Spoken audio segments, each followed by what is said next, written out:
And yeah, we're getting ready for the playoffs. They start right away here. Big day here. Yeah, and just before we get the action underway, once again, we want to thank our event sponsor, Tourism Kingston. And we'd also like to acknowledge that Queen's University is situated on the traditional homeland of the Anishinaabe, the Haudenosaunee, and the Huron-Wendat. We are grateful to be able to gather and play on these lands. And in terms of the teams in front of us, we're happy to see Northern Touch and Reapers. A little sloppy off the rush, but that wasn't even the right start.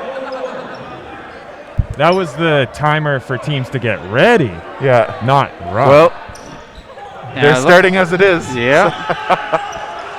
Reapers, I think, benefiting a little bit from that rush. So nothing that happens right here is going to matter because Mr. Steve Hickson over here is already trying to get everybody I think there's a lot of confusion going on right now. It's too early for everybody. The ref seems disappointed. I'm disappointed.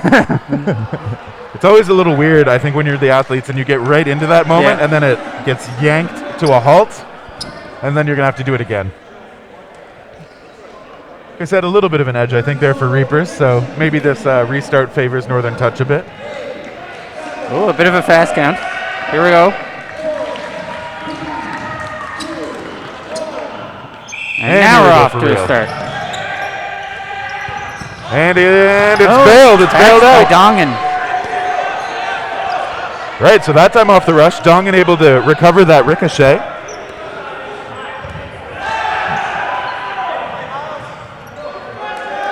Northern Touch 6 strong. Northern Touch finishing a lower than I would have expected 8th in the standings against Reapers, who finished 9th.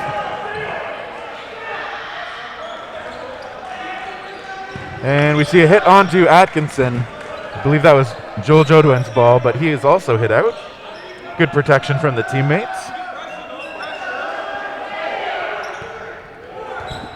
Reaper's able to get that. Yeah, low. Skims that one a bit too low. Reapers with another 4-ball play here. Definitely the player disadvantage, though. It's going to be tough.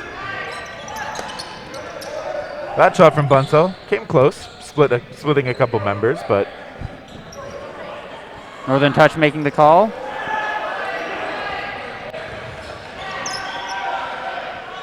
All right, so Northern Touch in the driver's seat for now.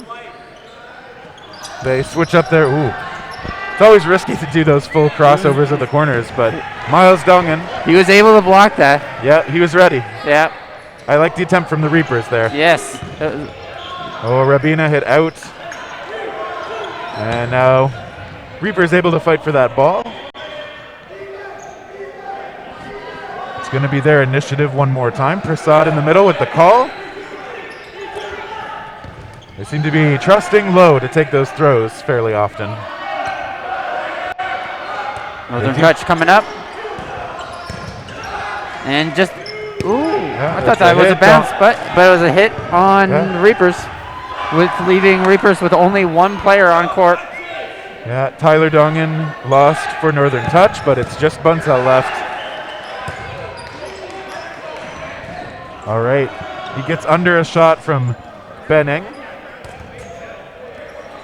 And yeah, Orengal with a catch. Oh no, that was a drop, sorry. Yeah. That is not what I expected from Oren and that sound. Yeah, I did not think it either. Getting low. Yeah, you see that defensive posture we mentioned yesterday. Committing to the blocks. Lining his shot up. A little bit of pump faking.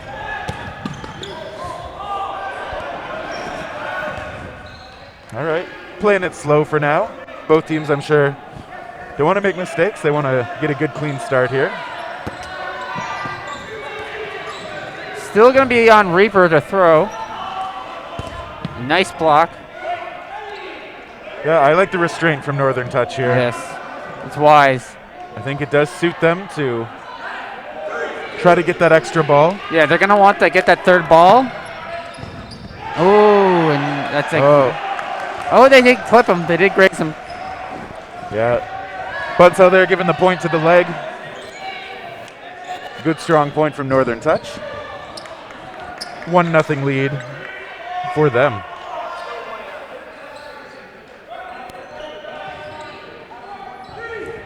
And they are setting up on the rush. Here we go. And this time nobody throws until Tyler Dungan does take that one. Seems like we have a little bit of an issue with one of the cameras. Our only camera. Well, the camera, pretty much. Four balls? Yes, 4 balls by Northern Touch. Northern And they Touch. find their target. Oh, no, they don't.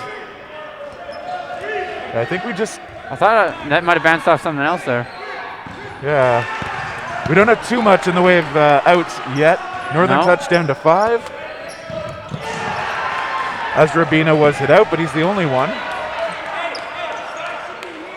Reapers, I think, did lose Yoshida earlier on the play. It is a 5-on-5. Levelecki with the throw, back and forth. We see Dongan. Hit Atkinson. Yeah, so Miles Dongan hit out, Atkinson hit out on the Reaper side as well. 4-on-4, but a lot more balls in hands of Northern Touch.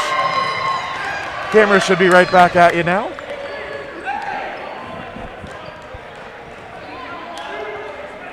Four-on-4 situation coming up. That shot from Barber missing a bit into the middle. This is going to be initiative back with Northern Touch. So both teams playing it pretty even at the moment. Ooh, big hit from Jodoin onto Levelecki. Straight ahead through the blocking ball. Northern Touch still has the player edge, so it is their throw. And it looks like one of the Ellis gets caught.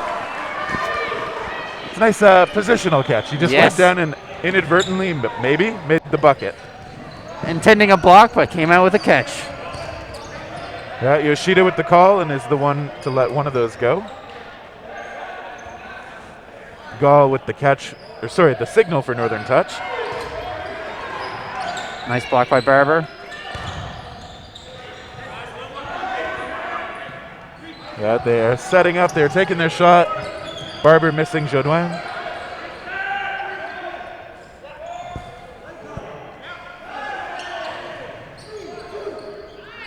Northern Touch finally lets it go. It's Gall.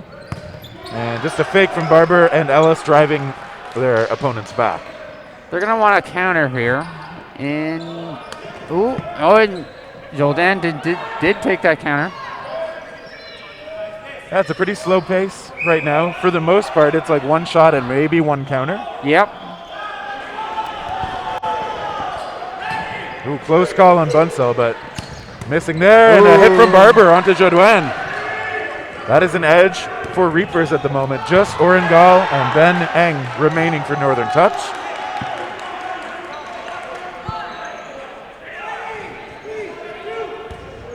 And we get a block from Barber. Oh, nice cross-court attempt. But Barber hit out by Orengal. Good counter for Gal. Yeah, well placed. And Eng able to get the block down. He's showing that good, like tight blocking form behind a ball. Got clipped there. Gal got clipped. Yeah, Oren not quite able to block it. 1-on-3, Benning with several members of Reapers staring him down. Looks like Reapers are going to play this pretty conservatively, whereas it's a bit aggressive out of Eng. He knew he had another ball coming to him to play defense with. Here they come up. Oh, and that's... Yep. It looks the like a ref is disarm. calling it. Yeah. I think he may have thought he might have had a more controlled drop of that ball, but I find in those moments sometimes it's almost like confusing myself what happened. Yeah, I think he was asking if it bounced then dislodged his ball. Maybe. Yeah, because But there's no. sometimes when you go to block, you go right down to the ground and you dislodge yourself off the ground. Yeah. And you're like, I don't know if that hit the ground first or if the ball dislodged it. Just reinforcing my hot take. The disarm should not be outs. Yeah. Wow, a lot of back and forth there and still no hits. I lied. Yoshida's out again off the early scramble. Didn't hear him get hit, but he must have gotten a graze or a line. Ooh, big hit onto Ellis takes him down as well. And it's Randall taking over call duties for Northern Touch. Levelecki gets a block, pops back up to his feet.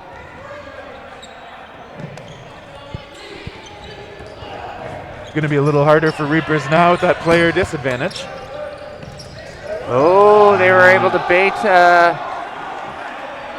an extra ball there. Northern Touch is going to come up with 4. They still got their arms out there. And they do not find their target. Atkinson going down.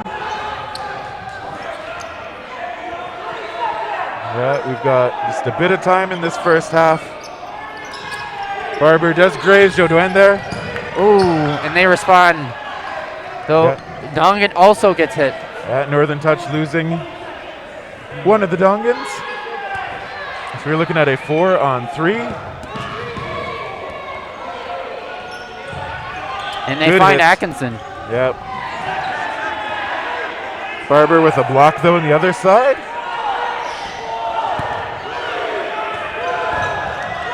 And just off the end,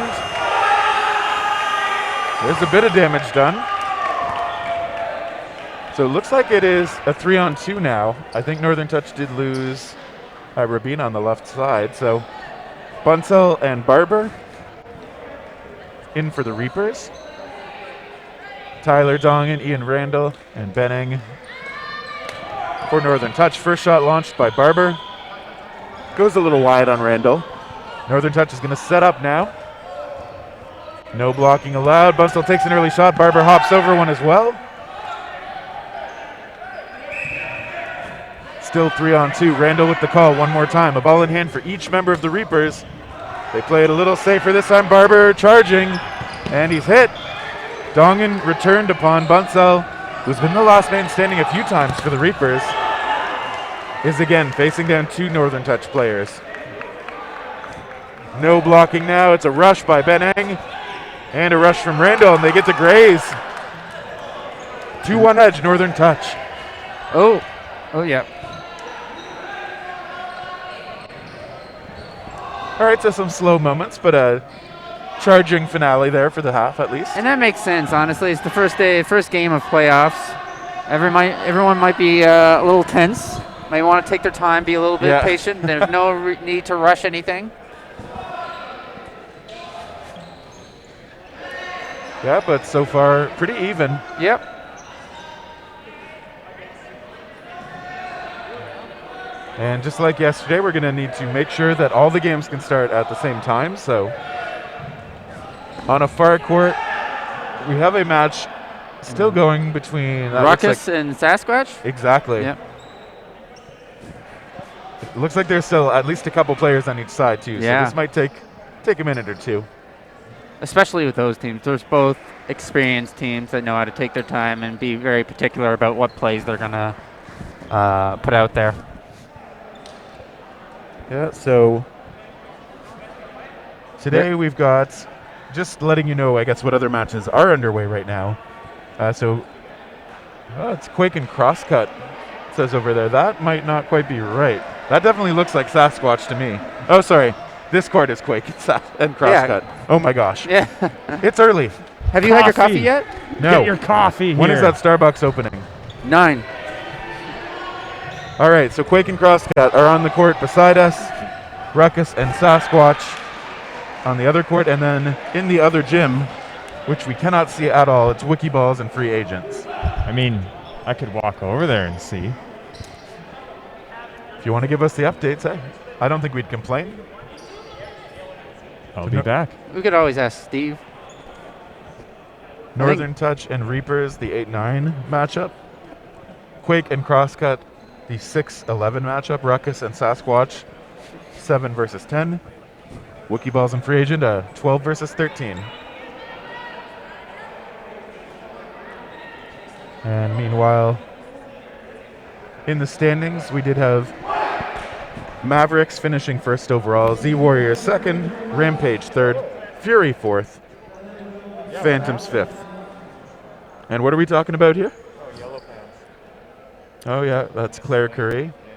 Hopefully, yeah, seems to be cheerful enough at the moment, but yeah. Claire, when we saw her on stream yesterday, her throw was doing a ton of damage. And that does look like her throwing arm in the sling, so. Yeah. I'm hoping she's feeling okay, but the sling is, I'm sure, a mark that she won't be playing today. Yeah.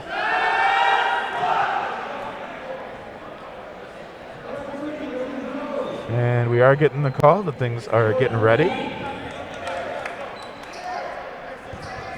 Reapers now in the near part of your screen have had some time to think about how to claw out those advantages for themselves.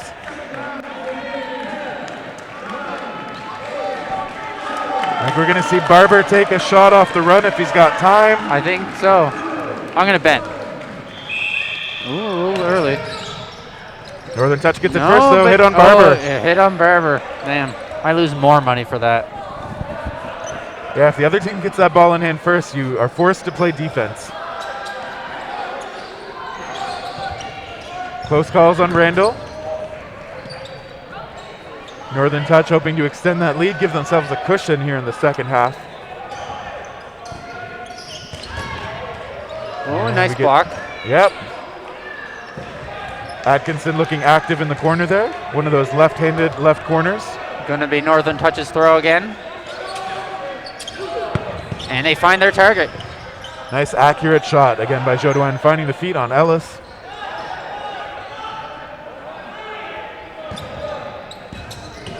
Ooh. And looks like they get Dong in, and a return onto Atkinson is caught. That was quite the swing. Yeah, it's pretty good for the Reapers, I'll say. Yeah. Barber's back in. He's one of their stronger arms, I think.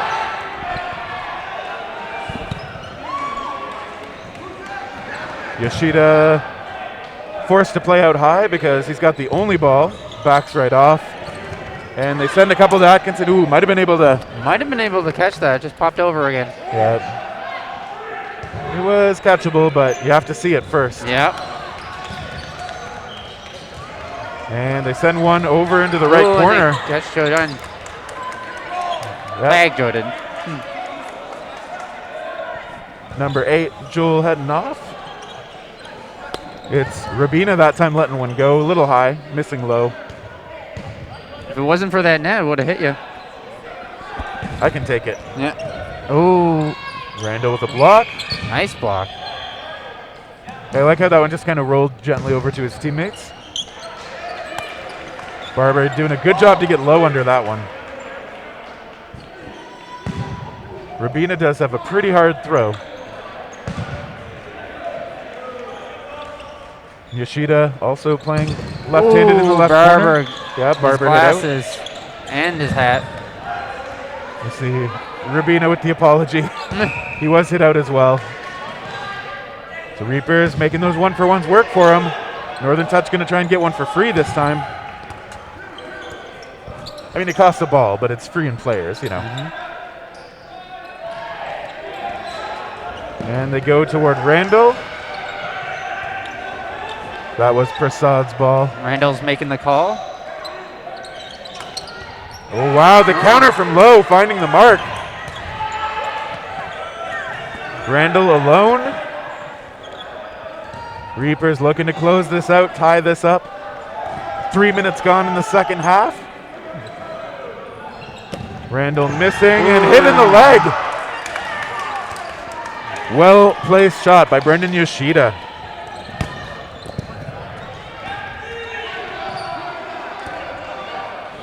All right, so this is really even.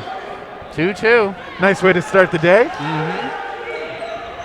Good first match for the live stream.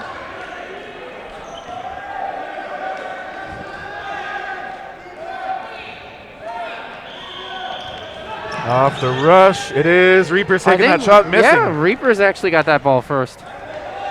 Yep. The throw, unfortunately, wasn't as close as I think Barber would have liked, but... Oh, and they get a hit onto Levelucky in the corner.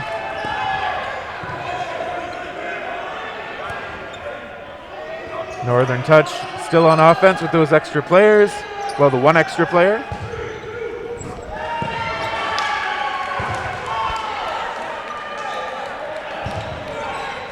And that shot from Barber, missing Eng. Probably a two ball play coming up here from Northern Touch. Oh, in two different targets, but they get one of them. Yep. Barber hit with a big sound.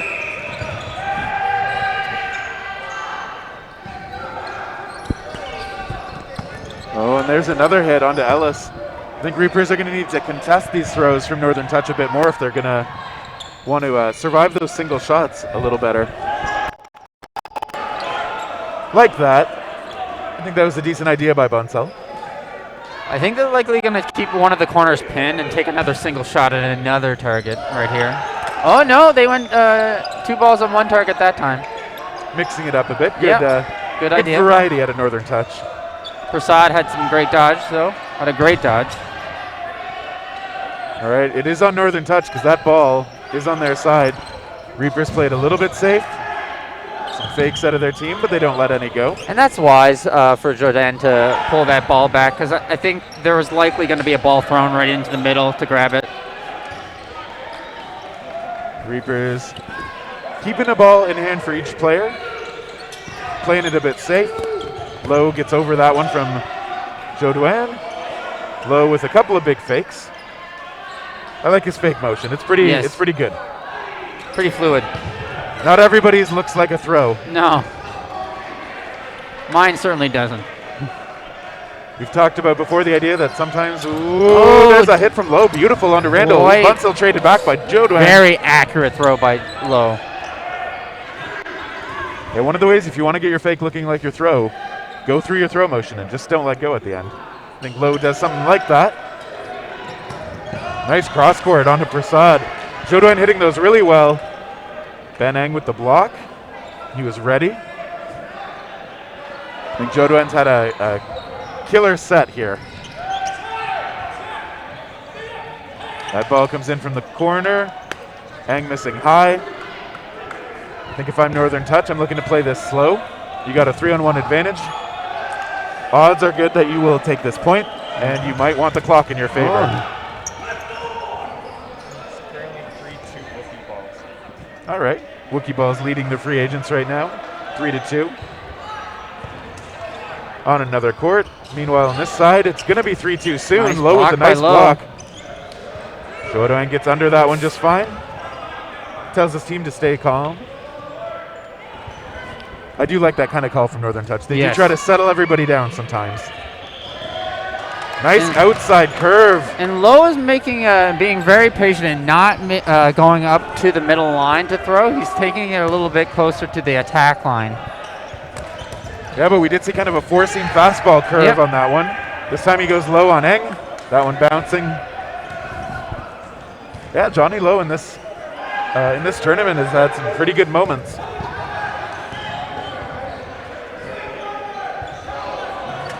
Goes across at Gall.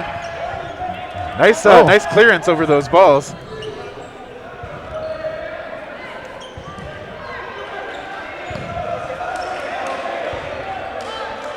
And he's going to play it a little bit safe, I think. Throw from fairly far back. Try to put some curve on it. Gall makes a nice block. If you're going to throw from that far back, you've got to have either a lot of power or a lot of curve to try and fool the blockers. Exactly. Gall read that one nicely. Oh, that one's nice. Block. Close calls. Lowe still in it. Throws the last ball. He's not under threat. One of those is gently rolling over. That's going to cross over on the Northern Touch side, it looks like.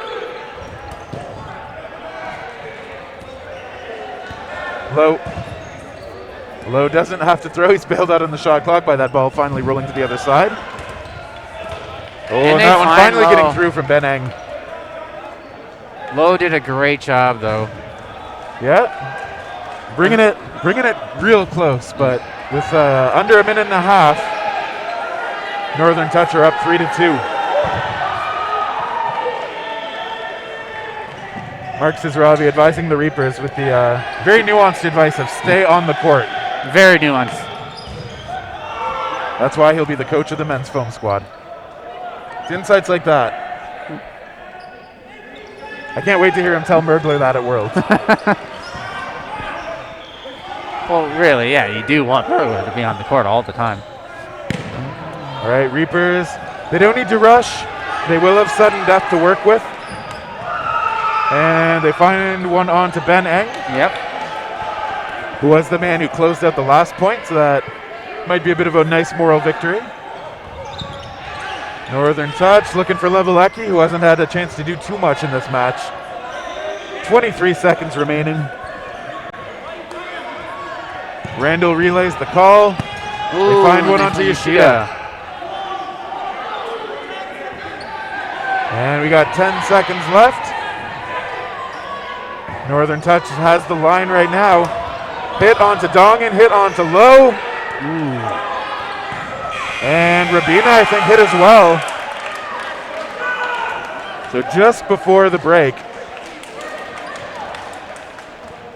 we got another out. So, all right, we're going into sudden death. If the Reapers are able to take this, they'll force an overtime period. We'll talk about the rules if that's relevant. Northern Touch still has two veterans, Oren Gall and Joel Jodoin out there. I think we're going to see it let go by the Reapers first. No, it's Jodoin slightly ahead. Levelecki missing from the left corner.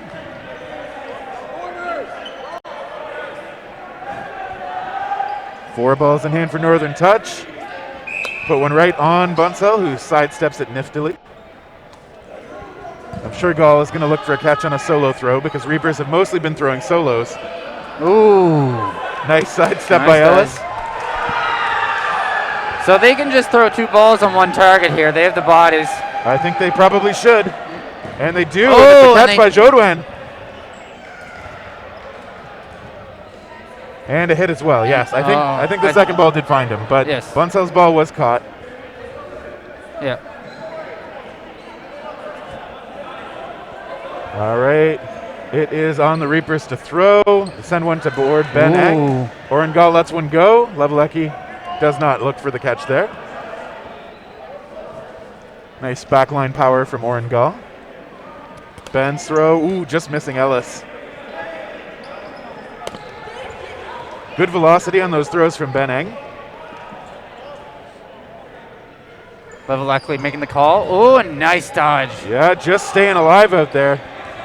Nice moves. Gall was not the target this time.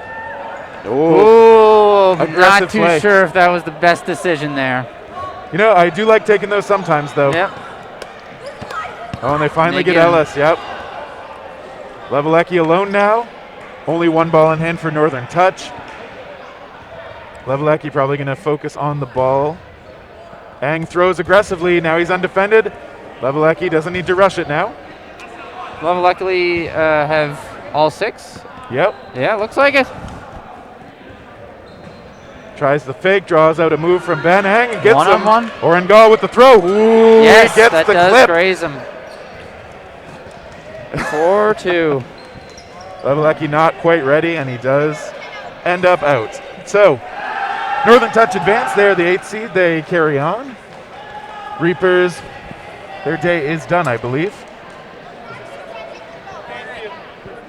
And so we are going to be bringing you on this court. It'll be the Agents versus Play Hamilton next. That'll be a women's division match coming up shortly. I think it would. And be back with you in just a few minutes.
back, bringing you a women's division match between the Agents and Play Hamilton.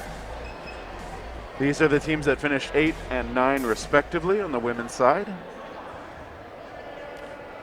I know on another court we have Chaos versus Bali, which you might be able to see a little bit of. And on another court we do have Phantoms versus, I think it was Wookie Balls who took the 12-13 match.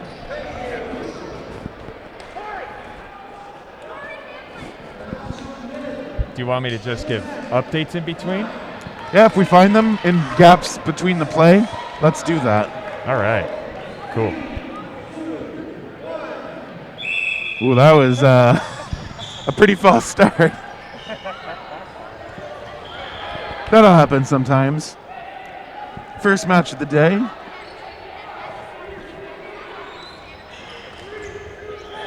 And the Agents this time get off the ball cleanly.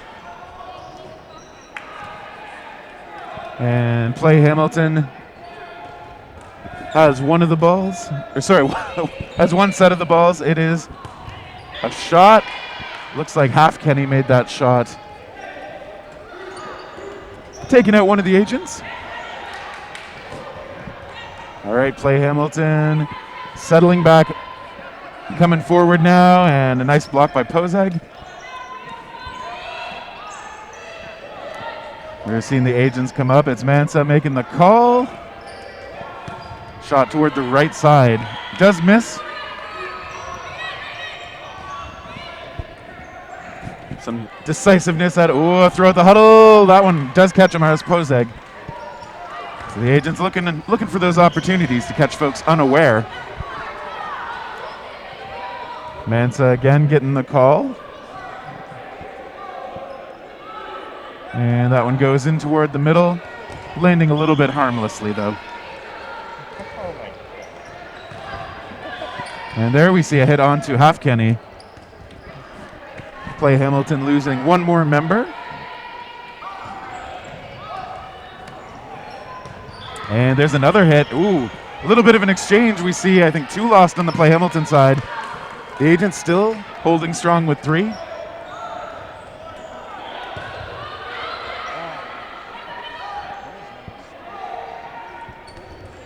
Play Hamilton lets a couple shots go.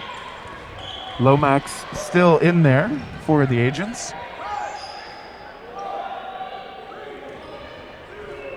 Shot clock getting low. We see a shot to the right. There's a catch on Pozag's ball.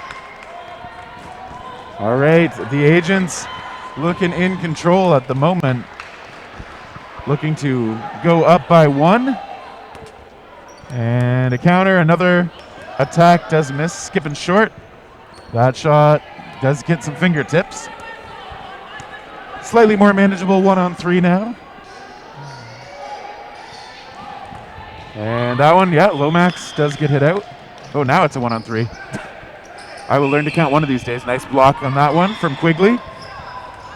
Close call up the feet again. Quigley takes the shot. Ooh. All right. We do have the player, Samantha Bates, staying in bounds. Lets one go toward Mansa, and then, right on the foot. Great shot. 1-0 edge to the Agents. One thing I was going to mention, Chaos is up 1-0 right now up against Bali. Number 19, we were talking about her yesterday, Jubenville, made an amazing catch to finish that last round. And then over on the third court, we got Wookie Balls down by 1 against the Phantoms. That's your update for now. And then picking back up with the 1-0 match over here. The Agents versus Play Hamilton. No false start this time. Play Hamilton getting to that ball a little bit sooner, but their rush shot does not connect. And the Agents to the line under a bit of pressure. We do see a trade. It's Half Kenny lost for Play Hamilton. Teams are 5-5 now. And an attack. Well-timed shot from Play Hamilton into the crowd of the Agents. But there is a loss for each side. And we actually just have 3 left for Play Hamilton, so the agents still working those advantages. A shot from Faulkner on the left there does miss. Bozak holding down Mansa on the right side.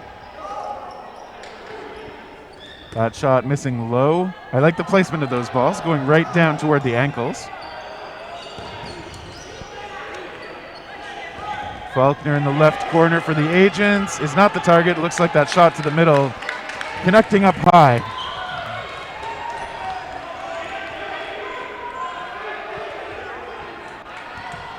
It is a 2-on-2. Bozak, the target this time, stays in. Ooh. The third ball is sent toward the Play Hamilton member. Another one going toward Mansa this time. Both teams being pretty liberal with their shots right now, trying to close out this this second point. Nice shot. Ooh, and the failed catch attempt, unfortunately, leaving just one on the Play Hamilton side. Bozak making some moves, gets a shot onto Faulkner and a catch. Way to close it out. That's Lisa Bozak with a nice moment. And that will tie things back up 1-1. We saw Bali tie things up as well on court 2. Couldn't keep the catches this time. And then over on the far side, nothing's changed. 1-0 Phantoms. Yep. Still pretty early in these matches. Ooh, a bit of a struggle on the rush there from the agents, but they don't end up having to pay for it. Play Hamilton taking a shot. We got a lot of cloth players on Play Hamilton. Multiple members of Team Canada Cloth. The last time we had a World Championship. Ooh, that one coming up high. Tagging the ball carrier. Nice catch. Saw a nice grab there. I think that was Stephanie Stewart with the catch. Holding down Quigley on the corner. That shot coming in a little up wide. The agents have a lot of targets to choose from. They find Amaris Bozak. They also find Stewart. So good effective use of the balls. All right, the agents holding the line now. And Quigley absorbs a shot, but it is blocked. Mansa with the call from the middle. Ooh, nice block. Lomax gets that ball on it in time. Half Kenny coming up, trying to control the space. Agents still up at the line though. Play Hamilton doesn't have a lot of space, but they do find that shot. And a second. Bozak coming up, settling down. They go toward Quigley. He gets low and under those balls. Play Hamilton doing a great job evening up the player count here.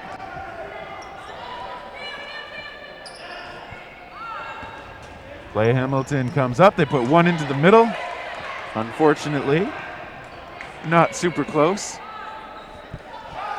And now it's the agent's turn. And that one going over. A well-timed counter attempt.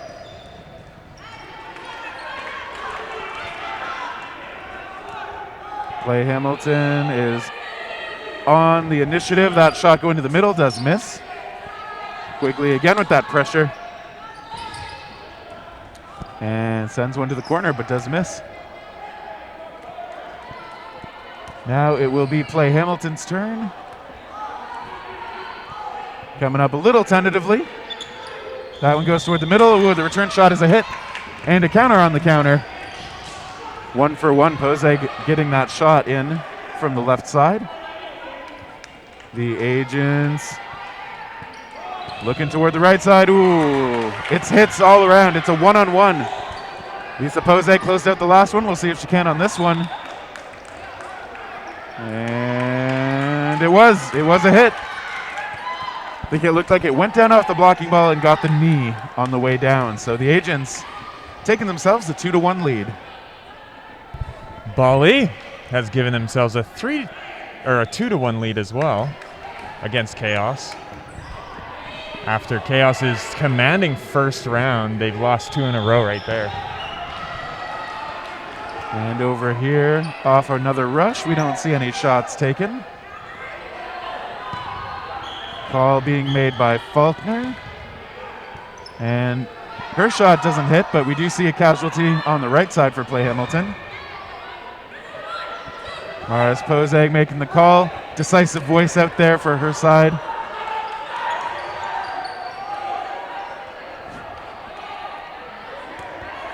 And the agents just distributing those balls properly. They do the conventional thing and send them over to the corners. Those balls coming in from Play Hamilton missing. Nice return. A nice low shot finding the mark. And just as time winds down, we got 4 seconds. And we don't see a lot of throws there. Okay, so we go into sudden death with the agents up 5 players to 4. There will be no blocking, or there will be outs.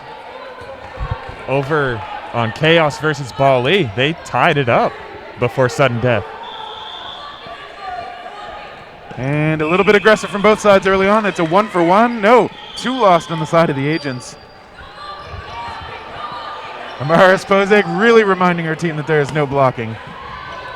Oh, that wasn't a block attempt. That was just a hit. We see another loss on the Play Hamilton side. It is 4-on-3.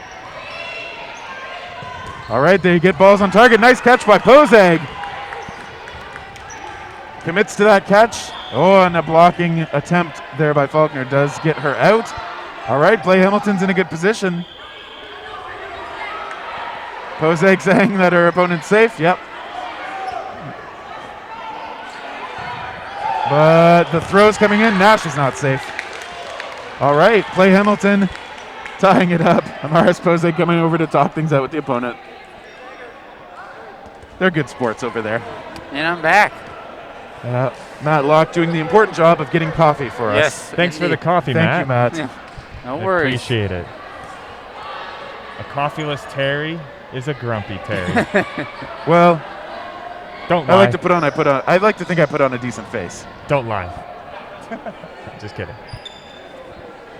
And so, as usual, we will have a couple of other matches still underway. This sudden death actually resolved pretty quickly, but Chaos and Bali still underway.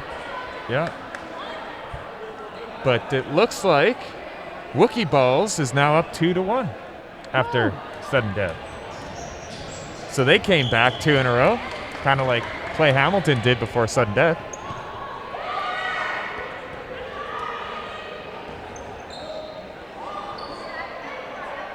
It looks like Chaos against the 1.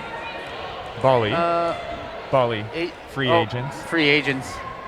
No, Bali. That's Bali. Yep. Bali, right? Yeah. Free agents is here.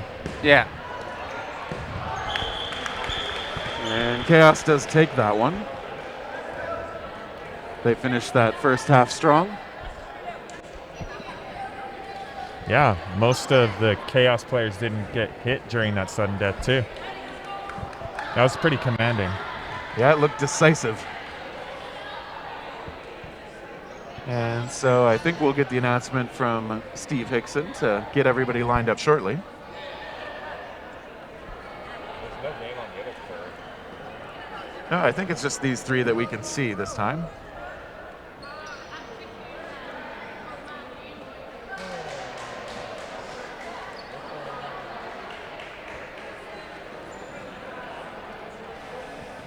This is the lull between matches. See a little bit of conversation with the Play Hamilton folks, talking things over.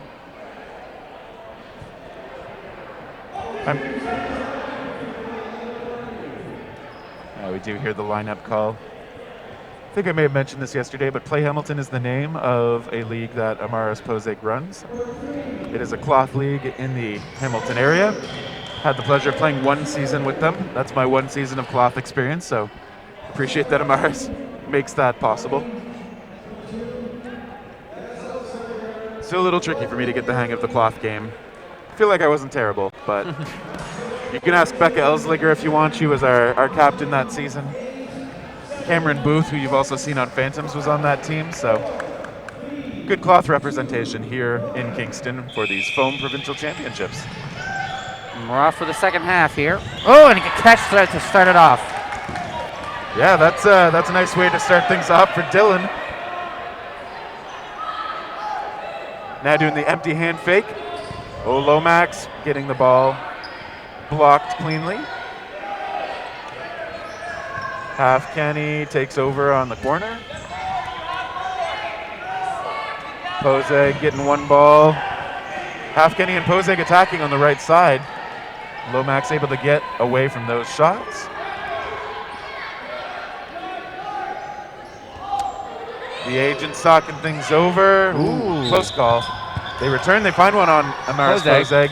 And Half Kenny hit out as well. And looks like the agents did lose one.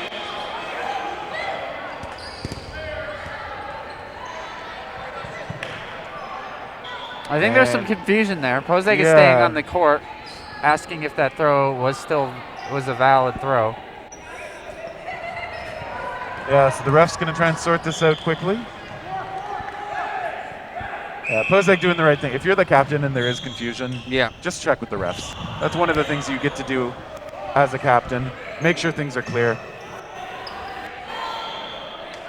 And looks like Pozeg staying on. And it was wise of Pozeg to stay on and ask that question. Yeah, everybody back line. Get to that back line. See Pozeg reminding her team to do that. And the agents now getting away from that ball and on the attack. Lomax with a block. Mensa does get a hit on the other side. So evening up the player count now. Oh no, the other Pozeg was lost as well. That's Lisa Pozeg over to the sideline. Lomax sidestepping that one.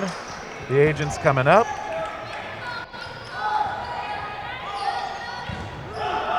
And they get a couple ones over into the middle. No harm though, and that one bouncing short of Bates. Agents spending all but one ball. Play Hamilton is going to follow up with at least a 2-ball play here. Ooh, and they find, well, they throw 3, and they do find one target. Yeah, that's always the danger, giving up that many. Yeah. But it is still 3-on-3, both teams with a chance here. And close call. Oh, Dylan rebounds it up. Pozeg is hit. No, Pozeg's fine. Pozeg is fine after making that catch to bring back Half Kenny. And wow. That was a nice shot from across the court. It's only Mensa left now for the agents. Play Hamilton playing aggressively and hitting those shots. That one going high. Nice block. Mensa playing out of Dodgeball Toronto. Facing down a mostly Hamilton squad. You can see it in the name, I guess, with Play Hamilton. Yeah. It's right there. Bates is still in it. Another shot is blocked. Half Kenny with the charge. Bates. Another block again. I like the confidence from Mensa there, just staying low and ready to get that blocking ball in the way. Half Kenny with a block and a fake. Just earning another ball for her side. That one blocked by Bates. Half Kenny able to control it before it gets back. The agent's player is low and it is hit. All right, Play Hamilton executing really well on that point to take themselves a 3-2 advantage. We've got Chaos up 3-2 on the other court number 2 over there. And on the far side, Phantoms is now up 4-2 against Wookiee Balls. So that halftime didn't bode very well for Wookiee Balls at all. But Chaos is doing them pretty good. And back here on our match, we've got an opening rush without casualties again. Stewart takes over the left corner.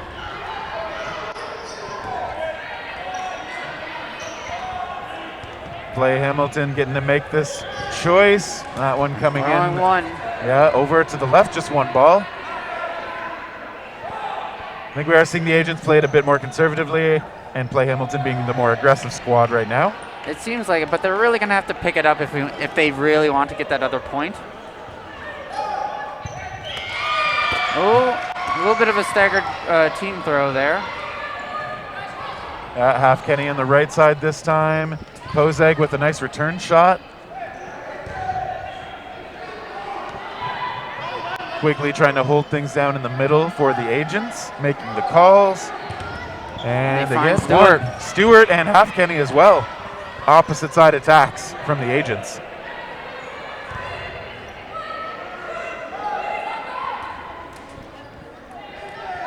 And Play Hamilton not being able to get anything back. You may be able to hear Amaris Pozeg making the calls. Very decisive voice for her team. But that's often what you want a captain to be out there. Keeping things organized, helping to make those hits. Faulkner. Evening it out. Faulkner is going to hit the sideline. Oh, no. Not evening it out. 5-on-4. And the shot clock gets low. Quigley traded out. Bates as well.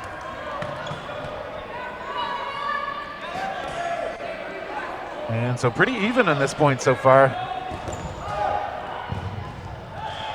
Play Hamilton coming up to the line quickly. And that shot from Pozeg does miss. Agents having a 4-ball play. Dylan getting ready with the catch hands. Oh, reached a little bit for that one. A little greedy for that one. Oh, but there's a nice casual one from Lisa Pozeg. She's just standing upright and ready. So that evens things back up. Ooh, nice shot from her as well. All right, Play Hamilton looking in control right now. It's not over yet. We got a little under 3 minutes. And looks like Mensa staying in.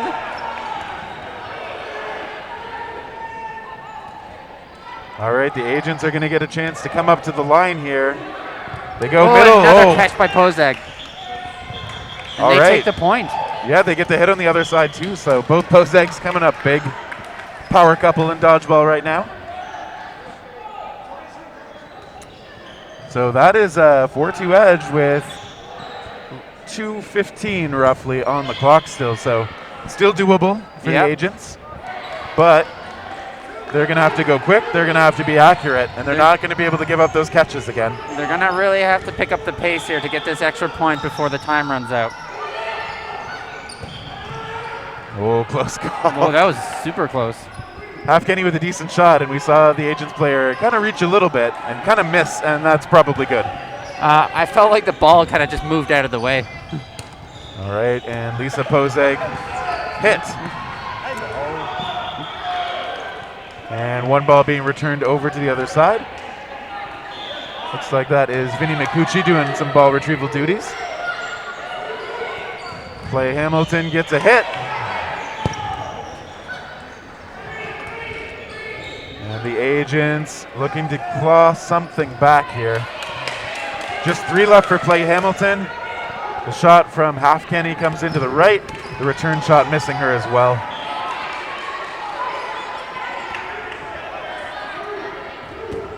Well, that one does connect though. Half Kenny out this time.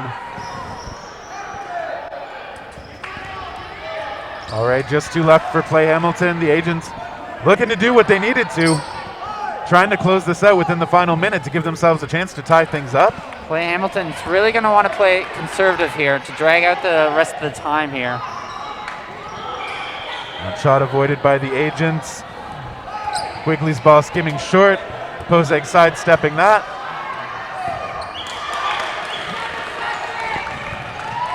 And they have about 30 seconds left. Oh, there's a good hit. Both balls on the same target. Play Hamilton just needs to work the clock. If they can make it till the zeros, they're going to take it. Quigley, I think, finds the feet there. Great shot. She's traded back, but I'd call that worth for the Agents. Oh, big hit. And the Agents make it. That is exactly what the agents needed. So we This is are exciting. Yeah. Woo! We're gonna hit time. All right, so we are gonna start in sudden death. That means if Play Hamilton can take this, they win. If agents take this, that means we're going to a 4-minute or a 5-minute? I think it's 4. 4. Yeah. I forget what it's actually called, but it would be a 4-minute extra period, basically. Overtime. Just overtime. Yeah, that's probably appropriate. And right away, big catch by Stewart. Play Hamilton, an early advantage there. Sorry if I made it sound like I was calling you stupid. Another catch by Stewart. Ooh, that time hit out, but did some damage already. And another hit on the side of the agents. So Play Hamilton looking really good right now. The agents are going to need to get some outs. And that's not going to help. Catch. Look, there's a catch by Lomax, finally getting one back for her side. A lot of catches in this sudden death. You don't see that a lot. Maybe just so many people throwing from closer to the back line. Yeah. Oh, and there's, no blocking allowed in this period. So the agents, that was close. Yeah. I almost thought she might run out the back.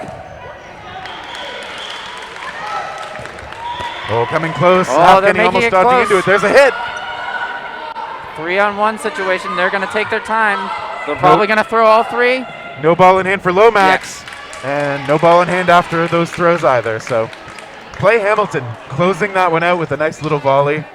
5-3, and they will advance. That was probably the most catches I've seen in a sudden death point in a while. Check this That was out like on 4. court too. It's tied 4-4. Oh, wow.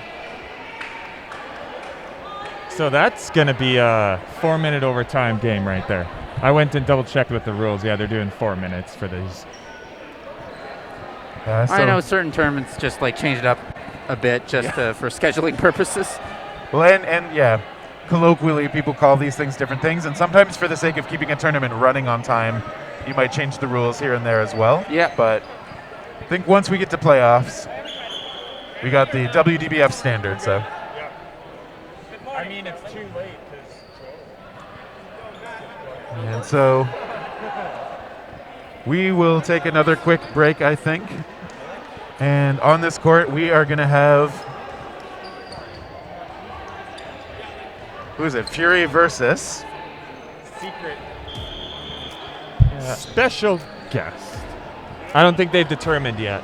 They should have. The other ones on this schedule are filled in. It just hasn't been written down. I might just have to do the process of elimination here. here. Phantoms is kind of sitting here, so. Yeah, it looks like it's Phantoms. Yeah, there we go. All right. And that's because they just lost to Wookie Balls. So Phantoms is playing their 3rd game in a row. They lost to Wookie Balls?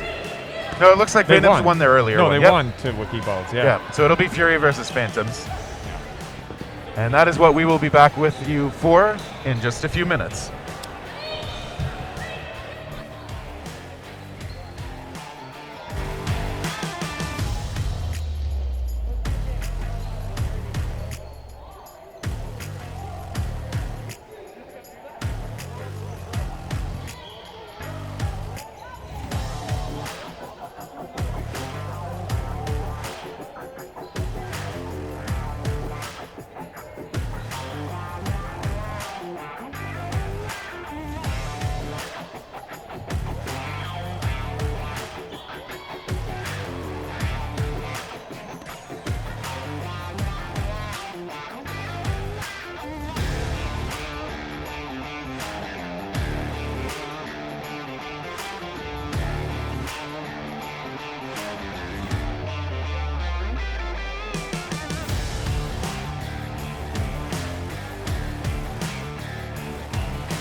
couple of shout-outs. Want to do? Had some follows early this morning. Had some follows late last night after the show. Monster CA3, Tobin, Xandris, FX Fighter 2000, Rasaraja 108, Captain Canuck, what a name. Thanks for the follows, you guys.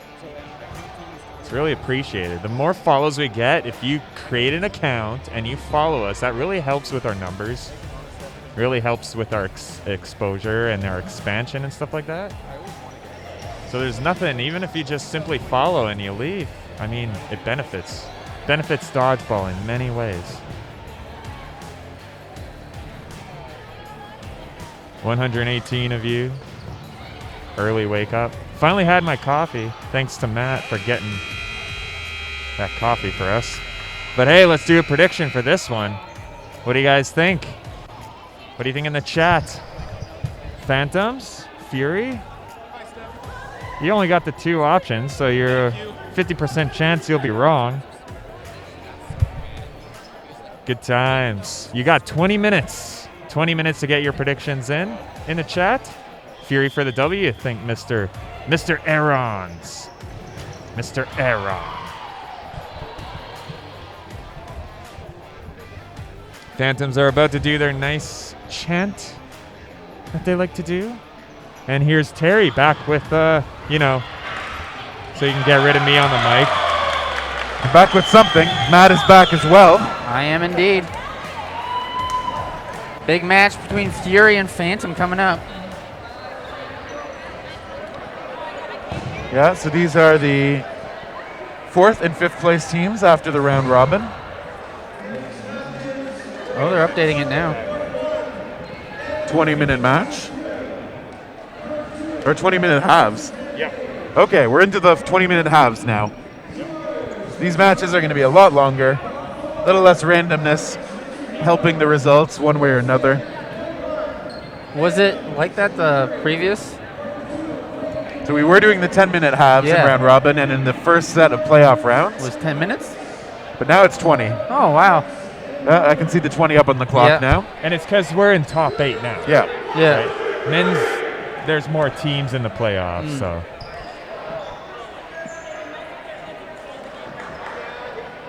So it's interesting looking at the standings in the men's division. So Phantoms was just behind Fury, 16 points to 18 points for Fury.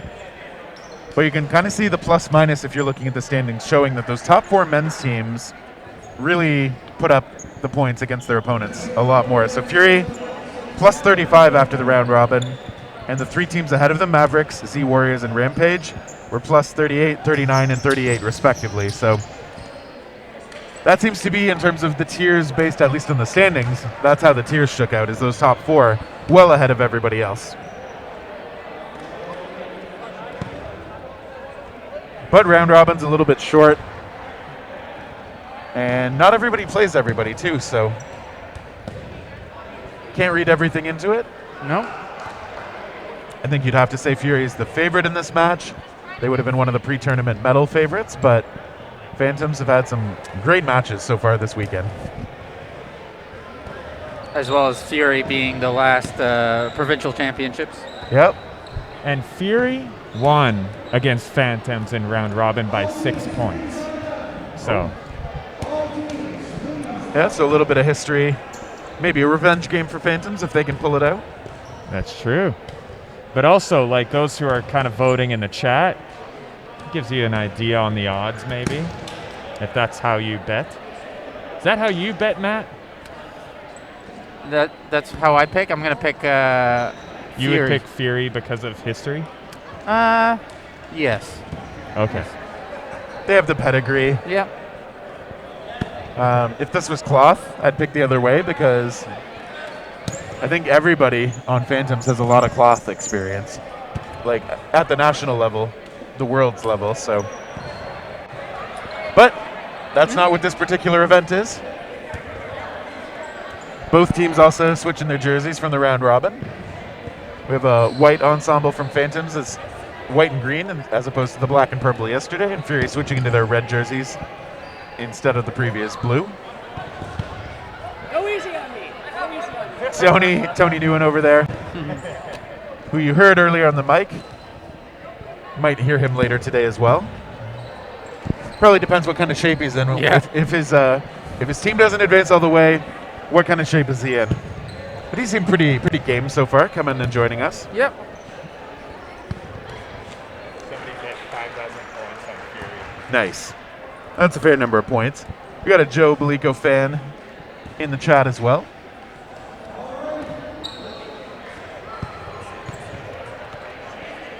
And we hear Steve Hickson trying to get everybody set up. So the other matches happening right now. On the court that you can see a little bit of, you will be able to get snippets of Rampage versus Quake. That's the 3 versus 6 matchup. A little farther down, I think we got Ruckus and Z Warriors. And that should mean in the other gym, where I can't see any of it, would be Mavericks versus Northern Touch. I'll go walk over there. We will probably have a bit of time to give you updates, especially toward the halves.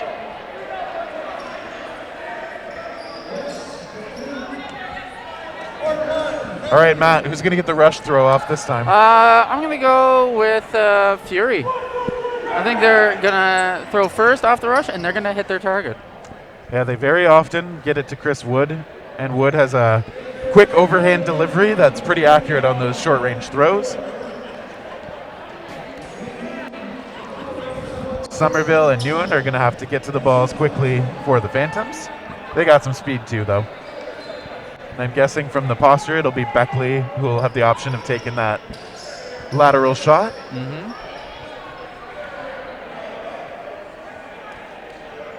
And they're all Fury's just waving around, getting the jitters out.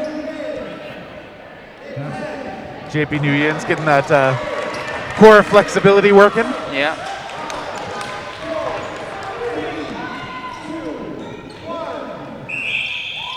All right, and off the start. Yeah. Oh, I think I was right with that bet. Yeah, Wood connecting on Somerville. This is basically the Fury standard play, I think. We did see Nguyen's getting one of the balls passed back as well. Maybe a bit of a cover. A lot of athleticism on both sides here. Might be getting in with another ball again. Yeah. Picking bottom is safe. 4 balls for Phantoms. Oh, dodge. They threw one. Trying to hit Chris Wood there. Chris Wood, being light on his feet, was able to dodge it. Speakman putting some pressure out there. Ooh, Beckley hit right in the leg. Good placement on that shot. Yep. Phantoms down with just 4 now. And Yusuf gets some good hang time. As per usual. That's one of those things he's kind of well known for, I'd say. Yeah. And Hickinbottom avoids those shots. Long putting some pressure on the left. Gets away from that pressure from Speakman. So Fury, I think, just 1. Nguyen's is going to hold that out high. And they throw 3, and they get 2 Fury players. I believe that was Andrews, and not too sure. Yeah. I think Long was hit out there. Yeah, the ref's calling that. Okay, so Fury has lost 2, but they still have the advantage. Hickinbottom lets that one go. Doesn't really get too much for it, unfortunately. And stays away, but there is a call, I think back line or hit. Not sure what the reason is, but the ref's pretty decisive about that one. Yes. I think it might have been a graze. Nguyen and Belico, they go to where the other Nguyens. Sounding very similar, those names. Yes. They're both Ottawa friendly rivalries.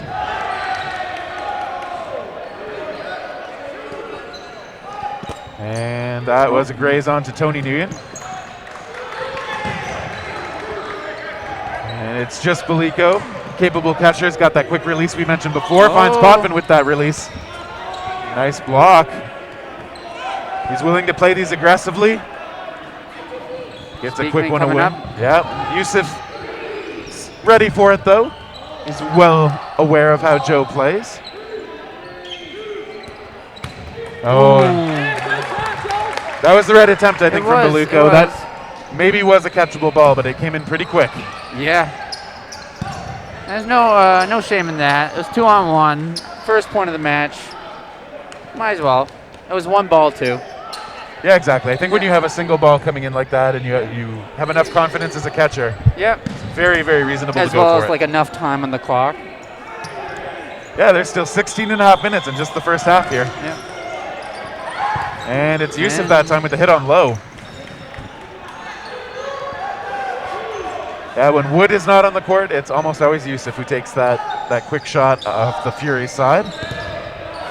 And they get Alain.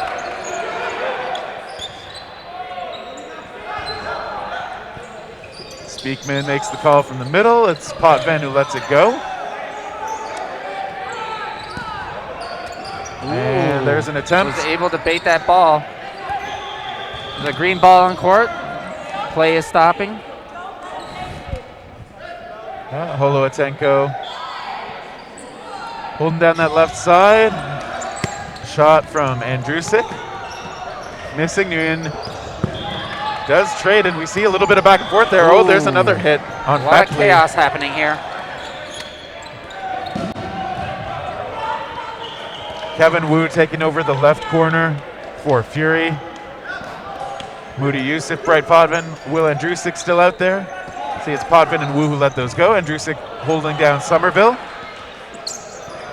Couple of fakes. Andrusic lets one go toward Booth, but Cameron Booth. Booth was ready for that block too. Yep. Veteran player, most of it on the cloth side, but still knows what to expect. Somerville, who showed a lot of energy in the matches yesterday. And gets over that ball. Nice jump. Dodge by Somerville. Potvin can't hang on to that one. We got a 3-on-3. Booth threatening that huddle a little bit. They weren't too huddled, I guess. Yusuf. Booth finds Moody. Yeah, couldn't quite get that ball cleanly. And they send a shot in on Andrusic. Oh, he almost had it. Yeah, Somerville caught a little bit unprotected. Holoatenko as well. Good quick shots out of the Fury side, leaving just Booth against Andrusic and Wu. They spread out. They take one, they take two, they miss. Andrusic gets low. Wu, though, looking to finish. Not quite. He really did gamble there, throwing his last ball. Yeah, nice curve from Wu, and Booth finish by Booth. Booth gets it. I mean, he forced an attempt at it could have been a trade there, but yep. Flattening out under the ball and finding the mark with his own ties this thing 1-1. A couple of updates. We've got, first of all, Northern Touch is up by 1. And in their second round, they're pretty much tied with 4 players on the court each. They're really working hard on Northern Touch. And on this side, off the rush, Somerville not able to block. Oh, that one pops way up. Higginbottom finds it, though. It gets tracked down. Beluco is saved. And I'm not sure who threw the ball that hit him, but that player should be out on the Fury side.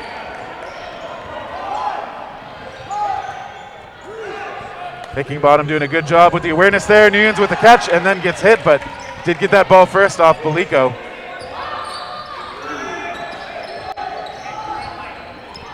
All right, Fury responding with a catch of their own. They come in hard toward Higginbottom, who can't handle that second ball. And one by Speakman is trapped by Long. Trapped down against the floor. Long awaits the call, relayed by Somerville here. Clock winding down. They send 1 and 2 over to Speakman and find him with that second one. Holoatenko with a fake and a take on Wu. Then a graceful slide back. Very graceful. Fury coming up. Point Holoatenko and Somerville. Made it a 3-on-1. Fury. All three of these players having played a lot in Jack Purcell in Ottawa, local community gym. Long will be alone against them, very aggressive now. Fury missing so far. Wood, though, takes that one. There was 2 close calls there. Part of the risk with the way that those Fury players took those shots, though, they were very hard and popped up enough that, you know, it's not insane to think that Long might have had a chance to track one of those down. So. Yeah. Just going to mention that Rampage versus Quake went 4 minutes for their first round. Oh, and wow. then in the span of another 2 minutes, Rampage went up 2-1 against Quake. Over here, it's Wood missing this time. Somerville staying just in bounds. Ewan taking over the corner. Long on the other corner for Phantoms. Big fakes out of Alan, and Andrusik hit out. So Fury losing the first body there. Phantoms still 6 strong. And Somerville is tagged. The return missing Wood. Beckley gets that ball. It is on the Phantoms. We see Higginbottom with the call. Oh, and I think they got a double there. Yep. Yeah, those are the breaks you need. Yes, indeed. And they also have a 4-ball play, I believe. Yep. They go towards Nguyen's. Oh, I could have been wrong there. It's hard to see sometimes here. We got to look through some players. Yeah, and ball retrievers. And when the Phantoms are playing well enough to still have all 6, it's actually a bit harder to see. I'm not saying they should lose some players just to make it easier on us, but... Oh, they have 5? Alan deals with that throw pretty nicely.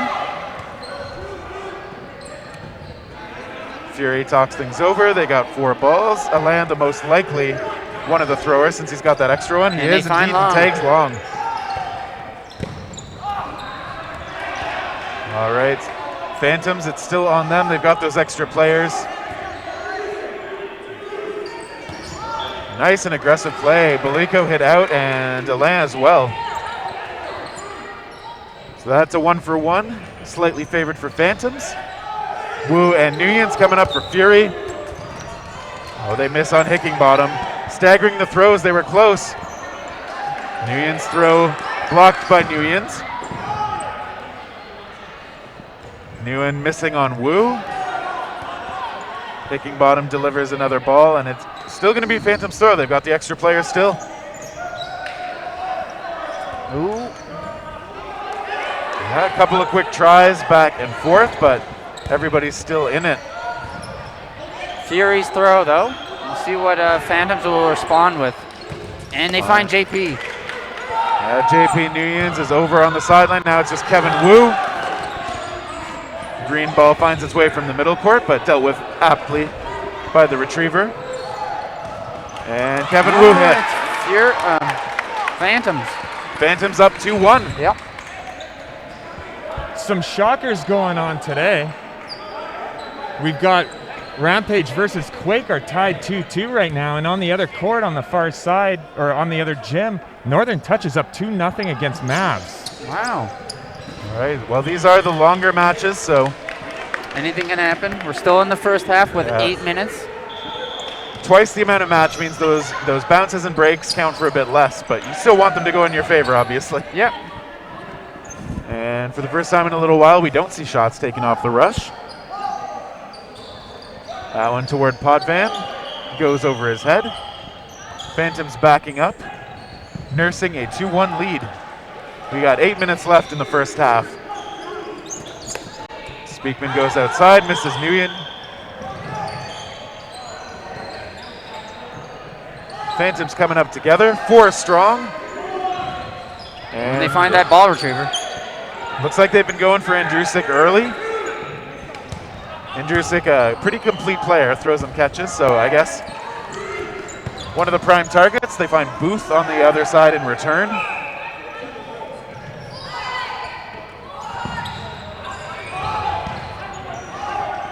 Clock winding down here. Phantoms got a throw. They do. They look toward Yusuf and get him. It's always hard to know where Moody's going to move, and he gets a lot of velocity on those first pushes, but exactly managed to get him with the ball that time. Oh, and they threw 2 at first and another one to follow up to get Tony Nguyen. Eric Alain with that third shot once Tony Nguyen was committed to a move. Found the mark. Phantoms looking toward the middle. Speakman's still alive. And he finally gets hit, but that's a 5th shot. Beckley with the only ball now for Phantoms, but only 2 left. No, 3 left for Fury. Arguably, I think that was the smart play for Speakman. Somerville pays the price, though, for all those balls on the Fury side. Holowatenko and Beckley coming up. Podvin staying good and low. Phantoms keeping 3 balls in hand. As always, I kind of like that when you can make the other team throw a 3. Oh, that one popping up and out of play. All right, 2 each for the Phantoms. They are blocked nicely by Holowatenko in the corner. That one, that's honest. Nice curve shot. And Fury takes it. Yeah, Beckley hit out on the other side. It must have been a finger block on Holowatenko. Yeah, it looked like that ball was curving in quite a bit as it arrived. That was, I think, Potvin delivering a curved shot. Fury ties things up. Oh, 3-2. Did you want an update? Northern Touch up 3-1 versus Mavericks. All right. Rampage is up 3-2 versus Quake. And just catching low. What a catch by Balico.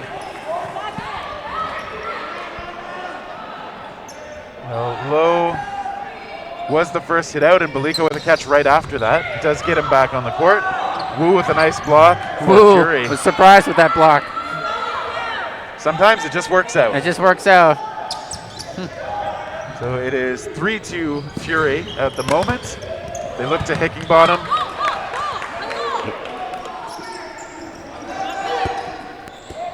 And now those balls going back and forth. Hickingbottom hit out by Yusuf.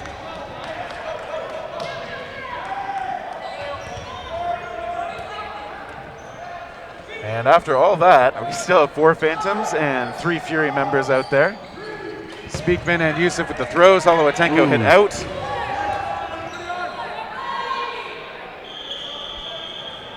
Phantoms coming up. We see the call made by Low. Ooh, nice dodge by Low. He's got some good hops there. Yeah. Lots of height there.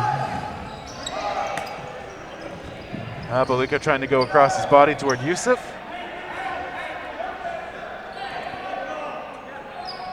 Phantoms will be on defense here, but they could always play it aggressively. And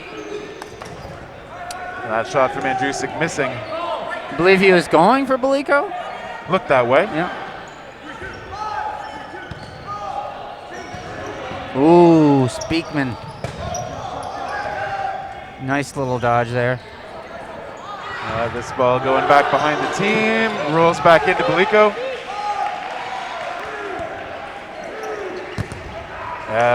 Low not able to block that well. That shot. And that shot's coming in from a tough angle. Yes. Yusuf almost pays for that, but he almost does. He was a little greedy with it, but he's able to get that ball and get his blocking balls up before the throw. I think he knew what risk he was taking. Yep. Couple balls Balico's way. Phantoms now 2 balls in hand for each player. That one finds Yusuf, and that's a nice effort on his part, but a little too far. 2-on-2. Andrusik and Speakman. Andrusik with the block. He was ready, just missing on Balico, who has no balls in hand yet.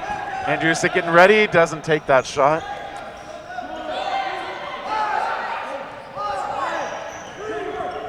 And Balico goes across. Speakman with the block, sending it down into the floor, as he should.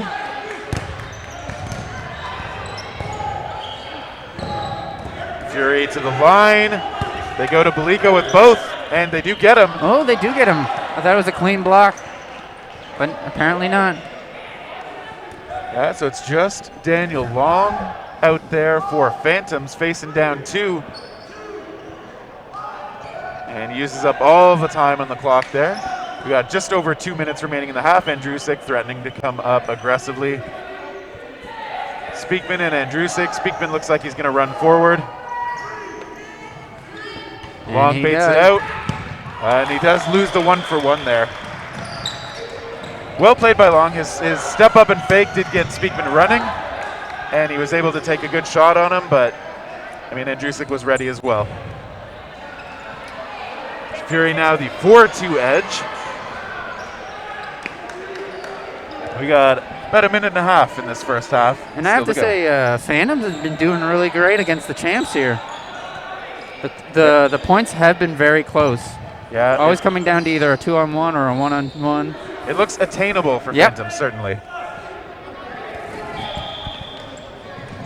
The rush is pretty quick for both teams. It is Wood letting go. That second shot does hit Beckley. All right, so Fury getting that 1-player advantage off the rush one more time. And they find Yusuf and maybe almost Wood. And a ball flies in from the other court. Fury making a plan. Yeah, they're keeping it settled for now. And almost grabbed by Hickingbottom, but can't handle it. He knew he wanted it. Yeah, it was in the hands on the body. We got 38 seconds left in the half, though. Fury going to keep trying to get those numbers down. That one. And that's All right, so there's a catch by Nguyen off a ricochet. Baliko with one as well. That's, yeah, the refs are going to need to talk. I think the one that popped up that Nguyen got. Yes. There was a hit at roughly the same time on the player. So I think the first ball that hit him, the Phantom player, went to the ground. The second ball got popped up. I could be wrong. So as usual, the question will be if that first ball hit the ground and went dead before the ball that popped up hit the player.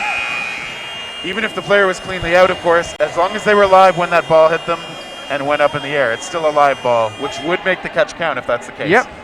So that is, I mean, this is one of the super hard things when you're reffing, keeping the timing of those things intact, but that's what they're going to have to talk through, see who's still on the court. So, Northern Touch up 4-2 at the half, going into sudden death. We've got Rampage up 5-3 against Quake, and Z Warriors 7-1 now. And this is all into sudden death. Yeah, so sudden death on this court. We got Fury and Phantoms. We got a hit onto Speakman, frustrated with himself. Nguyen's and Wu still out there for Fury. And it's a catch by Nguyen. That catch counted. All right, this is big to end the half. Kevin Wu is going to have a lot of work ahead of him to try and take this. All right, closed out. Tony is excited about that one. And why not? Yeah. All right, so they will switch ends. We got another 20 minutes in this one to go, but Phantoms have made it real close. They're only down by 1. It is a 4-3 Fury advantage right now.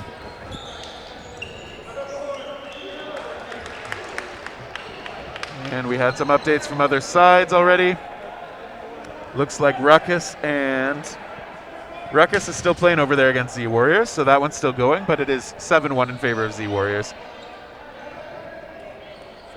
And Rampage won their sudden death against Quake, so they're 6-3. I'll go walk over to the Northern Touch game. Yeah, we'll try and bring you as many updates as we can in playoffs. We got a little bit more time to work with to keep you up to date. And you can see Fury's coach, Lynn Kirkpatrick, hyping the boys up, trying to maybe make some adjustments. I don't know what. I think Fury's one of the best teams to play 40-minute games. I think they're the most capable of mid-game adjustments. Sometimes you kind of have like certain teams just get stuck in a certain strategy and they just tunnel vision for a whole game. Where Fury is constantly changing their plans, not constantly, but like they're able to do that. And I think they've got pretty versatile players. They've got a lot of different tool sets to work with, so if they want to change planes a bit, I think they can very often make that work. Some teams, it's like, oh, our best corners by far are these two, and this is the way we have to play aggressive or something like that. So doesn't mean it can't work really well, but I think those teams that can flex into different modes, like push the tempo sometimes, like I think that's something we see Rampage do as well, is like push the tempo selectively and then settle back sometimes. So I was wrong on going into sudden death earlier. It wasn't sudden death yet. It's actually 5-2 Northern Touch, and they're playing sudden death right now. Oh. Okay. Mavs just had an amazing catch to take out the first player, but right now players are 6-5 on the court for Mavericks. But Northern Touch in the lead on that one. It's interesting because standings-wise, that would look like a pretty big upset if Northern Touch can hang on, because they came into this as the 8 seed and Mavericks as the 1 seed. Quite the upset. But at the same time, Northern Touch has been like often not quite in the medals. Like they have won some medals in Ontario, but often they've been a little bit pushed out by like Z Warriors, Rampage, Fury. If they can upset Mavericks, it's not as big an upset as the standings might make it look. Yes. So, but I would still call it an upset, obviously. Yep, obviously. And I would agree with that. Yeah. I think part of what we see in Ontario, though, is there's less of a gap now between the top teams and some of those, like, the next tier. Yep. Just as Dodgeball has matured as a sport, we've seen some of the experience spread outside of those top teams a little more broadly. Then we are seeing some of those upsets become a little more possible, whereas, like, I don't know, 4 years ago, it'd be almost unthinkable. I would always consider like Northern Touch up there with the top teams. Yes. They've just had some bad luck in the past, either in quarters or semis. And in this game, they're actually having some great fortunate plays against a top team like Mavericks. Northern Touch lost that sudden death. Oh. So it's now 5-3 for Northern Touch going into the second half. Still anybody's game for that match with a 20-minute half. Looks like, I don't know, Spencer Sorrow not going on the court as much right now. He's more in a coaching role. Longtime Fury player. Dodgeball Ottawa founder with Lynn Kirkpatrick. Yeah, that's where my competitive career started, when they founded their league. Moved over from some of the more recreational leagues. Very grateful to those two for running such a solid operation.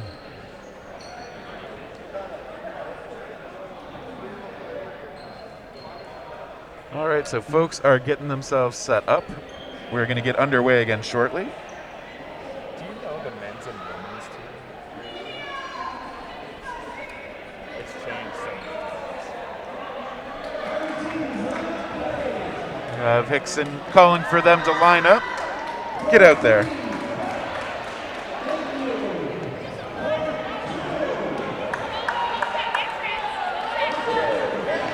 Hickson's going court by court, making sure they're ready, as he has all weekend.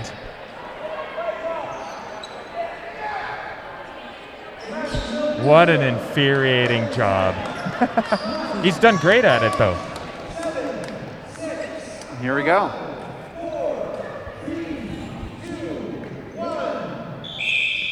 Speakman rushes up.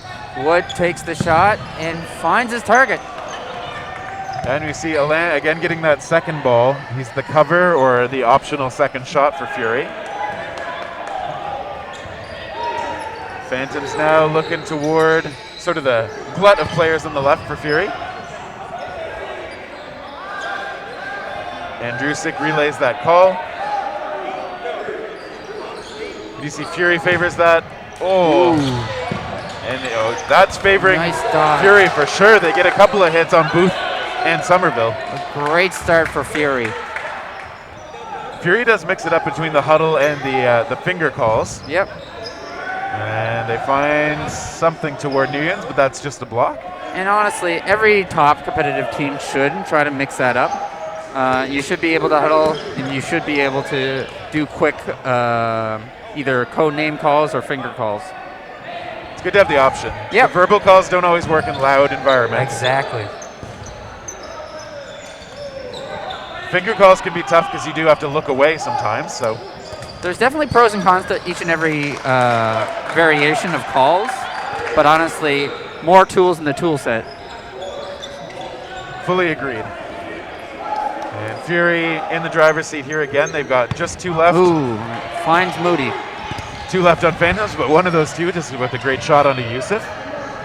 That was Jake Lowe.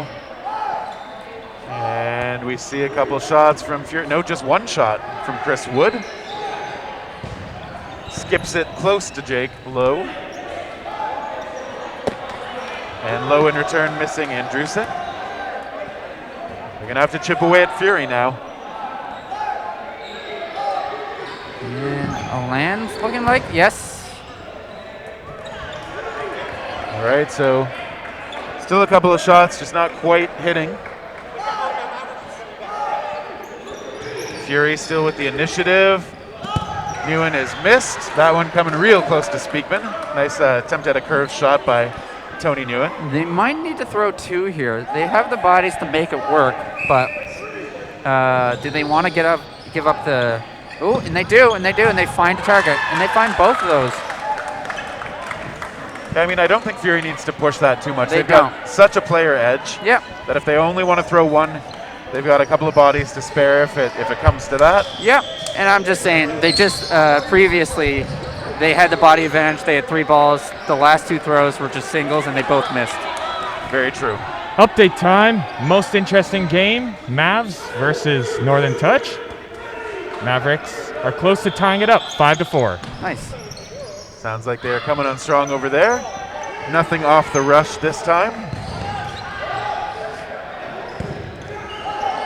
We see Alan up there. He's not the one who takes it though, it's Speakman. Ooh, finds Veliko. That one popping way up, it's gonna be tracked down. Speakman does find it. But I think Alan did get hit out. And a lot of chaos just happened. Yeah, I think Fury just lost 1, did they? Or just 1. Yep. Alan hit out. Phantoms, however, losing 3 told. 1 getting caught and 2 getting hit. We see Olowatenko staying in there now. Faking Andrusik down to the ground. Andrusik pops up looking to return the favor. Phantoms coming in. And that one comes high on Yusuf. Oh. Grazes Yusuf. Alan making the call here. Blocks that one casually. They go toward Lowe. Lowe rushing up. Takes a second guess on where to go. Speakman, I think, driven out of bounds. Ooh. So Lowe adjusting his charge to shift over to Speakman as a target ends up resulting in an out by line. And Fury is now down to just 2. A great job by the Phantoms pulling this even. Looking to pull a little closer on the scoreboard as well. But now it's LA and Andrusik. They go toward long, Low returning. That ball stopped by Andrusik. Fury's throw. They fake. They go toward Low. Nice block by Low.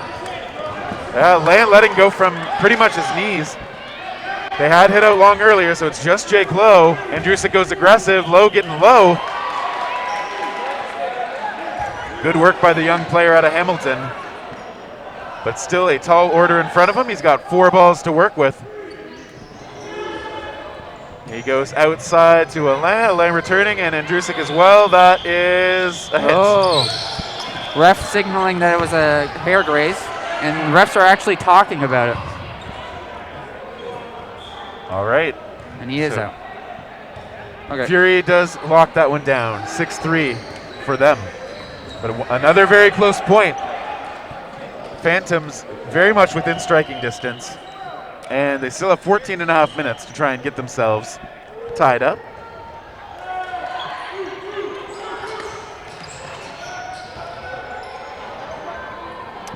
And I think Wood's probably going to throw off the rush again. Moody's setting up. Probably, yeah. And there he goes. I like the track stance out of Yusuf And there. yeah. Beckley hit out again. I think some of the Phantoms are realizing that Wood is often going low, so if Wood doesn't fake, the Phantoms are jumping, and they're surviving a little more often now. Power throws coming in, Nguyen's is hit out. I thought Wood might have caught that, but I think it might have hit in the ground first. Picking bottom, hit on that second ball. Looking a little frustrated with himself. Maliko hit out as well. We did see him make a fallen back catch earlier, but not that time. This second half is definitely looking a lot different from the first.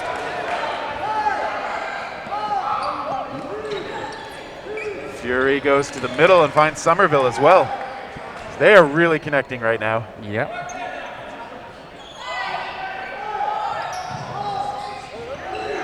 Nguyen comes up, looks at Speakman and takes him down. Fakes out a Wu, trying to make Nguyen's worry. But Tony Nguyen, this time going across toward Wu. Long, holding a bit of pressure. Fury talks things over, coming up to the line. And they find long. Wow, good shot, really low. And it's Tony versus 4 Fury players here. That long-time player, Tony Nguyen, nice trying drop. to curveball there. Nice block. A Lance taking over the corner head on from Tony Nguyen. And they get a couple balls toward him, but he stays alive. That one blocked by Wood. That one hit, though. Wood is out. Wu is going to drive Nguyen back. I think he was backpedaling anyway, trying to stay safe. He goes low for the blocks. He looks for a catch. He doesn't find it. Well played, but Fury had a good game plan there. Fury goes up 7-3 it looks like. 7-3, yeah. I know, I can just barely see it through the bodies. There's some people in the chat asking about the Z Warriors jerseys. Curious on the look. This is their playoff look.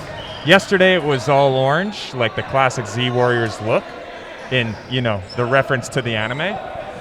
But this is the look for their playoff design. All right, off the rush again. It's Wood, again goes low. Beckley this time blocking, though. Beckley hasn't had a lot of time in the court today, as he's been drilled by Fury off the rush pretty early. And he was able to survive there. It's funny how some phrases just get you just tongue-tied. No one's not going to hold anything against you. You've been doing this for 2 days straight. Oh, Booth hit out low.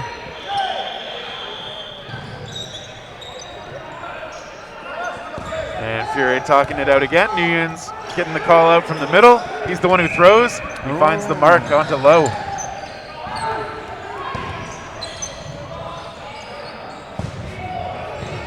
Phantoms talking about it. And they miss between Wood and Nguyen's. And we see Tony Nguyen letting that one go, getting a hit on Wood. JP Nguyen's missing and is missed in return.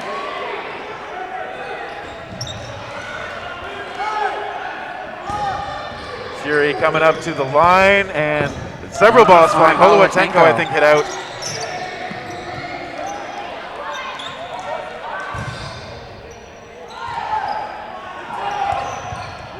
Phantoms coming up. They use up all their time. They just miss on Nguyen's. Little cover provided by Potvin.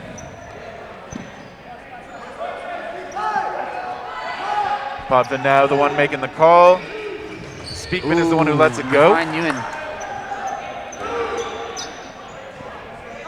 right, so Fury looking strong right now. Somerville sending one across. There's a catch by Wu. What a catch by Wu.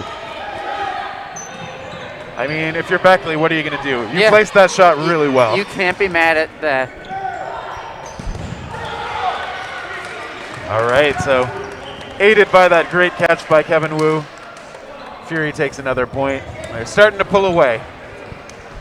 On the other gym side of things, Northern Touch is now up 6-5. We've got Rampage up against Quake, and then 11-2 Z Warriors versus Ruckus. All right, right. So, yeah, Rampage up. I think it was 7-3. Last I saw that. Yeah. I'll stand up and take it. And over Moody here on the takes a rush, shot. Yusuf again. Ooh, Lowe with another nice jump. Jake Lowe not only getting up there, but getting his legs out of the way by just kicking him out to the sides. Exactly. Ball went low, low went up. Words are fun. Picking bottom, smiling now at least. He's walked off the court a couple times, feeling like he could have had some of those catches.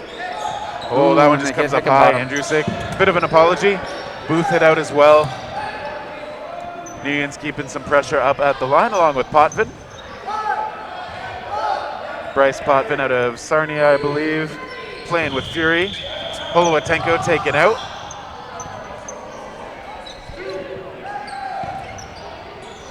Right, and Fury looking strong for another point here.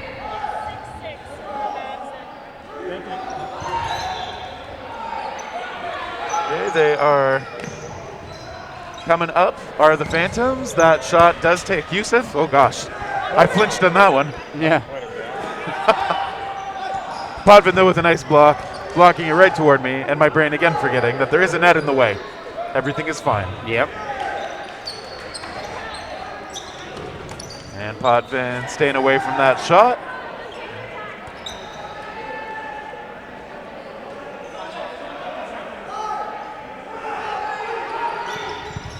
And that one on Beliko, maybe just fooling him because I don't think he reacted as quickly as he normally would. And Long by himself against 4 Fury players here. And they find Long. Yeah, just not able to get that blocking ball down in time.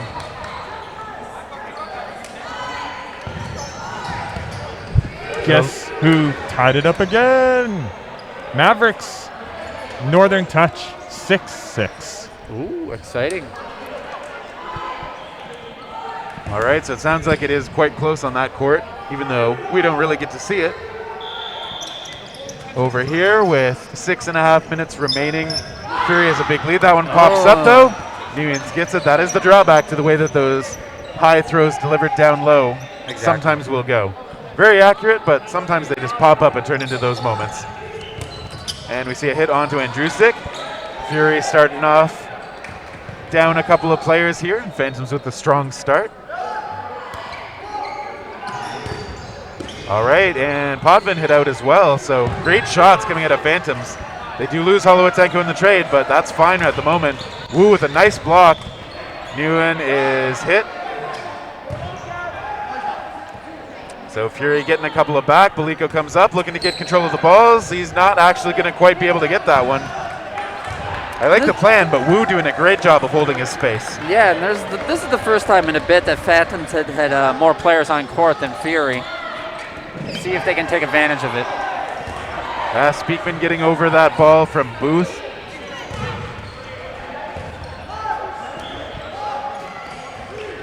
Speakman coming up. That one, beautiful shot on Beliko. And a hit onto Speakman by Booth, who's shown some really good moments in those one-on-one face-offs. Taking bottom throws. They stagger the timing a bit. Wu gets low underneath. Wu, a very calm player out there. He's using the time. Oh, and he takes one there. Somerville goes aggressive and it pays off. Phantoms getting back on the board.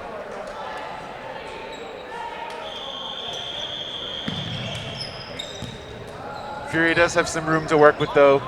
They're still up by 5 with a little under 5 minutes, so Phantoms would really have to execute well and quickly to threaten to take this match. Green ball coming in. Grab his HD. I just don't have the right table. Off the rush, we see. Oh no, they don't take the shot. Yep. Booth does take that one for Phantoms, but goes a little wide. Fury playing this a bit slow at the moment. And Beliko, that quick release finds Wu that time. Nice block by Wood. Sharing balls are the Fury players. Hickingbottom defers over to Beliko. So 2 still on the Phantom side, out at the corners. Fury pressing up, running low on the shot clock. And Hickingbottom hit. Holowatenko as well. Nice solo shots from the Fury players.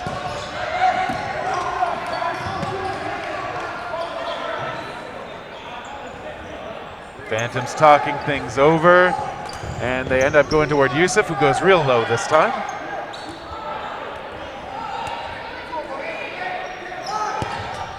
Fury has 4, I believe. And this one is and Baliko juggled a gets bit. that catch. Nice grab. Wood looking frustrated. Joe Baliko making it a little closer on this point. And that time, can't find it. So it is 4 still on the side of Fury against 5 Phantoms. And that one, let's go toward Yusuf. We got Fury setting things up. 4 balls for Fury. Let's see if they're going to throw 2. And they do. And yes.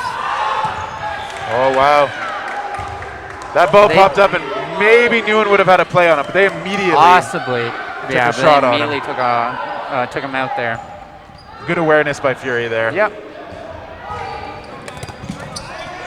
Hurt ball. All right, so those balls all missing the mark. Fury still holding strong. Good little dodge by JP Nguyen's there.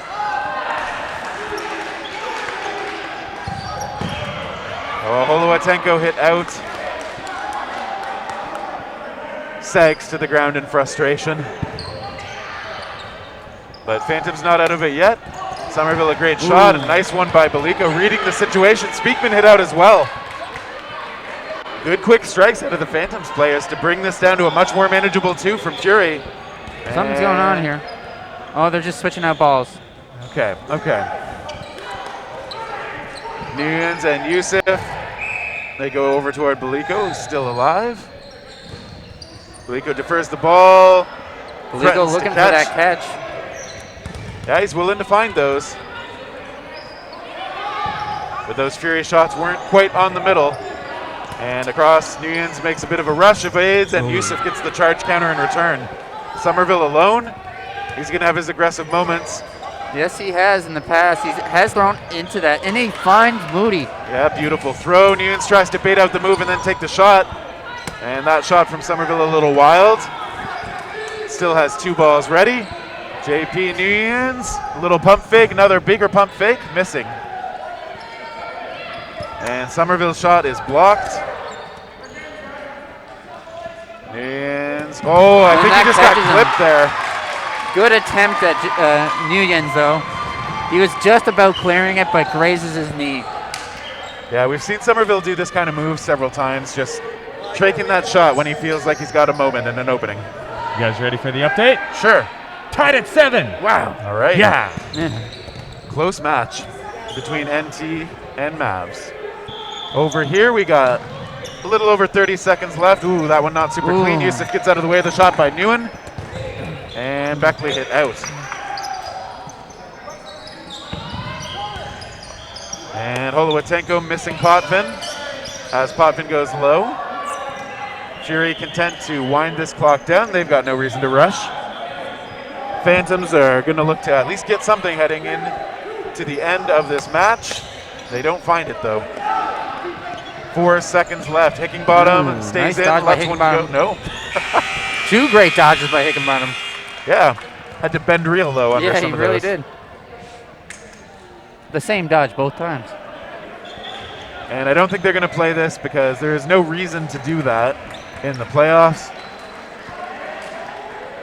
So these longer matches, full day of work, it's 9 to 5 in favor of Fury. And again, just to reiterate, the first half was pretty close between these 2 teams, but Fury made some adjustments and came out strong in that second one, and that speaks so much of Fury's unit as a team. You think you can pick out what some of those adjustments might be? I think they were just throwing a little bit more preemptively and off, either preemptive or right after. They were taking a lot of aggression, not taking a lot of aggression, but they were taking a little bit more aggressive throws. They were being patient, I think, in the first half and kind of feeling out the team a little bit, then ramped it up in the second. And maybe just having enough of a sense of their Yep. opponents and making it work for them in the second half. So, you have one more update? Let me take a walk. All right, so just We've before we got- cut, we're yeah. going to see if we can find out what the status of that match is. Do you want me to just yell it at you? Okay. Just bring it back okay. once you find out. Sounds like that's one of the matches. And you wish you could stream all of them, but... so, while we await word on Northern Touch versus Mavericks, we will let you know that coming up on this court will be Ruthless versus Mafia. So a women's division match following this men's one. Next round, we will also have Unleashed versus Bali, Reckless versus Play Hamilton, and Valkyrie versus Phoenix.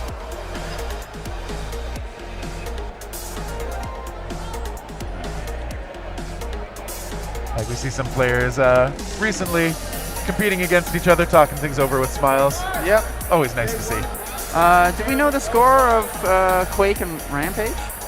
I didn't see what the score was. I think Rampage was up last time I checked. Rampage was up by a fair bit, yeah. All right, I think we have an update coming up. It's over.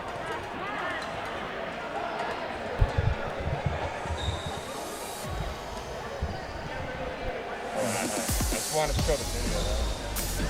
Yep. Because suspenseful. All right, so we should have an update shortly. Spicy, that's your update. Oh, apparently it's been spicy. 3-0 for Northern Touch against First Seeded Mass, and then it went back and forth, back and forth. And then no blocking for 7. Mass.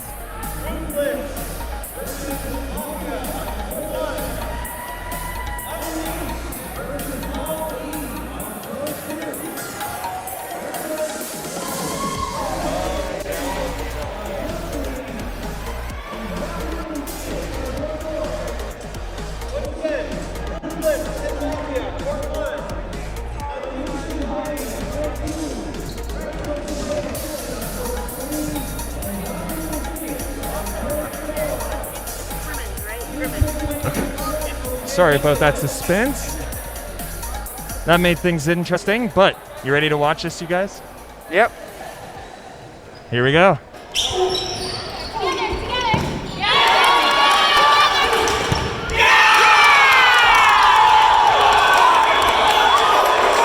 Mavs win 8-7 in sudden death. That's your update. Pretty exciting.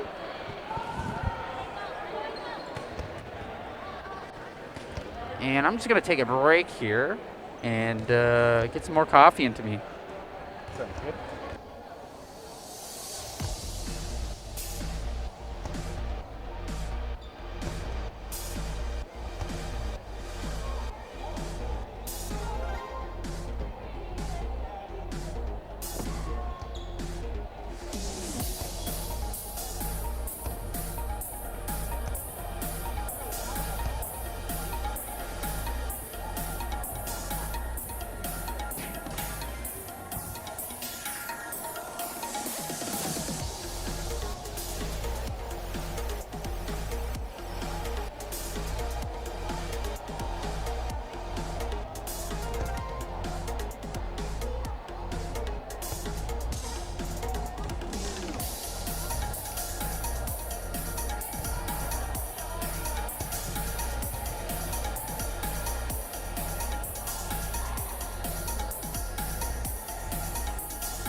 been a crazy weekend, you guys.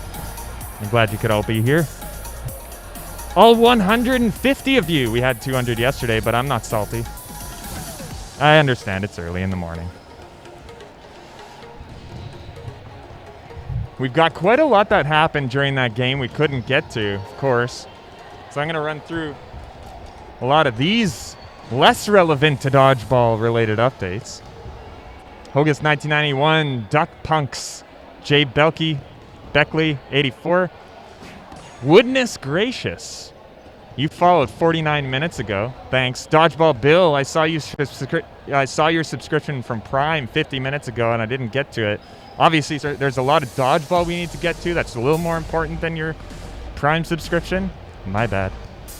Boo 1260, you followed. Dodgeball Noob. I'm glad we have these dodgeball themed names that are going on here all the time. It's kind of cool. I like to see it. There's Dodgeball Bill, Dodgeball Noob, that Dodgeball Guy. I love it.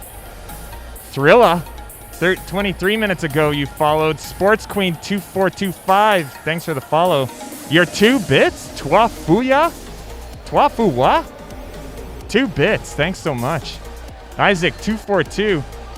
NK Suku. 3 minutes ago, you followed. And Justin 99233. Thanks for the follow just a little bit ago. Appreciate it.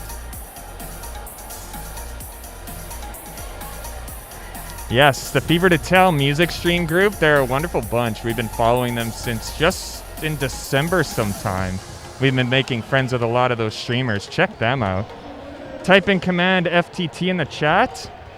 There's a whole group of streamers that have Spotify accounts, and they've got some great music.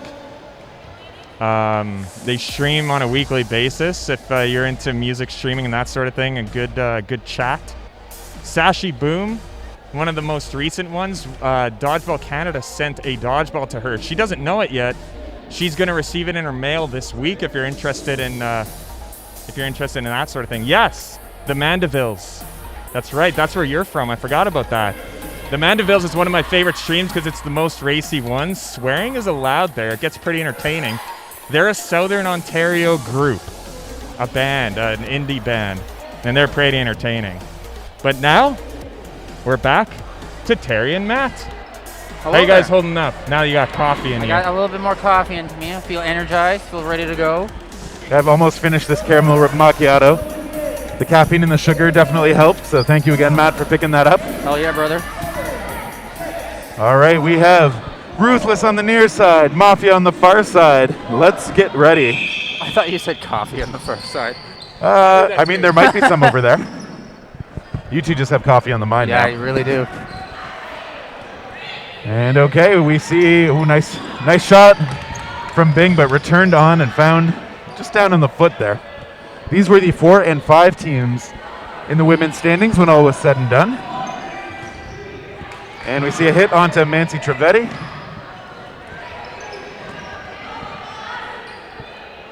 Ruthless with a great showing in the round robin, finishing 4th. I think they played with a lot of cohesion. A lot of these folks played together, maybe all of them even in Hamilton.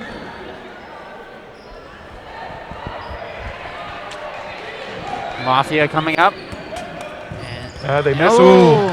and Ruthless is able to make the counter. Had Doyle finding lead. Doyle has done a great job in the matches I've seen with those strong shots out of the corner. She certainly has been a standout with her throw. Definitely one of the main targets if you were opposing her or opposing Ruthless. Try to get her out of that corner quickly. And there's a shot skimming a bit low. Nice dodge. Yeah, getting very low there was McCormick.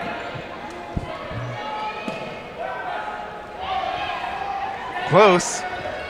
That almost caught her off guard. Yeah. She was I think trying she was to expecting that last ball to get thrown, but well-placed shot, but it's low and outside. And there it is toward Doyle. Doyle rushing, Doyle taking, and a hit. That was the right play by Doyle. It was a Ruthless play. Yep. I'm only going to do that once, only once. All right, and we can see For Mafia, Claire Curry is on the sideline, arm in a sling. It sounds like during one of the matches yesterday, she strained or pulled something pretty badly while throwing. Hopefully not serious. She's in good spirits over there, but we wish her well and hope it's nothing serious. Meanwhile, off the rush, Michelle Dermott taking a throw to her Trivedi.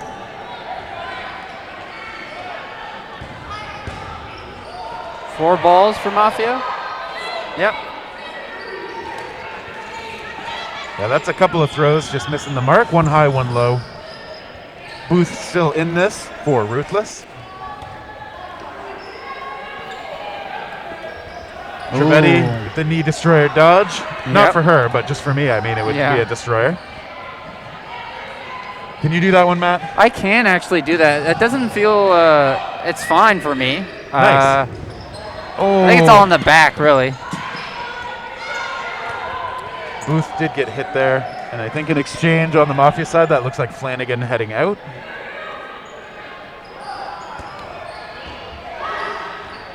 Ruthless going she's doing that same dodge again. Yeah, honestly, it I works. think I see what you mean about the knees. She's not wearing knee pads, and she is driving her knees down, then folding back. Yeah, Probably not the most pleasant feeling for the one knees. of the very rare players at this level you'll see without knee pads on. Especially considering she doesn't stay upright the whole time. She does drop down like that. I used to do that when I was a spry young dodgeball player of, I don't know, 18. Put my knees in the ground. It was fine. Then 3 years later, not so fine. Yeah, one PCL sprain later, and I was like, all right, knee pads it is. Oh, that one pops way up. It is not tracked down in time.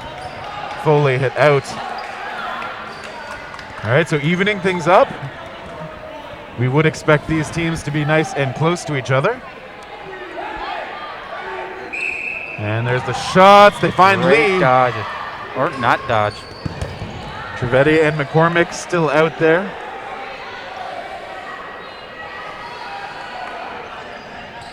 And Trivedi still in.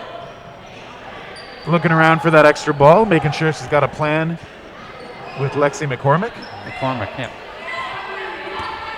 And they pick different targets. I believe they Trivedi got hit Dermott, out. Doyle able to make that shot. Dermott lost on the other strikes. side. Elsliger makes a shot. Oh, and that's a catch. And is it a catch? No catch. No catch. It is ground. Refs are pretty clearly saying ground, it seems. Yeah. I mean, good on McCormick to be ready for it. Takes that shot toward Elsliger, who is willing to rush, and that second ball pops up. That looks like a catch.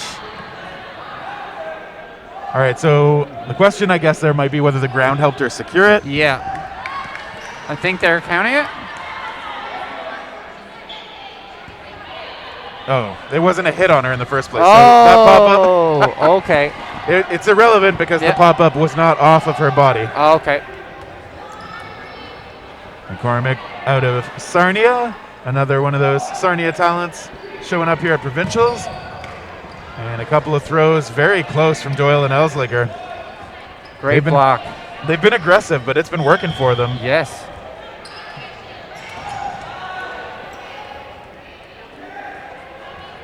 McCormick throwing from a safe distance.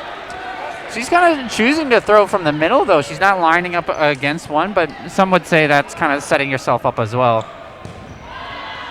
Yeah, I guess if you feel good about your ability to hit in either direction, it can work, but you're right. Normally you'd pick one person to be squared up on. Very close. Doyle just missing. Elsliger driven back. McCormick playing with some good aggression of her own.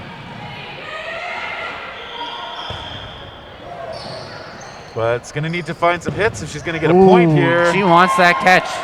Yeah, you can tell that's her plan right now.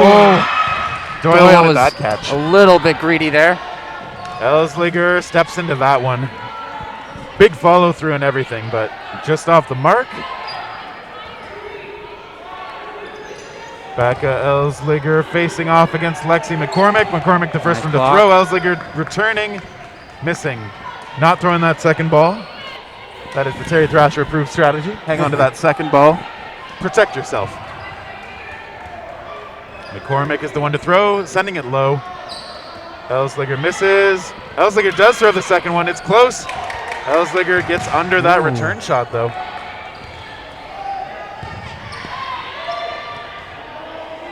Elzager's throw. Yeah, Becca up to the line. Nice block by McCormick. Ooh, both missing. And Wow. McCormick grinding that one out to tie things up for Mafia. she really carried that last few volleys on on Mafia's back there.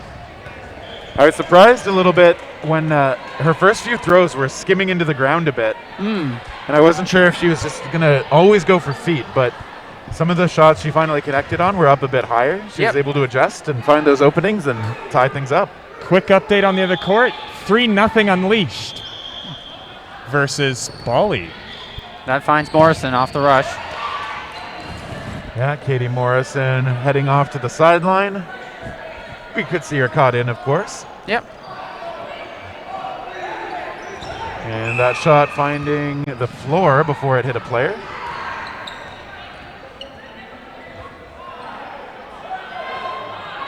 Talking things over is Mafia. And they send them toward Falcone, missing.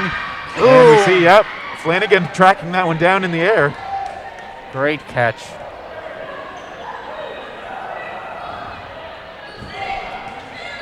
It is Flanagan who throws. Oh, it pops up off Dermott. Can't be saved that time.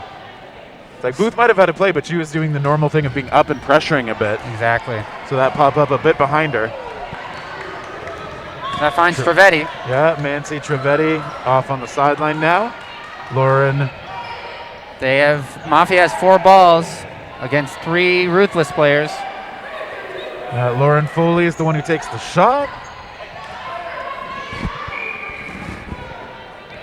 And now Ruthless getting another ball in hand for Falcone. Ruthless now has 4. Mafia's going to pass that ball over to the corner. And Sutherland, nope, nobody's taking that extra ball. Nobody gets it. Sutherland is the one who takes the shot, though. And Ooh, that almost stuck to her. yeah, that was close to being a trap against the leg, but those are hard to make. Yes. Not often intentional. Lee goes aggressive out of the corner. Booth seemed to be ready for it. And they go into the middle. Great Steph Ness blocks. with the block.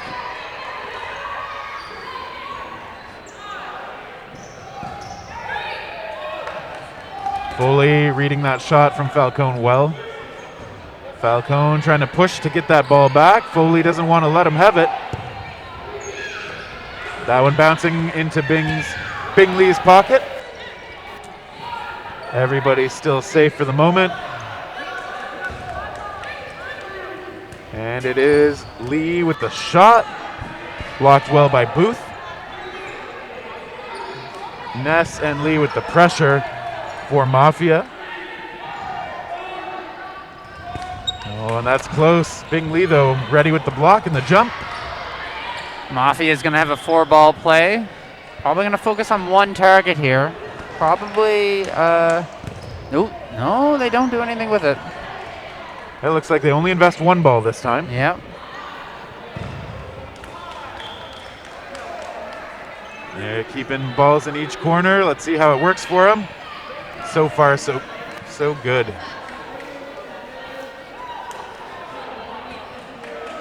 Flanagan and Ness talking. Falcone not actually threatening them too much until now. But it is a 1-for-1. Booth alone. Mafia looking to make this theirs. 2 balls at That Booth and they finds find Booth. her. Making the score 2-1 for Mafia. Yeah, tight points. Pretty close.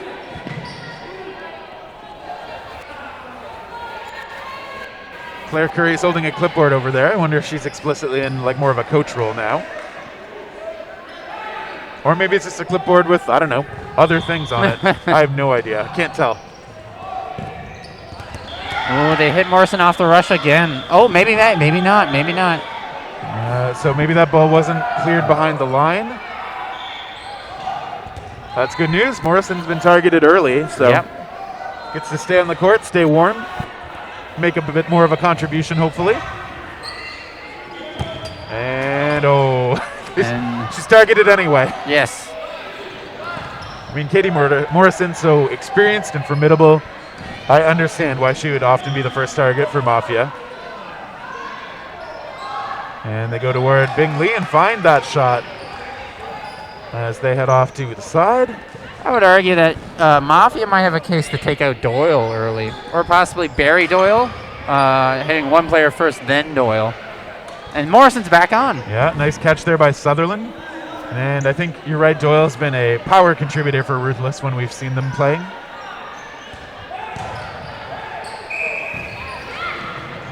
Going to the middle that time. McCormick looking to put a bit of return pressure on. Nobody takes those extra shots, though. Nicole Lee making the call, and the clock is winding a little low. And that one pops up off Doyle. Oh. Can't be found. Sutherland hit Doyle out as well. and Sutherland. Trying to bail out the teammate. Yeah, that's fair. Often the right thing to do. Yep. And they're still in a good place, too. Ruthless with 4, Mafia with 2. All right, it's close, but not connecting. Ruthless talking things over. And McCormick just punishes Morrison. the huddle. Gets a ball back for it, too.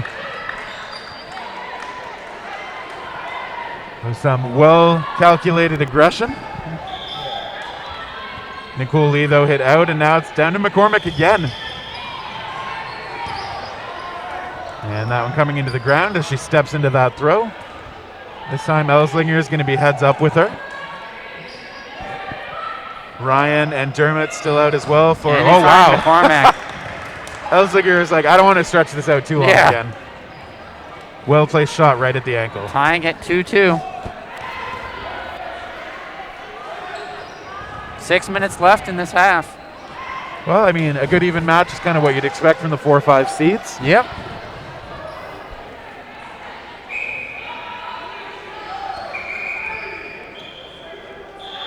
And off the rush again. We'll see if Morrison stays in it. Yes, because nobody throws right away.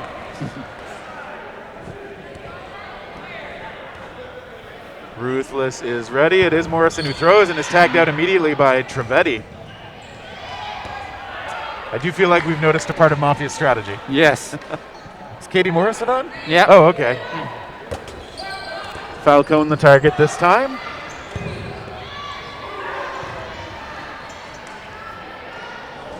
And they come together to huddle, keeping their eyes forward as you have to if you're going to huddle. And that one's skimming in without doing damage. Else like you're clearing that shot. Some little adjustments from Mafia. Ness getting away from that ball. Dermott providing cover for Doyle. Ness electing to take it. Oh, and they can't get the rebound there, although Falcone does use that ball to block. Now they're calling for count out. And Might have been hair. maybe. It looks like the ref saying that was a hit. Yep. Couldn't have been the line from up there. So. Nope. Wow, nice shot by Foley, just finding the low part of Ryan's body. Here they go again. Nice Elslinger. jump. Nice hops. Doyle Nice has catch. popped up. Unfortunate pop-up. Yeah, Bingley hit out as well, but Doyle's going to have to clear out. Yeah, there's still so many Mafia players that if that was going to pop up and play, there's a good chance someone was going to find it. And Elslinger trying to pick the moment. Lee was ready. It's Mafia again. Flanagan, I think, making the call. It's Flanagan and Lee with the throws. Elslinger a little awkward moving there, but She's able get to that block. survive. Yep. Seen some great dodging out of her so far in this tournament. Coming close on Foley. Returns the fake. Elslinger goes toward Bing Lee. So they were looking to pick up a ball. It's Mafia's throw. They're coming up. Ooh. That's close, but Elslinger doing a good job of making use of the space available to her. Lee blocking that off to the side harmlessly. A little over 3 minutes left. Still 2-2 in this match. Nice. Ooh, nice dodges by Elslinger. Yeah, Elslinger up right on that and just Yep. having to move laterally. Yep. All it takes is a couple sidesteps sometimes. And a try from Foley, missing. Again, there's probably no rush from Mafia. They have enough players to try and make this work. Elsliger gonna have the cardio tested here too. And McCormick coming close. So it's interesting, Mafia not electing to worry about setting up with 3, maybe thinking their odds are better to get Elsliger as they back up. And wow, Foley, little hot step off the court after that ball got through. Mancy Trivedi hit out as well. Elsliger is bringing this back. She's slowly picking away. Yeah, still 3 to go though. And they go aggressive. Nice block. Looking for McCormick. McCormick's just ready if that second ball comes. Elsliger only one in hand, doesn't take. Yep. I'm not too sure if that's going to cross that middle. Oh, it might. I think it's reasonable, but Bing's going to get it anyway. Yeah, Bingley Nice finds block one. by McCormick. Good block. And there we see the hit finally. Elsliger stretching that out, taking out a couple of opponents, but eventually the numbers advantage for Mafia too much. So this next point will likely go into sudden death. So that's probably a strategy that both teams are really going to have to consider. Now just 1.5 minutes to go.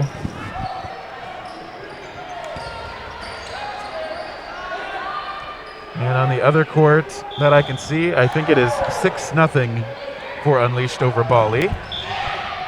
And on this court, you just see one hit early.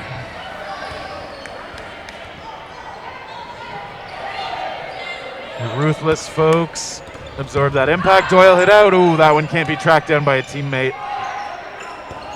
It bounced at what could have been a friendly angle, but nobody saw it coming all the way across.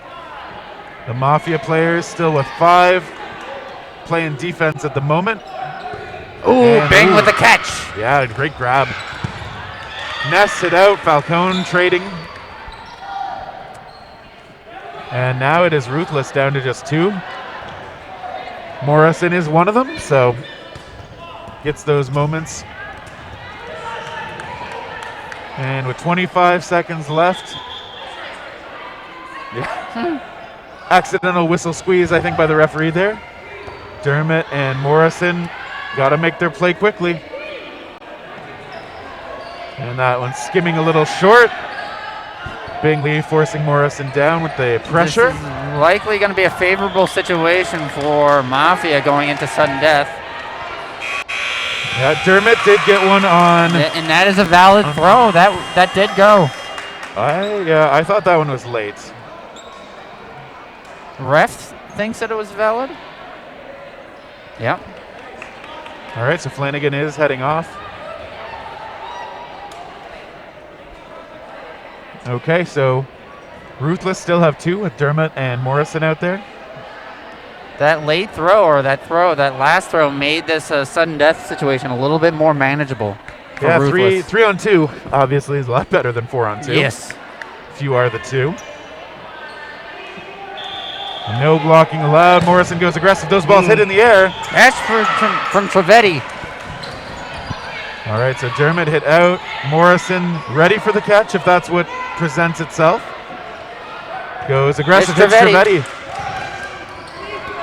Morrison at home with this fast style. Lee missing. Ooh, and there's Morrison. a hit though. Mafia gets the last sudden death point. Well, not the last sudden, but gets the sudden death point. Yeah, so a 4-2 edge for them as they wind down this half. Again, it's close. These two teams were real close in the standings.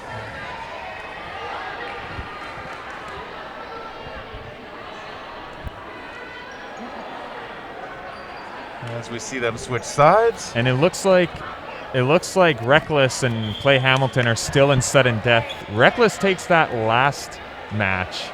6-2 is the score over there for Reckless. And over here on the closer court, you can see in your picture-in-picture, your restaurant quality picture-in-picture. Nope, Matt didn't catch that reference. 7-0 for Unleashed. Getting nothing out of Matt. I'm making references he might catch. and I he didn't. can't hear you. Restaurant quality picture-in-picture. Oh, fun. Yes. I'm not understanding the reference. You don't watch enough AEW. I don't think I do. Jim Ross likes to talk about picture-in-picture advertising. Oh, yeah. And now we're going to go see some picture-in-picture. By God. Yes. References lost on the rest of us. All right, well, we'll see. And that's a shame. I am wearing an AEW shirt right now. You are full of shame. That's actually, I like that. Actually, love I this didn't shirt. even notice that Orange Cassidy. Yeah. Or Ryan Gosling. Every time Orange. someone asks me about this shirt, I tell them it's Ryan Gosling. I've seen this guy more than Ryan Yeah. Gosling, so sorry. Maybe that reference is lost on me. No, That's okay. that's all right. Life is lost on me. I'm just kidding. My shirt's plain black. No, I was wearing a Delta Crab shirt I yesterday. saw that. Yeah. Twitch streamer. Yeah. Check him out. 2Bs. We didn't get on stream much, but because the camera kept not working. And now we're using it for court 2.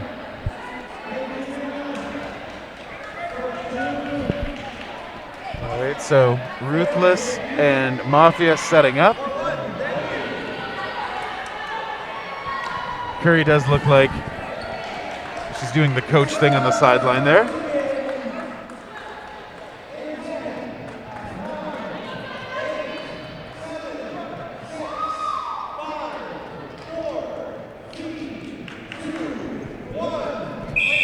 And they're off.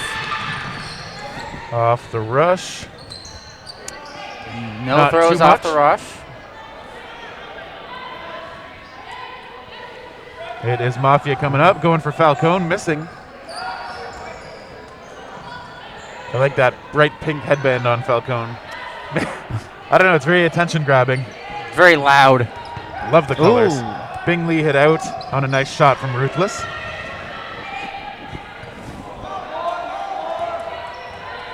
Nicole Lee sharing the call with teammates. And Dermot, I think the target, missing. Elslinger with a shot, but it is blocked. Chris Wood of Fury doing ball retrieval at the moment there for this side. Nice. As Ness is hit out. And there's a catch on the other side. Great start of the half for Ruthless. And that one missing Lee. Doyle with some pressure toward Flanagan. McCormick ready to return that pressure.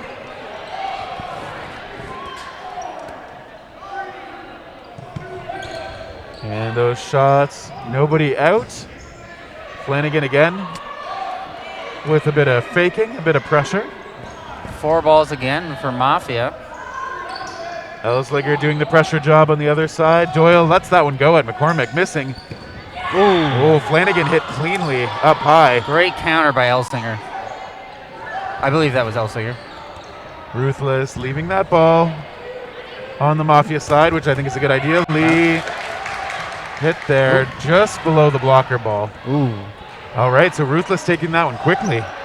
Starting things off with a sub 2 minute point. It's a great start for Ruthless. Closes that gap, 4-3. Also noticing that so far for Mafia, Marie Wright is wearing the penny for the ball retrieval. So maybe not playing, maybe an injury reason. Hopefully also Possibly. okay. And nobody takes those rush shots this time. Dermot with the call in the middle. Ness with the block on that.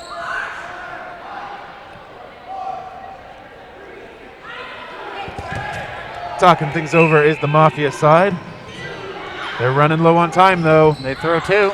And Dermot though gets a catch on Bing Lee's ball.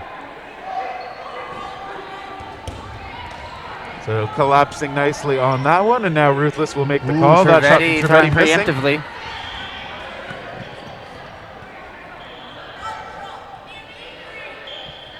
We hear Coach Curry saying ball control on the side. Every level of every dodgeball league has that shout. Yep. Oh, Foley hit out. Couple of balls finding the mark there.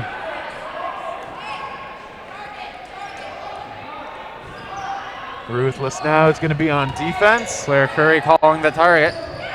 Aggressive And from Dermott, finds finding Ness. Ness out. Elsliger, though, tagged out by Trivedi. Elsliger's been elusive, so nice shot by Trivedi. Tries again. Sutherland out. Must have got clipped there. Trivedi with a bit of a hot hand at the moment. Tries again. Oh, Trivedi. That's a two for a hit and a then catch. Trivedi demanding this point for her Yes. side. It is just Ryan remaining. Trivedi tries to trade. Coach Curry saying they want 3 balls on this side, not to try those trades as much. All right, they come together. Ryan threatens the huddle. Ooh. Lee pulls the hands back, doesn't actually reach all the way for it. Ryan looking for a moment to attack, but doesn't find it. Driven down, hit out. Another somewhat quick point, a little bit over 2 minutes, but the points are going fast here in the second half between Ruthless and Mafia. Mancy Trivedi doing a great job getting 3 or 4 hits on that point and a catch. So Yeah, she definitely was a hot hand in that point. And she's being placed on the lineup again. all right, so Mafia extending their lead a little bit to 2. Off the rush, it is Morrison looking. No, not taking them. Both teams playing it conservatively.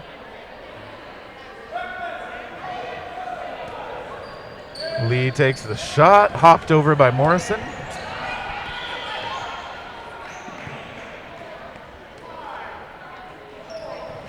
Ruthless coming up. Ooh, Dermott gets no, Dermott was hit out on that one.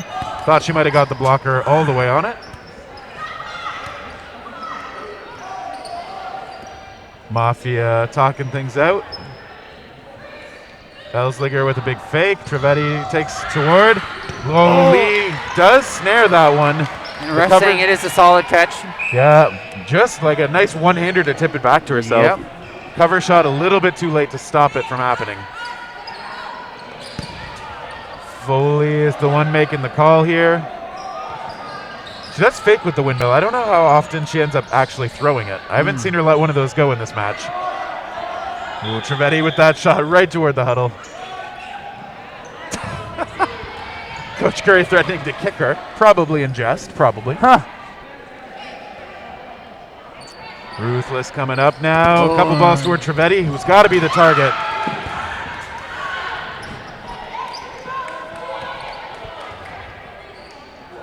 And Mafia figuring things out, coming up to the line again. And that hit on Lee. They were bunched up as they threw. That was a easy choice to make for Falcone. Yep.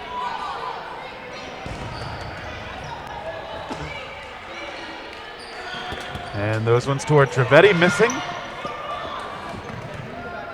Mafia still 4 strong. Foley and Flanagan talking at the middle. 4-ball play coming up from Mafia. Ooh, balls collided there. Yep. Ooh. Yep. I thought it was 1 for 1 for a second. Andrea Falcone hit out there. Morrison and Elsliger. That ball just skipping short of Elsliger. Ooh, trying to catch Morrison off guard. Didn't work. Veteran savvy, I hope. Elsliger lets one go. Ooh, Foley with the catch by catch on Foley. Morrison. I feel like Lauren Foley read that one coming in all the way. She was prepared for that. And Elsliger again alone, stepping into those throws. This time does get away from that shot. She moves around really well, and she's had to in these situations. Trivedi, I'm sure, is going to look to be aggressive. McCormick does end up knocking that one up Nice enough catch for Big by Lee to track Lee. it down. Lee's so good at seeing those happen and making that quick move to get to it, Exactly. saving that moment. I think that might have been her third one like that, possibly. At Definitely least- her second. At least second, yeah. Yeah.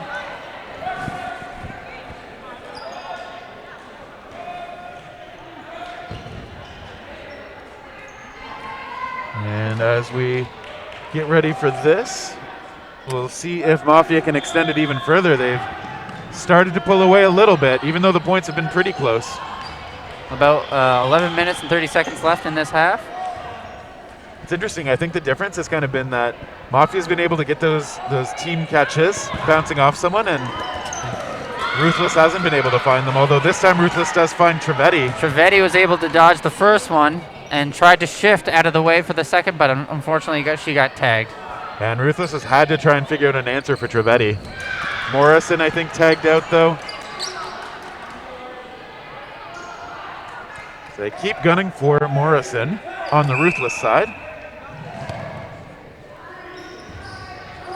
And, oh, that one finding Nicole Lee. Dermot's ball right on target. Foley shifting over to the middle. Lee taking over in the corner. Lee lets it go. Booth ready for that one. A little bit too preemptive there. Yeah. But they got the lead here, so it's all right to take risk. Oh, and Foley with another catch. Yeah, tracks it down. Great grab. Foley getting prepped for another one. Yeah, Trivedi pulling people in for the huddle as Elslinger heads off to the side. Yeah, they were getting really low on the throw count there. You do have 10 seconds to let it go, but it's amazing how fast that 10 seconds can go sometimes. And it's something hard for us to even see because, one, we can't even hear the refs. I can just barely hear the refs. Yeah. Seems like the players can. That's the most important thing. And that's the rough thing about these tournaments. When we have so many courts going on, so many whistles being blown, calls being made, you sometimes just can't hear the ref. And McCormick takes the shot on Dermot. Return from Dermot does miss, though. And that is an extra ball in the hands of the Mafia players. They go to the middle. Falcone staying in it. Booth as well in the corner.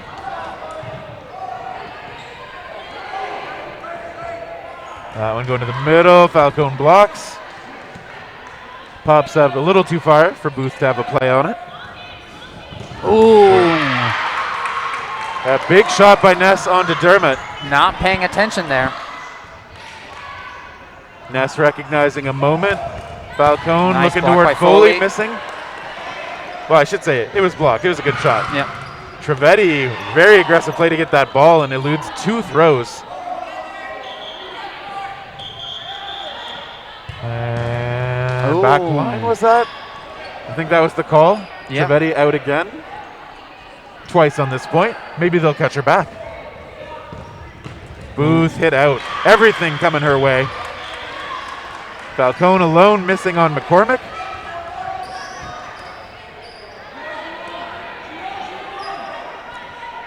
Andrea Falcone, tall order here.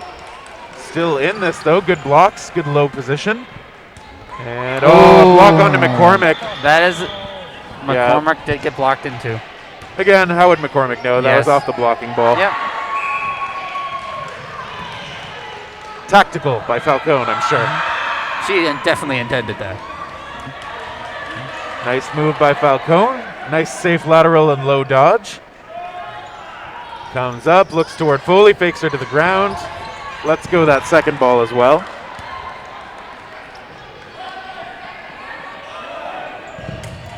Seven and a half to go.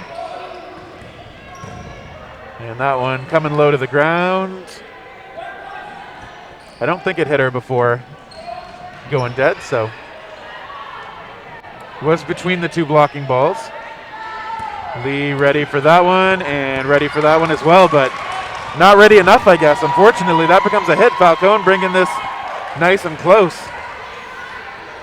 2 against 1. Mafia against Ruthless here. 2 Mafia, 1 Ruthless. Yeah, Falcone playing in a way that lets Mafia make some mistakes. Mafia again trying to take shots, make it hard for the Ruthless player to keep her attention on both the player in front and the other player out way wide. That shot a bit high. Ness and Foley playing it patient so far. Yep. And they come in and they find. Wow, that's a catch by Falcone. Maybe a hit on the back foot as well. I don't need more coffee. I just need my voice not to break a little bit when I try to push air out the back of my throat here. And so Falcone still holding all 3 balls from that earlier moment. Refs talking again.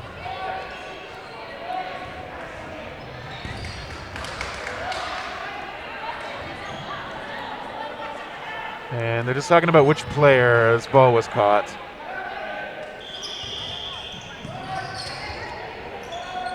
Oh, okay. Yeah, 2 against 1. Looks like Ness is the one remaining on the court. Yep. Everybody is setting back up at the back line, coming back in. And Ness hit. Falcone coming up huge on that one. That was, I think, a 1-on-4 to start. And Falcone playing patient, opportunistic, a clutch catch. And it turns into another point for the Ruthless side, 6-4. So still a little over 5 minutes, lots of time to make up a 2-point deficit if they can keep playing well, although I'm sure they're going to want to make it a little less challenging on themselves. Green ball. Oh, that green ball coming right in play. 5 minutes left in this half. And they're off. It's a quick 3-2-1 count from the ref there. Oh, that's first point in a while that they took off the rush. Maybe the last 2 games. Trivedi still probably one of the first targets, but so far in it. And we see a hit onto Sutherland.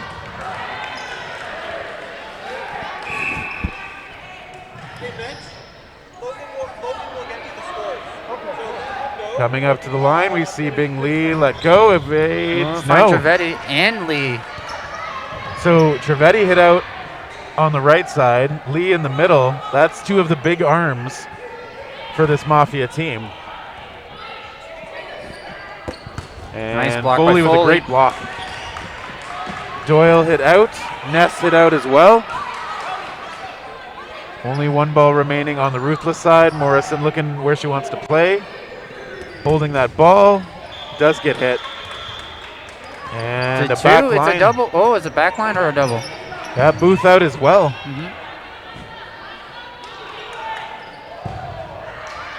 Ruthless coming up. It is 3-on-3 after that little exchange. Flanagan and Lee talking. Foley gets the word from Lee. Sutherland absorbs that pressure though.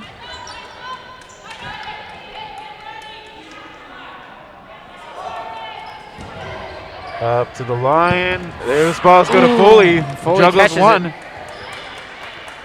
Yeah, and I think that was a good catch from Foley. The It first was. one, I think the first one hit the ground and then scooped up into her, and the second one was directly in. that's what I saw as Yeah. well.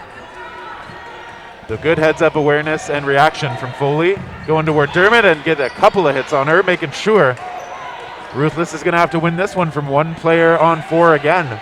This time it's Sutherland.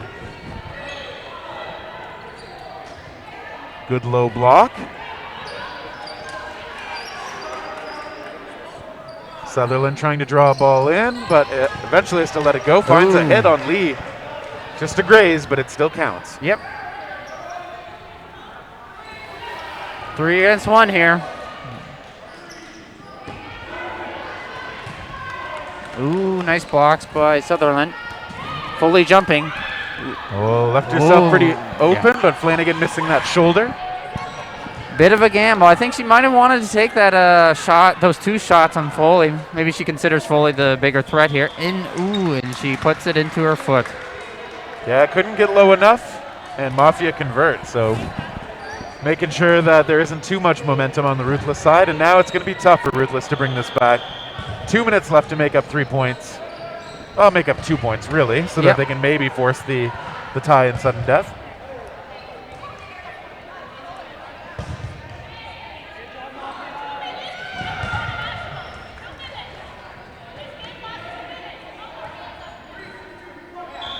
Stephanie And Ness off. suggesting for her team to work the clock. Good advice when you're winning. Yep. And there's not much time left. I saw a nice video from Team USA member Brianna London about just time management Yep. in competitive games. Oh, Lee hit and a catch. I think, yeah, that first incoming ball did get low on her. Lee knows she definitely got hit, but whether or not the catch counts, hit only. Only a hit is the call. Curry keeping the energy up for her team. I like sideline Curry. I do too. This is very lively. And Elsliger pops back up, gets Foley. a shot. Wow. Elsliger knows they got to push the pace if there's any hope, but it's going to be tough. Booth with a block on Trivedi. No, Booth hit out. Got her fingers perhaps on that ball. Incoming from Ruthless. No, it's Ooh, Trivedi they takes a find preemptive Morrison. shot. Yeah. Taking out Morrison no matter what. 25 seconds to go. So this one basically in the hands of Mafia, even as Flanagan hits out. Falcone can't squeeze that one. Trivedi getting another out for herself. And as we wind things a little lower, Ooh, Dermott hits. Dermott looking for that pop-up catch, but unable to make it. Yeah, had to play it aggressively. There's not much time left. Elsliger Exactly. lets one go for fun. Yep. And that is it. They won't play anymore. No need. Mafia with what is technically the upset. But again, it was the 4 seed versus the 5 seed. Exactly. They played very close. It was a great all game tournament. all around.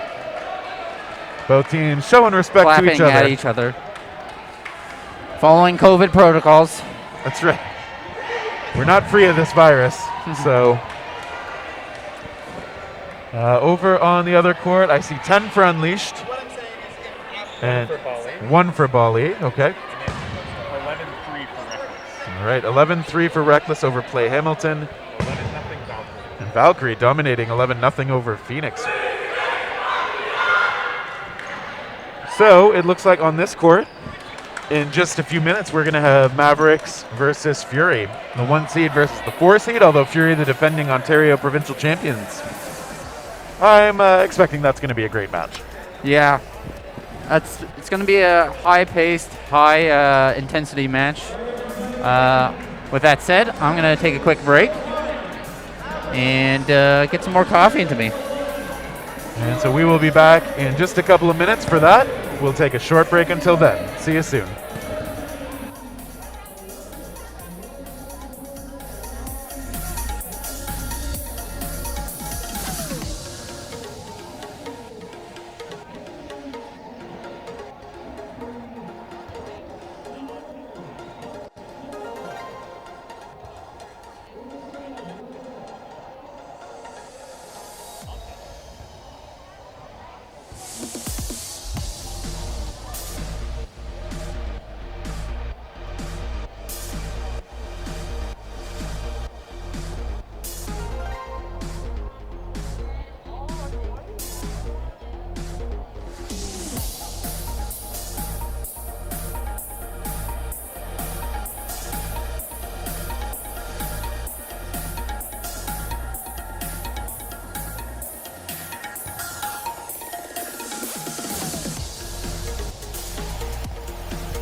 Refs telling, the refs telling those teams to get going. I wasn't sure if I flipped my own switch for a second there, but I did. So we are back with the Fury and Mavericks. You can probably see the referees telling those teams, get lined up. We have Steve Hickson on the PA, also telling them to get lined up. Big game here, folks. Big game. Yeah, we're getting into clutch time for everybody.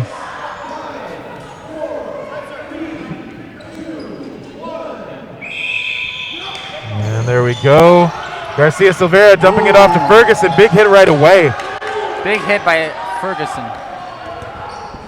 We're going to see that lateral play from those two players often. And a 1-for-1. Garcia Silveira, I think, trading with Wu. Speakman off as well for Fury. Zanke with the pressure. Very active from both teams early on. 4 balls for, nope, not 4 balls. 3 balls. Ferguson, a big shot. Threatened with that fake, but it ends up being Estabrooks who takes it. And a 4-ball play coming up by Fury. Ooh, Ferguson looking for the catch, unable to make it. Yeah, squared right up to that shot. Maybe had a chance at it, but enough velocity on that one to make it, a little tough to hang on to. A little too much mustard on it. Alain in one corner and Drusik in the other for Fury. Coach Vic telling his team to stay up and keep that pressure on. Potvin lets that one go. We got Yusuf shadowing, looking for those pop-up catches. Oh, wow. Fine Yusuf. Great shot by O'Brien. Yusuf went super low. Oh, Potvin caught off guard. Estabrooks with that shot. O'Brien hit off as well. Alain getting one back. And Alain as well.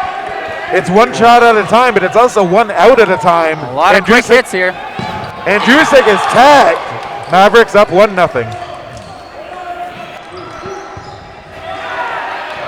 That was less than 2 minutes. Yeah, that was pretty quick. Funny story, Ruckus is up 1-0 before this was even done. Oh, good for against them. Northern Touch. And yeah, maybe the Mavericks players saying they can't even hear the countdown before the whistle. There should just be what's going on? Lots of conversations happening. They will reset, do the rush again.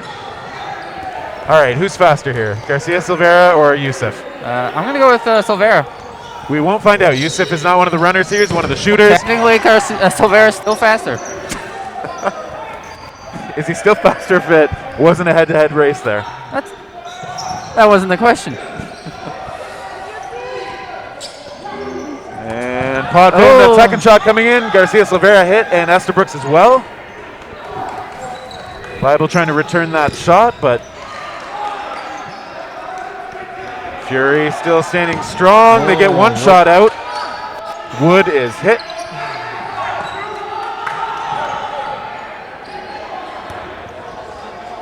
Mavericks coming up. It is hit onto JP Nguyen's.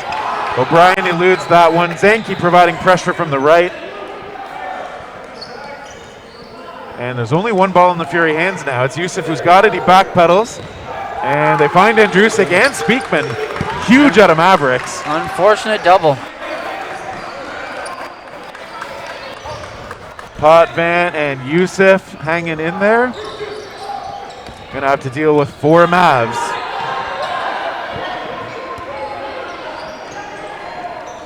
And we see a hit onto Zanke.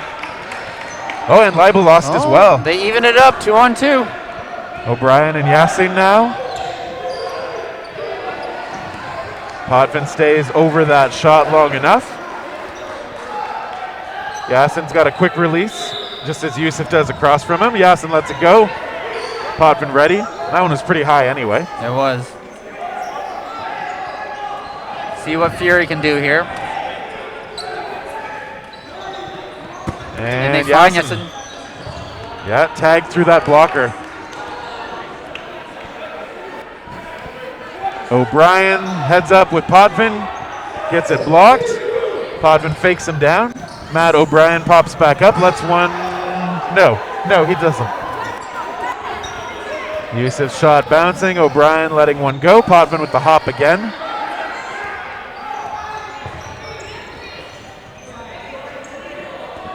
Bryce Potvin and Moody Yusuf getting up to the line. Yeah, they draw out the move, and then Yusuf with the second shot gets the hit.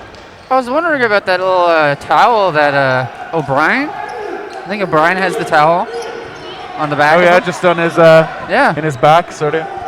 Maybe there to help wipe the hands. Possibly, but that will count as an out if it get tagged. It's always the risk with a little bit extra clothing, but off the rush. And Nice the block by shots. One missing, one blocking. Everybody's still in it. Zanke right up, putting pressure on the opposite corner. Speakman. Nice shot from Nguyen's, but Zanke gets nice and low under it. You can really hear the intensity in all the courts right now. It's a lot louder in the gym now. And we did see Wood hit out. Mavs still with 6 though. Zanke, okay, maybe got the sideline. And one ball being returned. Maybe was thrown after the ref blew the whistle. And a couple balls coming Mavericks' way. Another one coming in towards Spencer Tate. One of those very few players playing with a hat on. A lot of headbands, not a lot of hats. Ooh, Nguyen's ready for a catch. That one going outside on it. Speakman inside now as Yusuf takes over that corner. Nguyen's is the one who shoots. Yasin stays alive, pops back up, threatens the counter. Yusuf way up at the line. Leibel trying a really early throw there, maybe to try and catch the back pedal. Speakman the active fakes. He is the one who throws. Leibel was ready for it. And they get Wu there. Yeah, nice hit on to Wu, and Speakman now tagged as well. Mavs getting those shots. Yusuf and Nguyen's still remaining though. And Nguyen's is down. Moody Yusuf facing off against his national team teammate Estabrooks. He gets a hit though onto Leibel, and Estabrooks makes sure. Ooh. He's ready for that move. Yusuf's kind of like push-up dodge there is known, so Estabrooks showing great patience waiting it out. Yes, indeed. That was a great call by Brooks. You guys want some updates? Sure. 1-1 between Rampage and Z Warriors. 1-1 between Phantoms and Quake. And 3-1 Northern touches up against Ruckus. Yeah, so these are all men's matches right now. We will see another round of women's matches after this.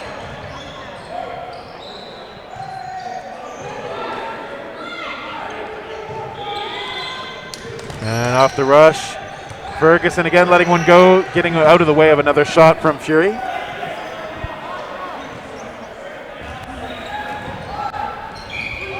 Ferguson lets go.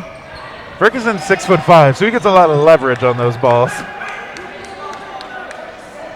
Fury with a 4-ball play coming up. They only threw one. Oh, Silvera responds. Garcia, Silvera willing to let those go sometimes. He can get a lot of movement on those throws He really too. can.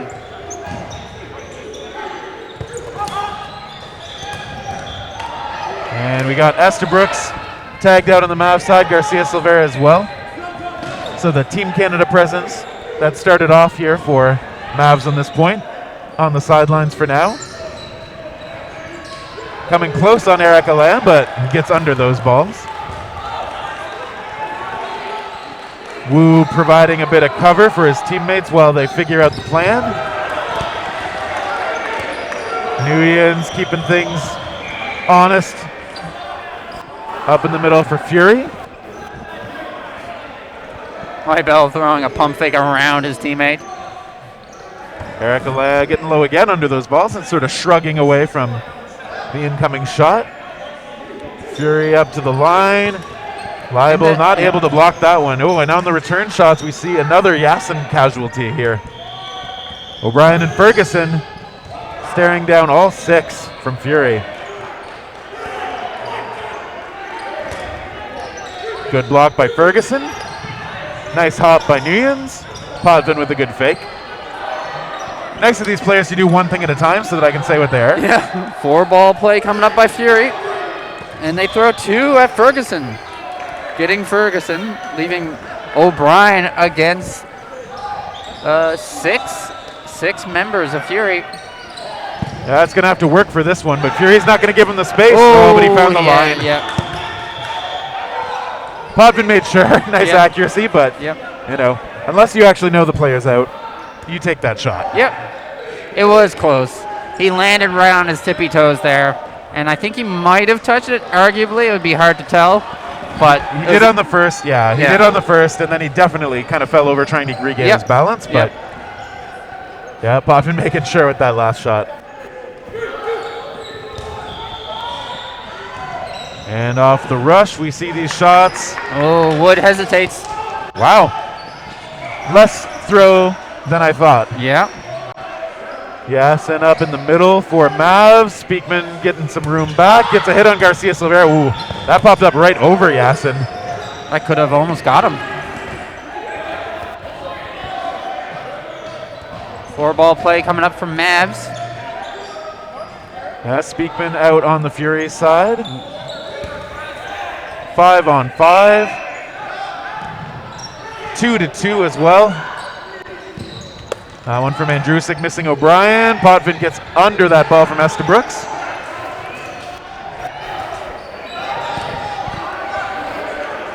O'Brien looking as he's in the corner here, trying to find those openings, but Fury just coming up uncontested at the moment. And it's O'Brien putting some pressure on as Estabrooks throws. Zanke doing a great job up in the middle too, holding attention before he dumps that ball off to his teammates. Oh, it's a rebound. Leibel did get that ball. Did Estabrooks touch the line, or did he get followed up there? Might have been the first one that hit him, I guess. I'm not sure. I definitely only really saw the second one. Yeah, I only really saw the second one. But we do have Garcia Silveira back in there. Nice little sidestep from Roman Lila.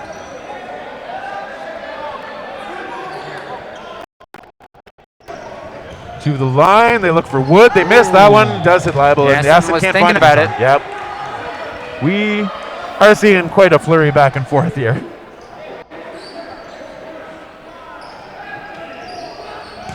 Potvin does find it. Yeah, that catch is good. Potvin was hit as well. Fury now with the player edge. 4-on-3. And that one, not the best shot. Wood a little frustrated with himself. And Speakman hit. Speakman.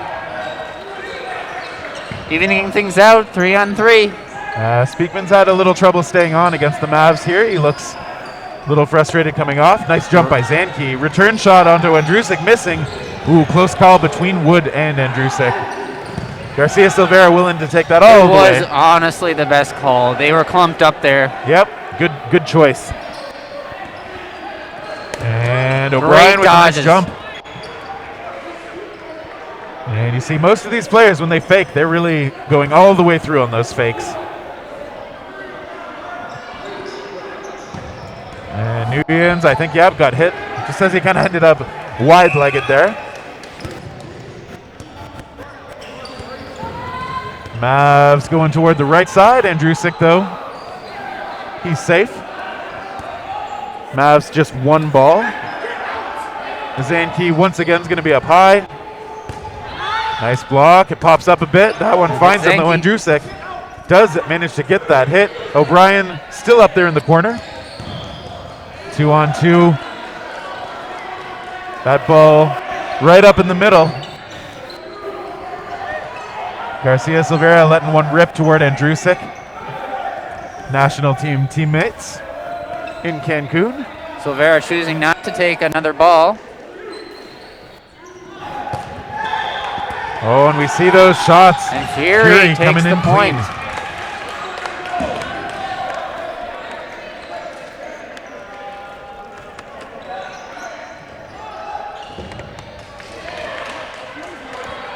All right, so an advantage right now for Fury on the scoreboard. It's 3-2.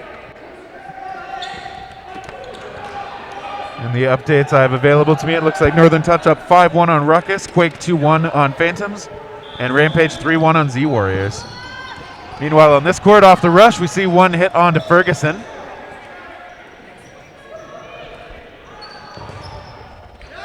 And these points have been very close. Back and forth, and ooh, ball retriever hit hard there. The life of the retrievers. O'Brien and Zanke. It's Tate putting pressure on Estabrooks with the hit onto Nuyens.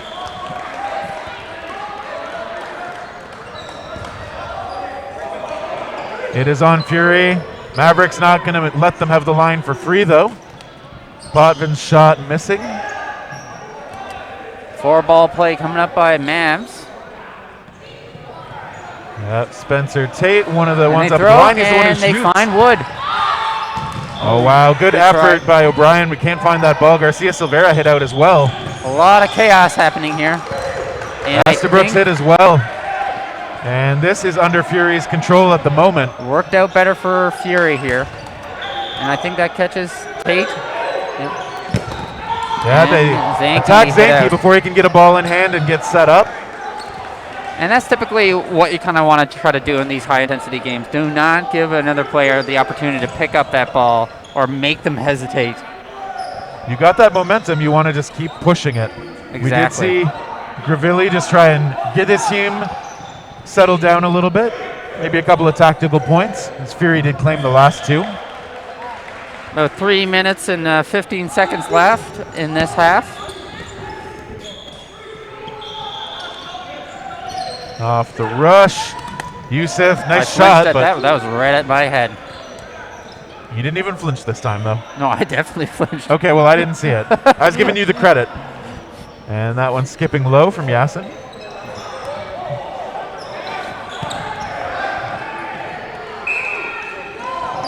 Speakman with the active arm there, and he's the one who Ooh, shoots. that's It's a a double. double. Zanke and O'Brien hit out.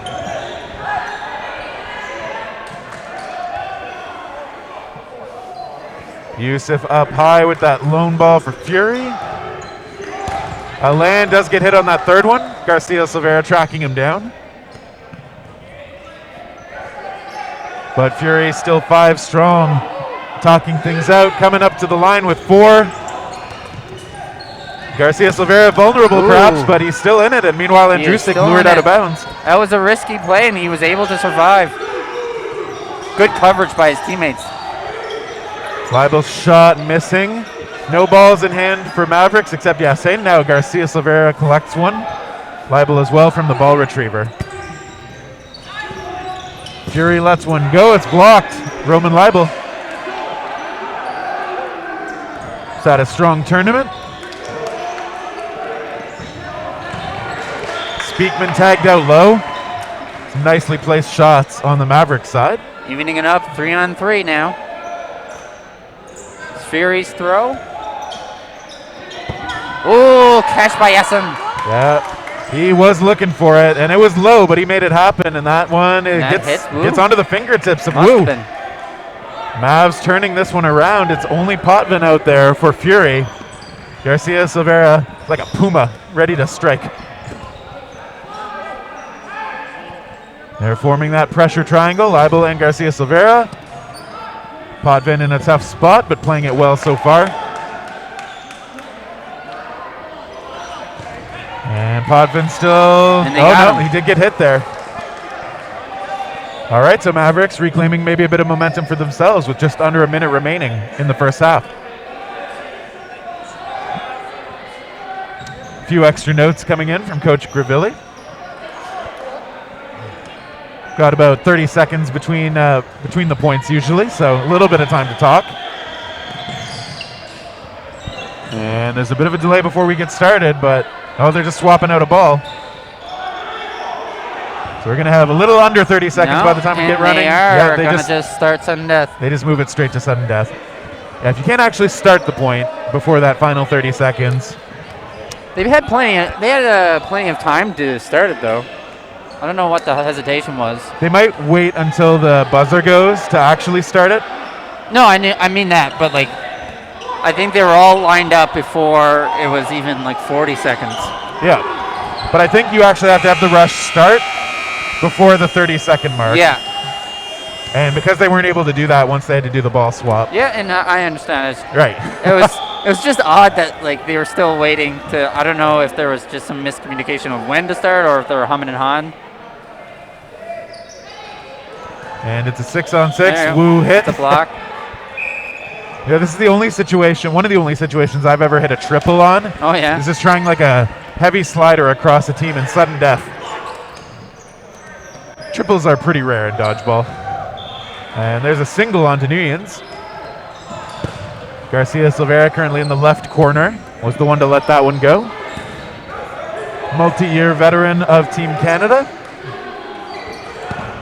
And we saw Zanke hit out there. Garcia Silveira on the retreat. Mavs players doing well to stay in bounds. Now they're going to come up for strong. And it comes close. Wood, I think that one bounced before it hit him. Dodges.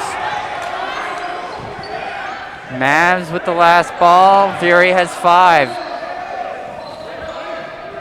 Alain, Wood, Yusuf, and Speakman coming in. Libo with the catch. Was hit as well. I think, they're talking again about whether or not that catch was good because there was a hit. The catch wasn't like clean right away. So if he didn't have control before the hit went, that ball that hit him went dead, then that catch won't count. So I think that's just the conversation. Oh, they're calling it catch. Or did they call it a catch? I can't tell from the refs. And they might have said no catch. Yeah, since there are still 4 Fury members out there, I don't think that's a catch. No. Talking things over again are the Mavs. Preemptive shot.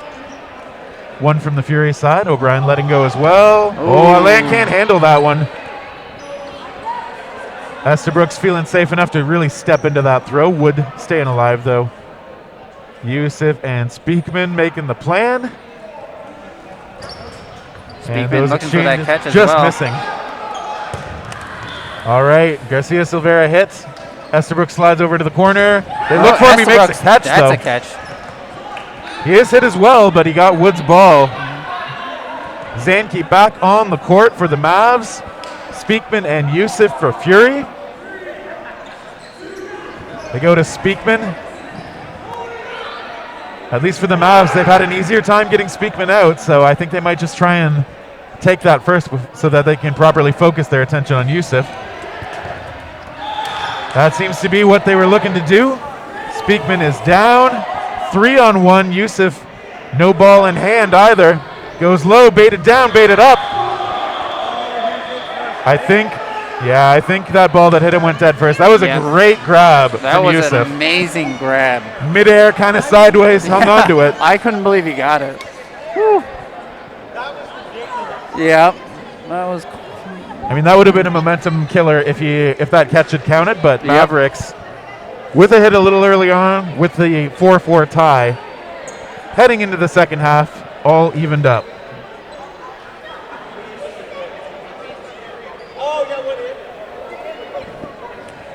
And we'll see what we can see on the other side. It looks like Rampage up 4-3 at the moment. And is it Quake 5-1 with Phantoms? Sorry. 9-1? Okay. We're getting some updates from other courts, I think.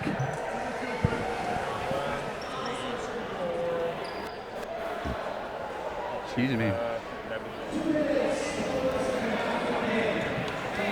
So looks like 4-3 Rampage over Z Warriors right now. 5-1 Quake over Phantoms, and 9-1 Northern Touch over Ruckus.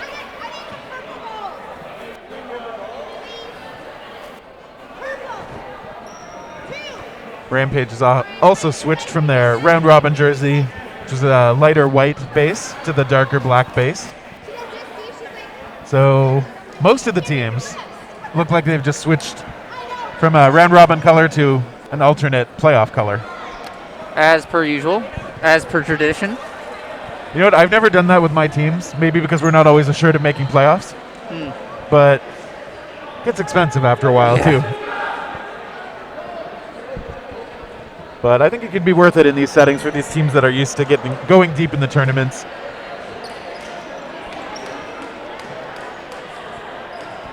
Quake in their more colorful version of their jersey. They had a more muted, couple of shades of blue piece yesterday. Just going to get some quick shout-outs in, because there's a lot that went on there. PEI Guy 2. Matt, that wasn't you, was it? Wasn't an alt account, was it? Just kidding. Thanks for the follow, PEI Guy 2. Ian O'Reilly, thanks for the follow. Farmer Wolf, thanks for the follow. Beans Cord, 100 bits. That's the most we've had since that dodgeball guy started spamming our chat with bits back in the day. Right, Andrew? I'm looking at you, Andrew. You still have the #1 spot. No one's going to take that away from you for a while. Now back to Terry and Matt. And players seem to be lining up here. About to get started again for the second half. Yeah, we hear Hickson directing traffic again. We're in the countdown. Fury now on the near side of your screen. Mavs all the way over there. And it seems Moody was faster there off the rush, like I've always said. Just like you've always said, yeah. I've always said that. Yeah, and Wood able to turn that into a hit on Garcia Silveira. Mavs looking for it, but that ball going over top of Wood. Fury now coming on up, letting go toward Tate. Potvin shot does miss though. 4-ball play coming up by Mavs. They get Newens. Yeah, Tate's throw definitely finds the mark there, just clipping the shoulder of Newens on the way by. And Estabrooks it out. O'Brien in a defensive posture on the other side too, as he was backpedaling. Now he's going to get to try and load up, take a shot. He is the one who throws. Potvin calmly gets under that ball.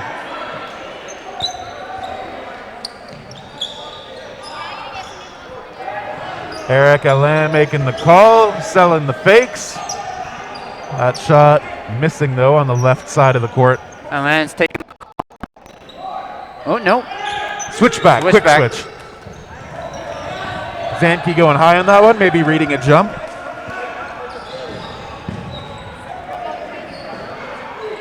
Wood calling. Nice block by Tate. And a green ball's coming in. That ball soared into this court. It really Get back over there to Rampage or whoever. Mavs coming up. It is coming in from Tate. Zanke protecting as he shares one ball back.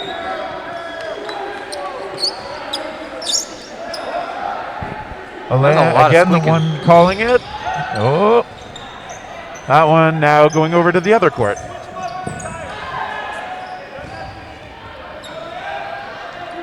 Mavs are up to the line, wasting very little time. They call their plays pretty quick. They're a pretty quick team. Oh, there. Tate getting low under that ball. We see the nice attempt from Andrusik going across court. Not a lot of counters going on right now. Both teams are being a little conservative.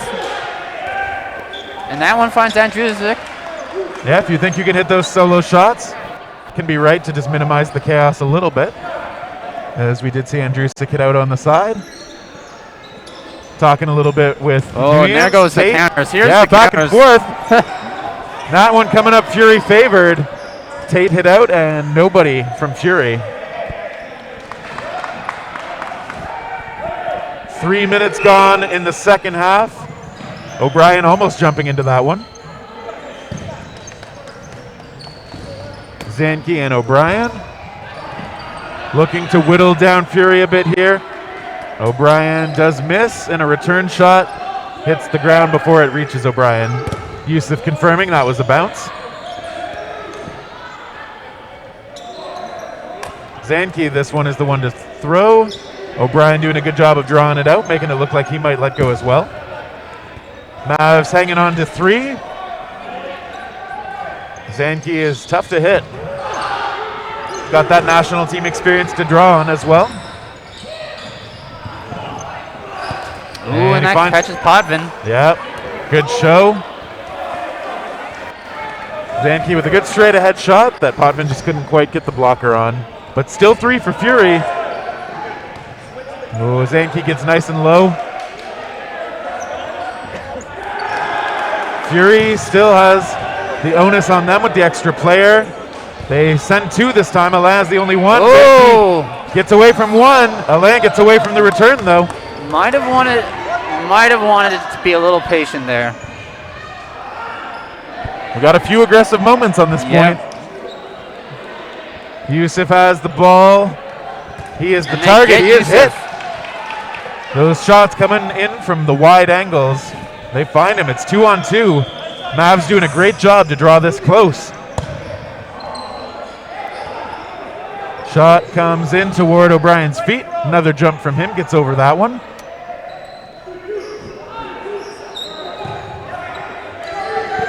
And they go with the crosses. O'Brien. They find O'Brien. Blocks. Nope. He was hit. It was a safe block by Wood. I think he got his leg on the way down.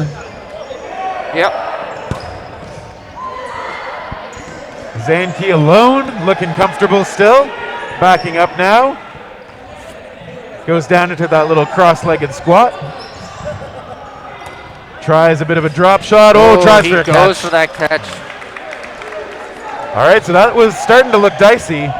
And that was just the first point of this half. Remember how we said the first point of the first half, only sub 2 minutes? Yep. This was almost 5.5. Yeah, so. You could tell in this this first point here that both teams weren't taking a lot of counters. They're probably just trying to like either slow it down or try to feel out the other team again. As you could tell, there's just those both 1-ball throws, and then the chaos happened. Yeah, there's always a bit of chaos at some point. Although not on the rush in this case. And Tate hit out trying to go low, but Yusuf read it well and put that shot onto his back.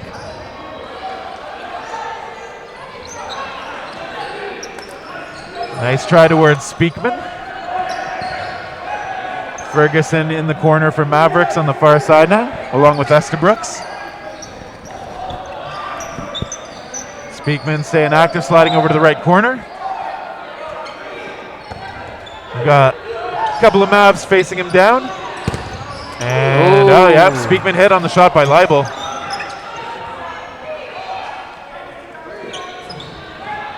Four-ball play by Fury coming up. Yep, they've got 4. Let's see how it goes. And, Estabrooks blocks both. That blocks that one into the bleachers.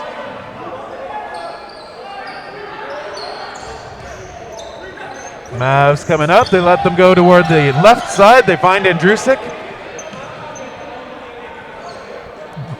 So now they've got that player edge. 5-on-4. Ooh, that one going over Wu. Did a good job to slide low underneath. Ferguson some nice fakes, creating a bit of space. Estabrooks a little sidestep. And Fury still looking for their next hit. Kevin Wu staying loose on the Fury back line here. Ooh, nice shot toward Potvin, missing. Fury doing a great job of disguising where those shots are coming from, as are the Mavs. That one ends up going straight ahead. Ferguson with the block.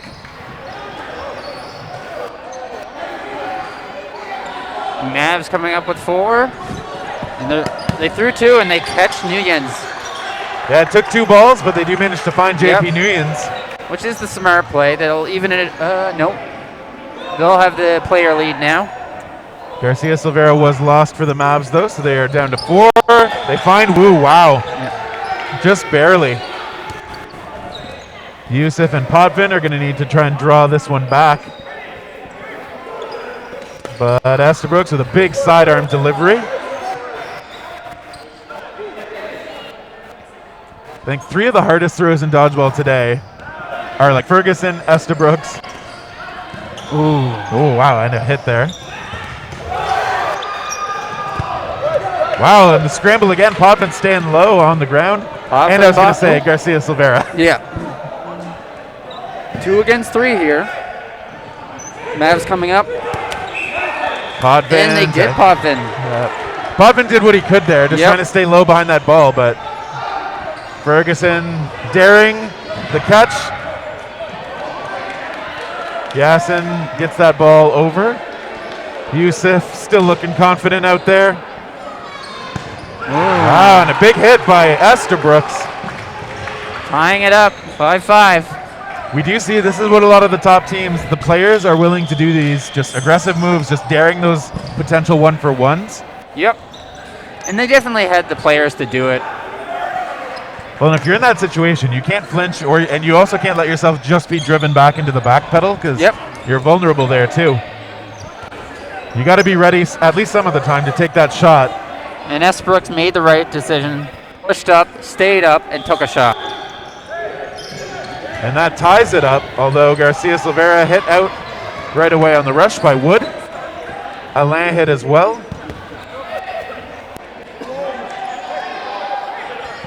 Mavs coming up. Ferguson's ball missing. Nguyen's over in the right corner for Fury. Wu relaying the call from the middle. Wu coming close, and Wu also close toward him. Very close. A little bit of a sidestep there. Yusuf makes the call, and it is his ball to throw. Estabrooks lets one go, coming in a little outside on Nguyen's, letting a little frustration sound out as he let that one go. We got 9.5 minutes to go. It is even. Estabrooks hits. Nguyen's with the accurate toss there. Malik Yasin taking over in the corner. 4 balls coming up with Mavs here. And that goes high. They just threw the 1. Yeah, maybe reading a jump there again. Possibly. Although, if things slip a little bit, they tend to go high. Yep. Ooh, Wow. Wu blindsided, and Nguyen's hit out as well. 2 Fury players versus 4 Mavs.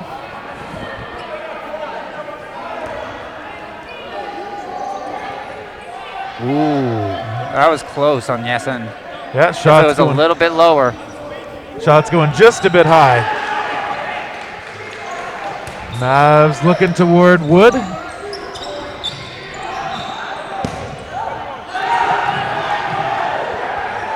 Yusuf and Wood figuring things out. A block by Yusuf. Ferguson gets tagged on the ball by Wood. And Fury has 5 balls here. They might take a shot at the ball, and they will. And great Nice. block by Zanke. Yeah, might have gotten caught in the air there, but he had the blocking ball ready.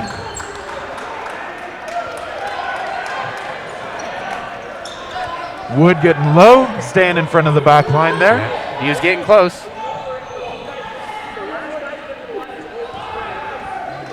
It is tense on this court. Zanke, great blocks again from that low position, and Whoa. he's still in it. He's hit. Oh, Zanke. Couldn't squeeze it. A Yusuf big still darn moment. up. Zanke absorbing a lot of balls there. Yes, Almost squeezed that catch too. he almost did. Oh, Wood coming close. Oh. Yasin gets that ball right on him.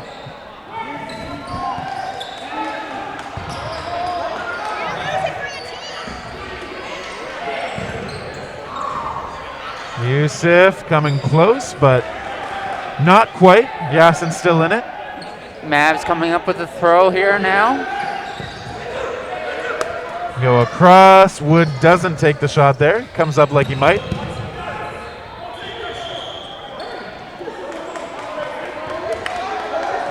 Yusuf calling. Ooh. A preemptive strike by Yasin. Yeah, pretty close, but Yusuf was quite ready for it. Not super close there. Yusuf Oh, what does. a catch by Yasin. Gets it on the body, but Yasin right ready. Garcia Silveira comes in pumped up. They fake twice. Take. Wood still alive. No panic on Chris Wood here. Garcia Silveira forces it. Takes the point for his side. Mavericks first lead in a while. Maybe their first lead, actually. I think so. 6 minutes to go. Mavs up 6-5.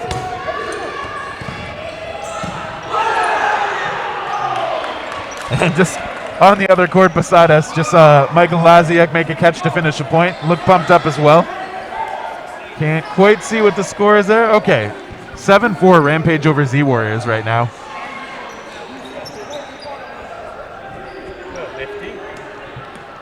Quake 7-3 over the Phantoms. Northern Touch 13-2 over Ruckus.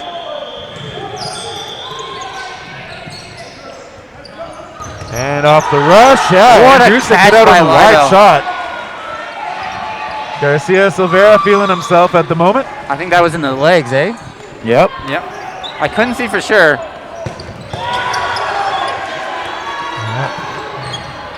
That hit onto O'Brien from Alain. Estabrooks just clipped, I think, up high. Right, so this is going quick. 5 minutes remaining. There are still 2 members of Fury on the court. Nuyens is one of them. Ooh, Potvin, that one kind of got away from him. See the wiping the possibly sweaty hand on the shorts to keep Great block by it dry. Nuyens takes a shot. Yeah, Nuyens makes it count. 3 Mavs to 2 Fury players here. Whistle. The refs, there's a bit of a spill, sweat, some kind of liquid on the court. O'Quinn from Reckless just using the knee pads to help clean that up.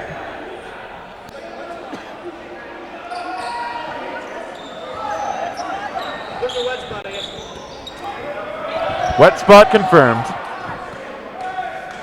Coach Kirkpatrick. And the Keeping timer her is team still controlled. going.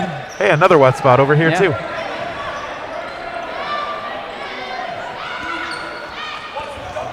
That's a lot of energy from Kirkpatrick. Yeah. And she still has to play. Furies elect to throw a couple. One finds Zanke.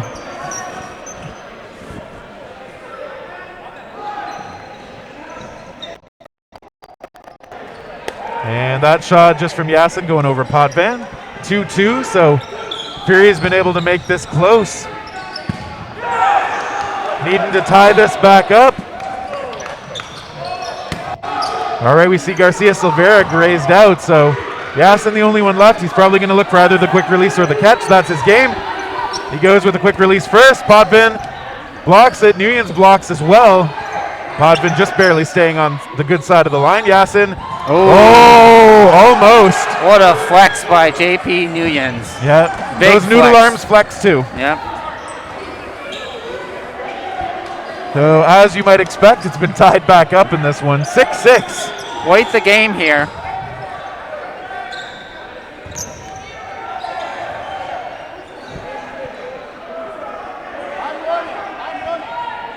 And Fury gets set up. Alain's running. Pass it back to Wood. Wood takes a shot. And Yeah, it's Wood a was catch hit. by Oh, and Potvin. Yusuf as well. I think Libo lost on the Mavs side. Great catch by Potvin there. All right, Wood's still here.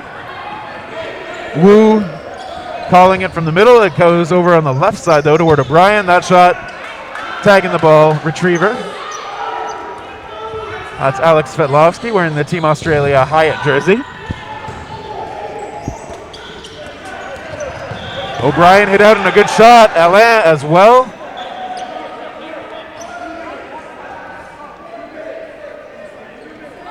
Mavs huddle up. They've got 4 in hand. 4-3 here. And they hit Wood. Yeah, tried the lateral move. Now there are just 2 Furies, Potvin and Wu. 2 is enough to make the plays, though. Oh, Good Zanke block jumping by gets that Zanke. block on it again. It's hard to block when you're committed to the air like that. Exactly. And he's quite good at it.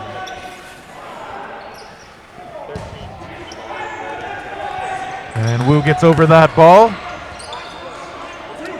Mavs definitely going to try to keep their 2 here, and they might do a preemptive strike.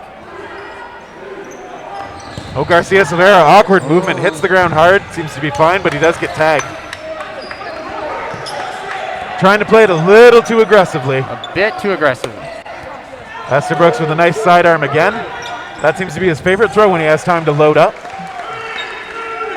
He's got some bend on the ball as well. Ooh, 50 seconds left. Zanke reads that ball was coming in low and gets the jump. We have 44 seconds to go here. So this might end up being the match on this point. Both teams' players looking to give it everything they got. 30 Potvin seconds. and Wu. They go toward Estabrooks there. Big play coming up by Mavs. They have about 20 seconds left. Both teams maybe being a little safe heading into the sudden death. They have 10 seconds left. All right, They're going to unleash. A lot of chaos coming up. Pressure coming from Mavs. Oh, Estabrooks with a nice block. No, it was a hit. 2-on-2. Potvin trying to get a cheeky throw at the end. All right, so it's sudden death. It's tied 6-6, and there are only 2 players aside, so we may see a quick ending and seeing who gets through here. Winner goes on, loser goes home. But I'm actually not sure. Is there consolation? I don't think so. Not at this point.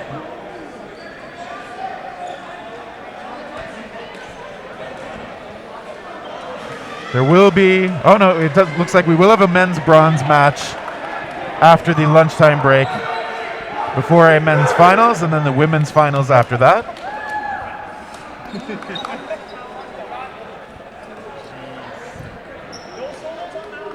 Coach Gravilli out there talking to the Mavs. Potvin and Wu switching places to start this off. And here we go. Nice shot from Yasin, goes high. Nice reaction from Wu to get under it. Fury coming up. Yasin. Ooh, a little bit eager there, very eager. Fury's going to reset here. Oh, Yasin couldn't find that one. Mavs down to Zanke here.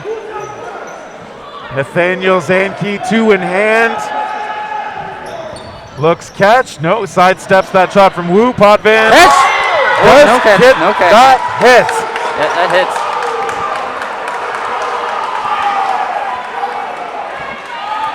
And a big win for Fury. Fury moving on. Mavs will be in the bronze. I mean, that was as close as a match can be. So, yeah, this was the court to watch for this round, I think. On the other side, it looks like the Rampage Z Warriors match is over. Looked like an 8-4 final over there. And Quake winning their consolation round against Phantoms 9-3. And Northern Touch over Ruckus 13-2. And so this means, on this court coming up, in the next round we're going to have Unleashed versus Mafia. There will also be Reckless. That switched. Oh, we got a switch. Oh, Reckless versus Valkyrie will be on this court. So Unleashed versus Mafia will be on court 2 then, I believe.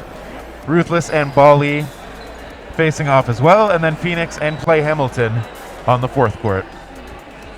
Once that's done, we'll go into a bit more of a long break, maybe a half hour or so, before the medal round begins at about 2 p.m. Eastern Time. And so with that, we're going to take a quick break, let the women take the court here, get themselves warmed up before we come back at you with the call. And I'm going to get some more coffee. Yeah! Can you get coffee, Murph?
All right, we don't have much longer to go. We got a great game coming at you. Reckless versus Valkyrie on court 1. Terry Thrasher's getting back from whatever break he had. And Matt Loth is grabbing us some coffee. It's going to be a fun one. In the picture-in-picture, you'll see Unleash versus Mafia. And of course, my ears have now been blasted. I'm going to hear that in my dreams, Terry Thrasher. I'm going to set that as my new morning alarm sound. You know what? You want to? Yeah. Okay. All right, setting up. We got Steve Hickson telling everybody to get back onto those back lines.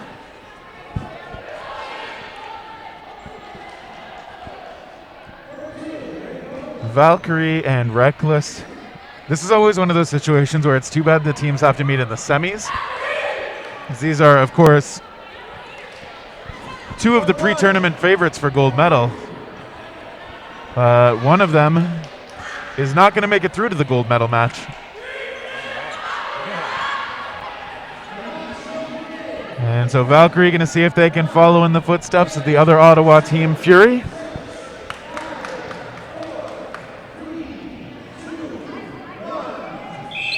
Reckless looking to make that not an option as O'Quinn with the fake, another with the take, Mora as well with the head, Flanagan out. And this opening rush coming up, Reckless favored as Shade Berkeley is out as well. Only 3 left for Valkyrie. We got Cooper Baird and Presenti still in there. Reckless at full strength. And there's finally an out in favor of Valkyrie as Jack O'Quinn heads off. But still a big numbers advantage. Well, 2 players, but that's big enough. Presenti goes for Rowe. Looks like finds her. Gets that ball around the blocker. Del Rosario and Pereira talking about the call. Presenti is hit. Baird returns, but Pereira gets away from that. Cooper still in there on the left side. And these shots from the lefties on Valkyrie coming out.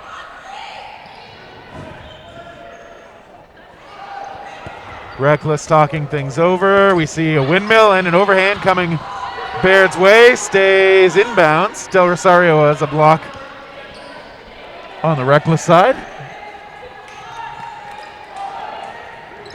And Reckless looking to take the advantage here. Baird with a great grab on Croft.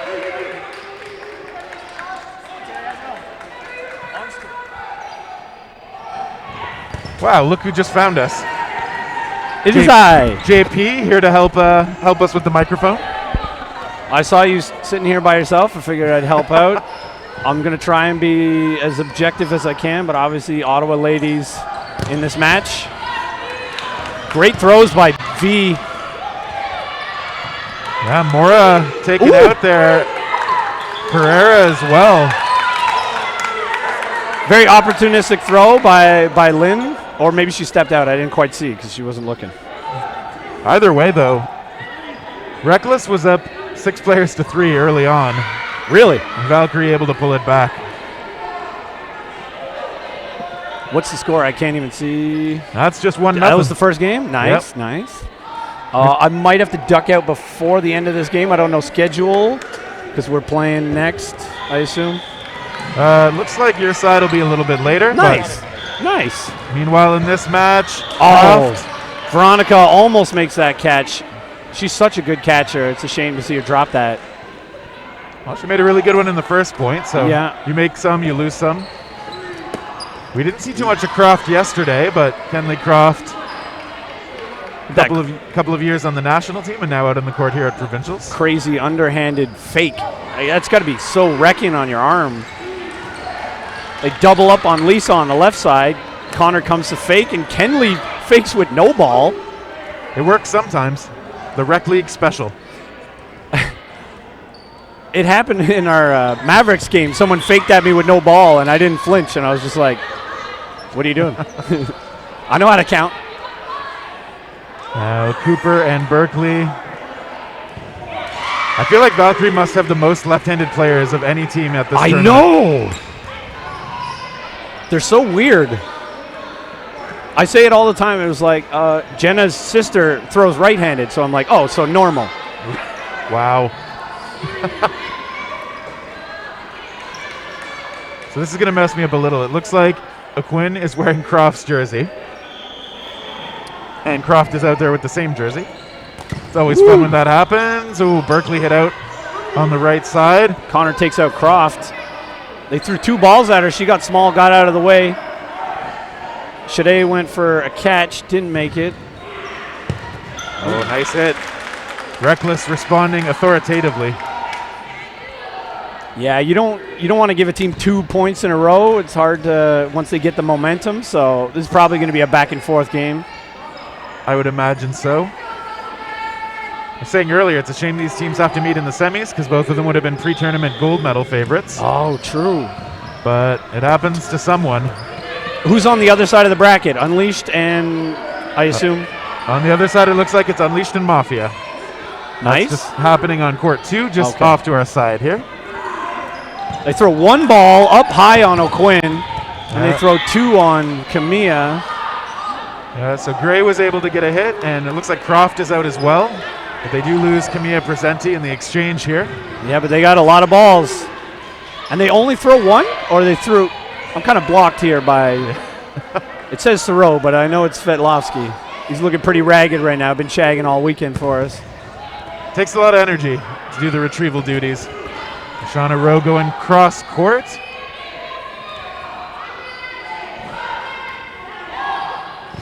And now it is Valkyrie on offense. That shot from Baird, nice on Mora, but the block happens, and big fakes at Mora as well. They threw 2 balls. I don't know if they meant to do that, or maybe Lynn just saw something, tried to take it, because now they got 1 ball.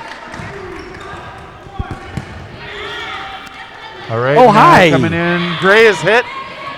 So Monica Nuyens is either my cousin Monica in the stream chat, or it's my aunt Mika, but I doubt because she's a boomer. She wouldn't know how to use Twitch. Kirkpatrick, nice block on the shot from Rowe. Longtime teammates on the national team.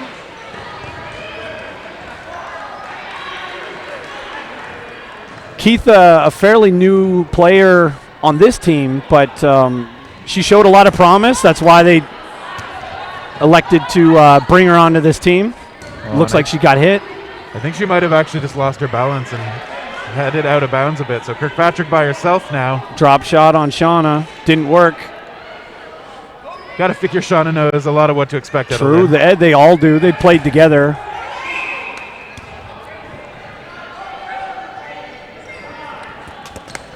Nice moves by Lynn here. Captain Kirkpatrick. Woo! Sliding low, looking for Rowe. Yusuf with those balls in the right place for Lynn, and she does get hit by Mora. Yeah, that was going to be a tall order. It's going to be hard to pull that away. Lynn has a very, in my opinion, a strange tendency to. She wants the balls from the shaggers just placed on the court. She doesn't want it rolled. She doesn't want it bounced, which is good because you just say it's at your feet or back there, and she just goes and gets it. False start, though, on Lynn this time. False starts can be pretty common here.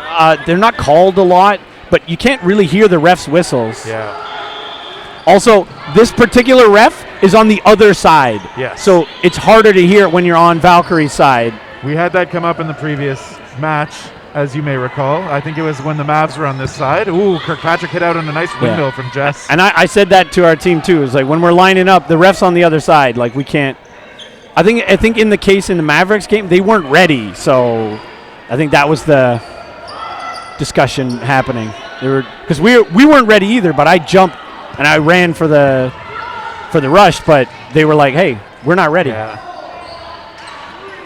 And apparently that's a rule. They throw 2 balls down the middle. Both missed. Connor didn't have to dodge much for that. They clap their hands like they're frustrated with themselves. They know they should have done better. Yeah. Two lefties throwing on Lisa.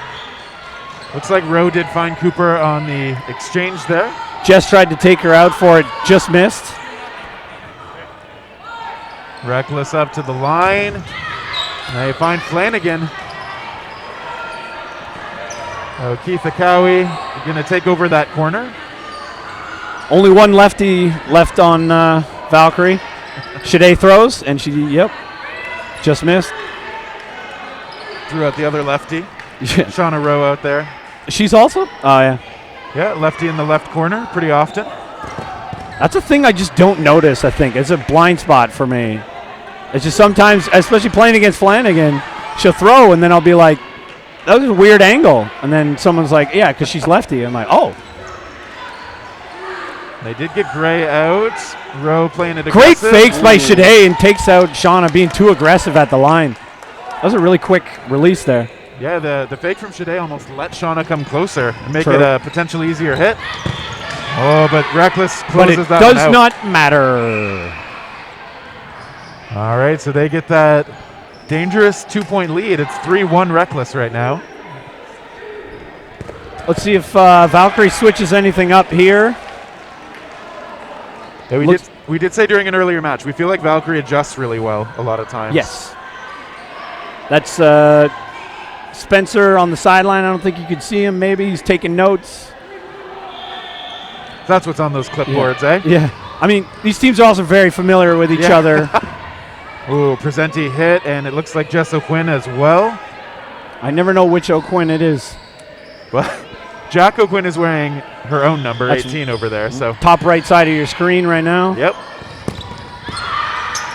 Bit of a reach for Shade. They were good fakes. Good fakes for Valkyrie. Kind of messed up their timing. Shade probably should have let that go. There's that underhand fake you were mentioning out of Croft. He's always one of the more aggressive players, even on a team like Reckless. Very aggressive by Reckless. Didn't even let Valkyrie get to the line there. Again, right up to the line. Oh, and Mora just doesn't even let them get up to the line to take their shot. Pereira does suffer. Yeah, Veronica probably threw at Kenley, but ended up hitting, I assume, Pereira. Yeah. And that's a great idea. You get 2 targets for the price of 1 ball. Yeah. Great throws, great counters. Oh, it break. popped up into a catch. Never mind. Yeah, tough break for Baird as Mora was ready for that ricochet. Oh, Kirkpatrick playing it aggressively. Yeah. Again, probably had to take a bit of a chance at least, but Reckless. Too many bodies, too many balls coming in, 4-1 lead. If I had any advice for Valkyrie right here, I'd probably say Connor let Lisa Mora take a shot on Flanagan. She probably should have taken that. And I could say that confidently because, well, we share a car on the way back. I'll probably tell her. She'll hear it eventually anyways. Yeah, the Ottawa community is still pretty close, I assume. Yeah. Reckless a little faster on the ball there. Pereira with the Great. fake. Kirkpatrick with the grab. With the grips. That must have been like 2 inches off the ground. Yeah, it's one of those, you have to catch it or you're dead. So I've had a couple of those this tournament, not on stream, obviously, but. Never on stream. No, I know. Oh, nice hits onto Berkeley. They were kind of crowded in that corner. That's a great idea for Reckless. If anyone's crowding in one corner, just throw 2 that way. You might get both. Exactly what I was thinking. Presenti and Berkeley. I mean, when 6 players are on, there's only True. so much room on the court, but they were bunched up. Kirkpatrick still in it with the block, but they do get a hit onto Rowe. Looks like Julie Lemieux is out there taking over that corner. Oh, Lynn saw something, went for a shot, just missed. They had numbers, so it's not a bad idea. Great dodge by Lynn. She saw that the whole way. It's part of what the veteran experience gives you, is you know where to look for these things. Yep. Baird, Great nice throw by shot. Veronica. All right, they get And that's where Jenna shines. If you get really aggressive and start pushing forward, she can just whip a shot off really quick with that hard ball throw of hers. Yeah, we see Steph Pereira with a bit more of a windup, but she's able to get that throw across. True. Yeah, Steph Pereira does have a really good throw now, but she does have a pretty big windup. Great fake by Lynn to get Julie moving. Julie blocks that ball. I think she probably heard an up from her teammate. It's like, I Yeah. have no idea where that might be. And you don't want to look away because someone might actually just beam you. They throw 2 at Lynn. That's what she wanted. Lynn going aggressive. Oh finding my Ferreira. goodness. What footwork and torque on that throw. As she was sliding to her right, she turned and threw. We actually don't talk too often about the footwork in dodgeball, but like if you want to get good throws away, your feet have to be set. If you ever watch, like say NFL football, the way quarterbacks kind of bounce on their feet, they always Balls try of to make their sure feet. their feet are set so that when they do see something, they can let it go. True. Same Happy idea. feet, they call it. Happy feet indeed. Yeah. Lynn's been teaching us that in Ottawa, but on Fury as well. We got the ladder drills. Try to stay light on your feet. Makes sense. Matty Silvera made me do that as well when he was my personal trainer. Oh, yeah? Nice. Couple taken out here off the rush. They might need to switch something up. They keep losing one person on the rush every time. And it's pretty significant if one team starts one player up each time. Well, I will say, knowing these two teams very well, Reckless is probably the faster team. So off the rush, they're always going to get a shot off sooner. They do seem to get there like a quarter of a second or a half second sooner. Yeah. I know Lynn's been playing a long time. She probably wishes that there were faster players on this team so she doesn't have to rush, save her legs for later. But she's actually holding her own, getting there pretty close at the same time. And they're doubling up on Jenna all day. Yeah, they recognize what a threat her arm and her accuracy has been. I've seen it. They'll throw 2, 3. Look, Lisa's looking already, being told if she throws, and then she does take out Jenna. That was a pop-up. That's a catch. That's a catch right there. That never hit the ground. I think it may have been ankle and then ground before it popped up. I am obviously biased, and I'm kind of obscured here by a netting system, but very nice. Good crouch form. Oh, nice hit onto Presenti. Oh, Jess got caught looking for a ball. Kenley was looking for another one to take there, and Kenley Croft finds that shot. Kenley with that underhand fake again got Presenti up in the air, and then somebody else ended up taking it. And then Kenley was already at the line, and she was like, you know what, while I'm here, I'm just going to take somebody else out. Yeah, Reckless returned back on, but they still have 5 on the court. Probably going to be Jenna throwing here. It's both. Yep, and they look like they missed probably lower priority target. I don't know her name with the ball. They probably should focus on one of the O'Quinns or Shauna. Yeah, that's Christina Del Rosario, new to the Reckless lineup. Apologies for not knowing who you are. I barely know anybody, let alone the women's games. I never end up watching them, again, because I'm too old and trying to hydrate. Actually, speaking of which, I'm going to Drinking pickle juice and other weird stuff like Please that. don't hit me. Okay. You drinking any pickle juice this weekend? Oh, Croft, good block. I wish you had mentioned that before, because that would have been a great idea.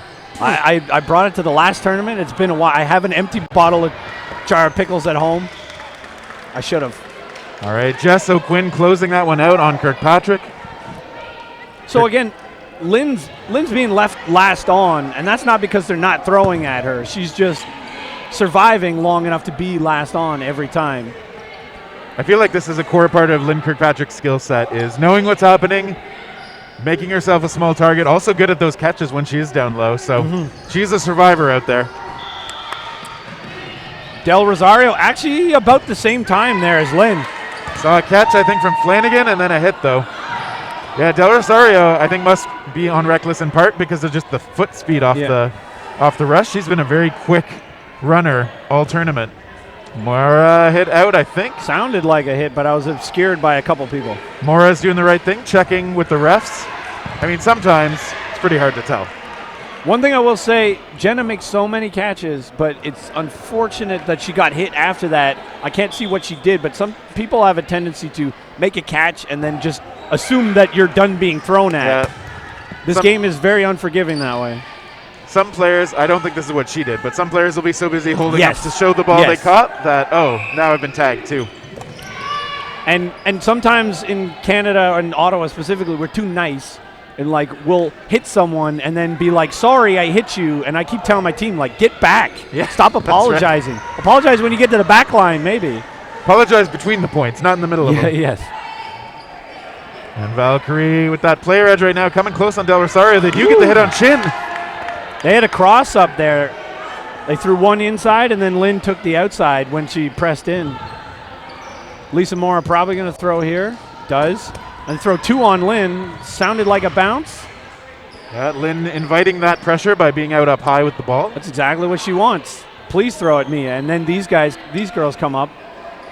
They only throw 1, but very dangerous players, all of them. Probably going to do the same thing, throw 2. They do this one, this pair going over to the right side toward Presenti. Kind of looked like they picked 2 different people. Could be Gray and Presenti perhaps. Yeah, Jessica Gray normally plays corner. She's playing 1 in. Now she slides over in the corner. Versatility, always important if you're a national team player, as Jess Gray 2 is. hits. Wow. Valkyrie, quick succession. They get those points, get themselves back And on the scoreboard. And that's why Camilla was in that corner. She's got that great right-hand throw. Jess took the other corner and took that throw. Yeah, Presenti, one of those players who started playing in Dodgeball Ottawa after I left the city. So haven't had a chance to see her except at these tournaments, but she's performed really well. Admittedly, she was a little more casual about it. She was on this team, but she was so good, you couldn't ignore her talent. And somewhere along the way, once the Valkyrie started making finals and stuff like that, she started buying into it, playing as a team, training. Like, she's always training. She's a part-time physical trainer or whatever.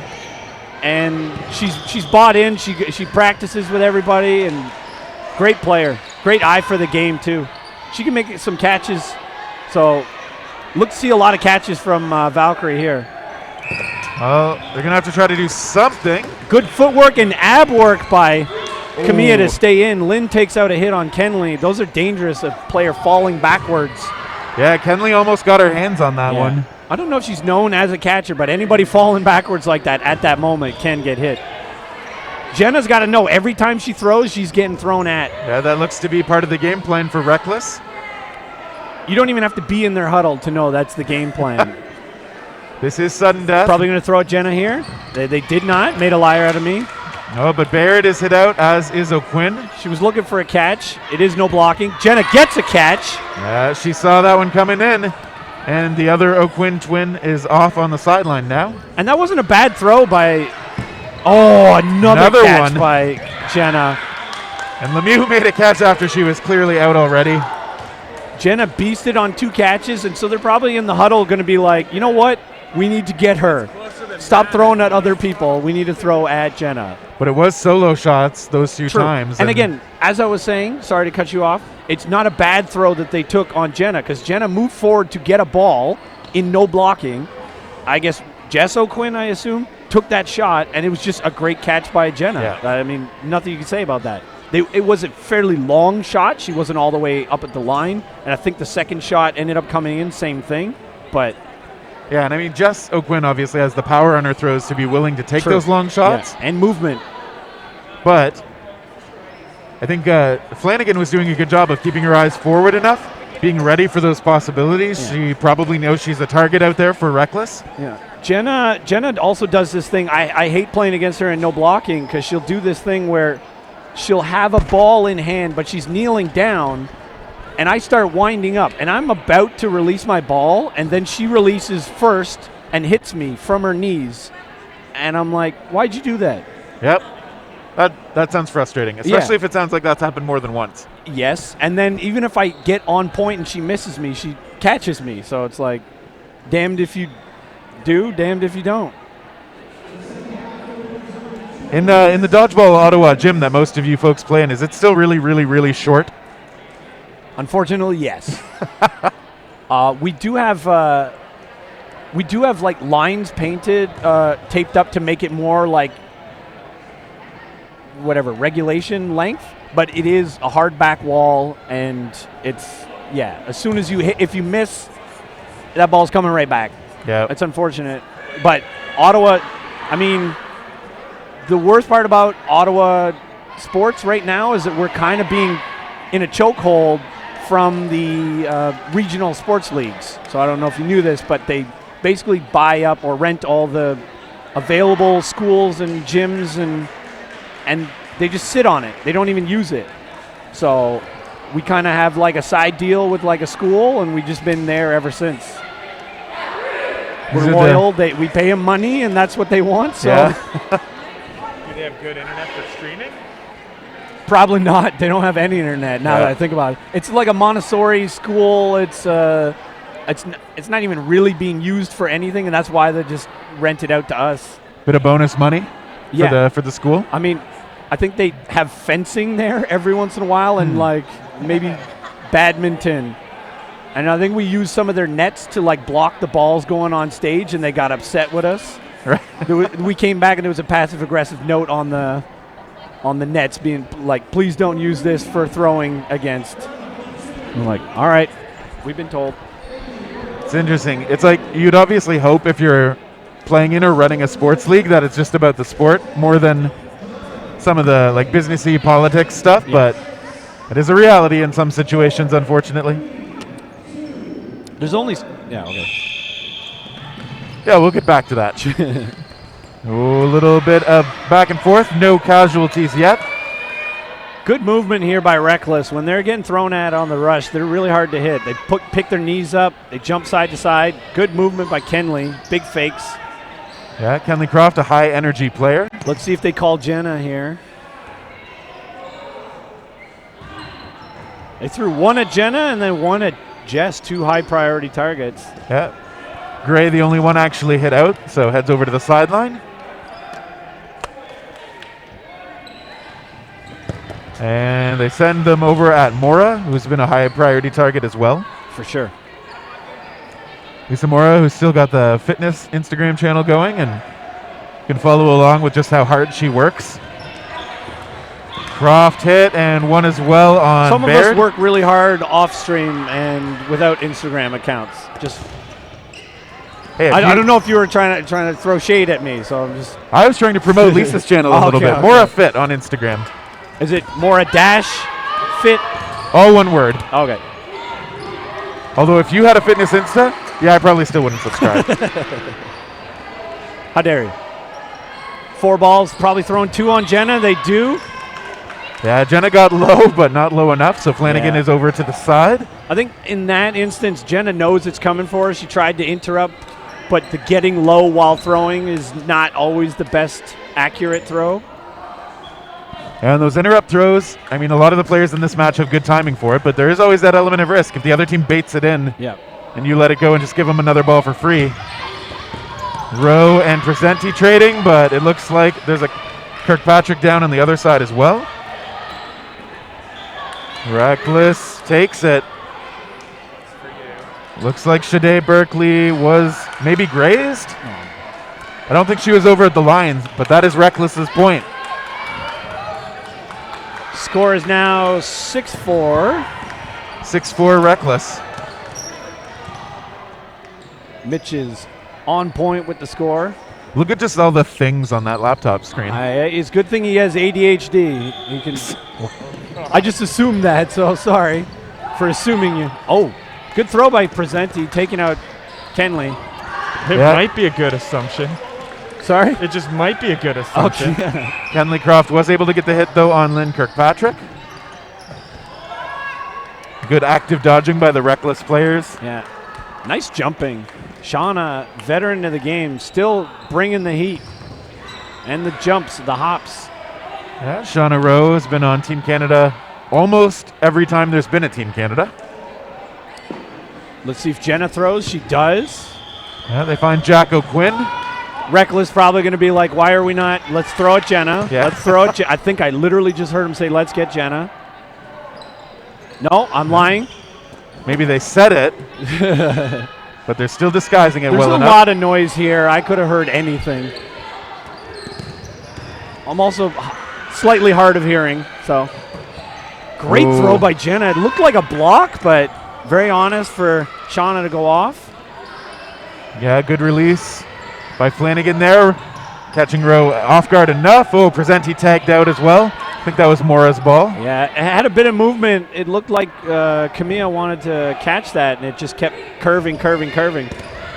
Great throw there by Jess Gray to hit that leg. That's not easy. She's a small target. She's got the ball out in front of her. Great blocker. To hit that outside leg with that throw. Yeah, Lisa Mora has been improving every year. Ooh, on Team Canada the last 3 years. We saw Kim Chin hit out there on the left side, leaving Del Rosario.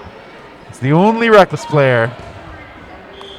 Valkyrie stalking their prey. Gray is the one who takes the shot, and it's a hit. I think Jess got like 3 hits on that, and then Jenna got 1. Valkyrie did a lot of really good things in that match. They were capitalizing on some of the counters that Reckless was making, and they countered the counter, whatever we're calling that. And they were down by 3 at one point, but they've closed the gap. It's 6-5. 15 minutes and a bit still to come. And a tiny bit faster this time where Valkyrie, they get 1 throw away from Baird.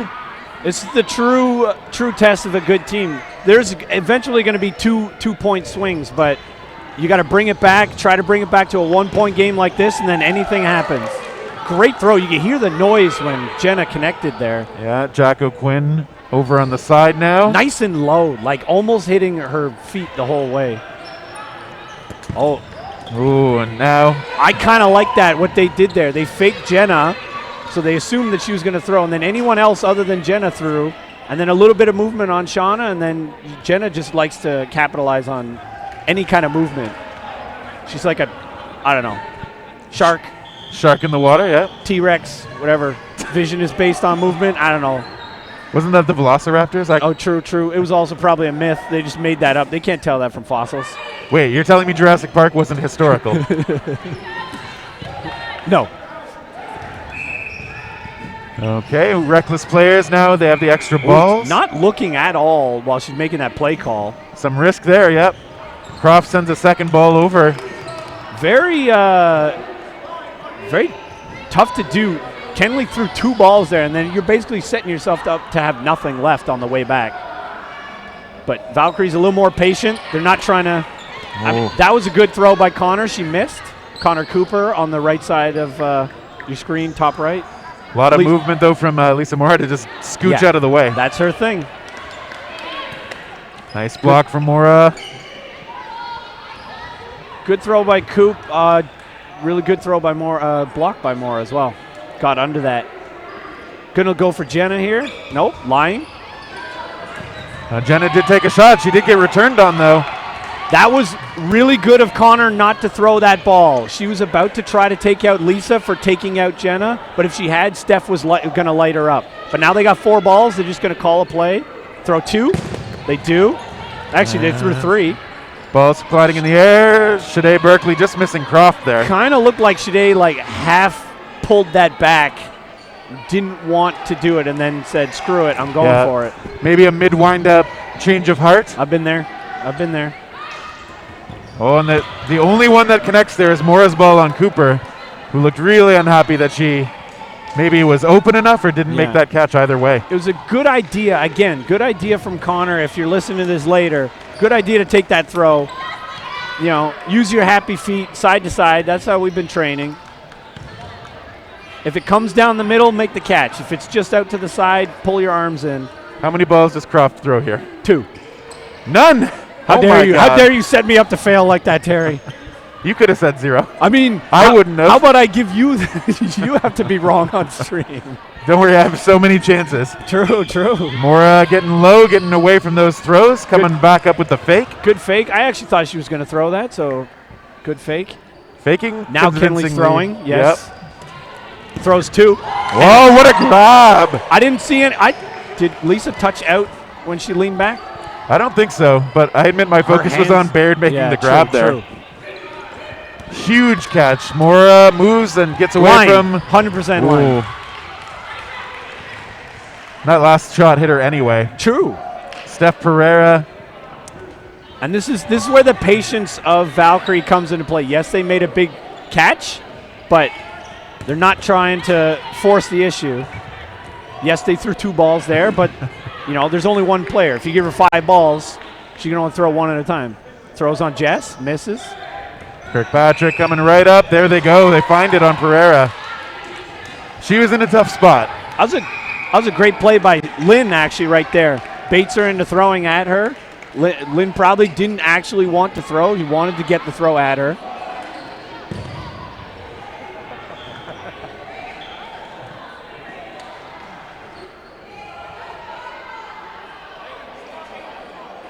Del Rosario, now we get to see the rush on this side. Oh, that's definitely offside. Yeah, unfortunately a bit of a lean forward there. Is Shauna? Yeah, Shauna. Yeah, is lefty, so she stands with her right leg out. Oh, bad break for her. She may get punished. No, not this time. I think that's a problem too that happens sometimes. You know you messed up, but the refs are not calling offsides. You kind of just got to go for it. Yep. Rowe, I think maybe just losing the balance or losing the push off. True. Leg a little bit there. Hard to catch back up at that point. Exactly. Shade throwing. They threw 2 on Kenley, hit her. Oh, nice move by Jess O'Quinn to get away from that ball too. Valkyrie lost 2 players on that. Looks like they're probably throwing. They point at Jenna. She doesn't have a ball. They threw 3 balls, maybe 4. I think literally Jess O'Quinn said all the balls over here and pointed right at her. Not sure what Jenna was looking for. She was definitely hit by a couple of them there. Yeah, she went for a catch. That's her job. And Reckless coming in Good hot throw. on this point. Yep. It's a score here. I can't even see. This match is all tied up. Tied up. Lots of time left. 9.5 minutes here. I think I'm losing my voice. I don't know if you can tell on stream here. Me too. Kirkpatrick getting low. Oh, gets tagged. I do that as well. I'm like Lynn. If I get hit by 2, I point at the person. I'm like, no, you don't get that one. That person got it. I think it's a nice acknowledgement of the shot that got through. It also just demonstrates your own awareness, which I like. That's not what Lynn's going for, to say, hey, I know what happened. But just does show she does know what's happening out there really well. The only really tough thing is if 2 or 3 come in at the same time. Just point at everybody. Yeah. But Reckless, really quick performance on that point. They are up 7-6 now, and they get a hit off the rush. 2 hits, I think. That rush, I was just watching here. I don't think she's listening for the whistle. She's timing it, which it works because it's so quick you can't say whether or not it was offside. But she's timing it so well, Del Rosario, and she was going exactly on that whistle. 3, 2, 1 going, as opposed to waiting for it. And I think most refs are going to do that, like with a steady beat to it. Same cadence every time, yeah. I don't think I'd do that if I was reffing like 3, 2, 1. Yeah. Oh, and meanwhile we see, O'Quinn trying to find that catch, but it's tagged out. Reckless down to 5. Looks like Jess O'Quinn found her own jersey, not needing to wear a 77 Croft anymore. Presenti hit out though in that back and forth. There's a catch as well by O'Quinn. She shakes her hand. Looks like she jammed her finger or something on that. But Jack does catch in her twin Jess. And Kirkpatrick playing out high. Ooh, there's a ricochet. Got 2 on that. I think that was a block by Rowe. Blocked by Shauna into... Yeah. Right into Kimberly's chin. Thankfully, it wasn't on the chin. Great blocks. And Flanagan. Great blocks by Jenna there. Having 2 balls. Still in it. Kirkpatrick Jenna throwing. Ooh. I think Jenna thought she was being thrown at there, so played a little more conservative. And then they end up taking out Lynn instead, which is probably a smart move. Oh, those balls hitting in balls the air. Touch. What is the rule there? They're dead. If they're from opposite sides, they're dead. If they're from the same side, still live. We had a game earlier where both balls touched from the same team, and they called it dead balls. Oh, Flanagan can't find that. No. Sorry? It should have been. If it's 2 live balls hitting each other, that doesn't make them dead. So I agree. It's just It's not clear in the rule. Yeah.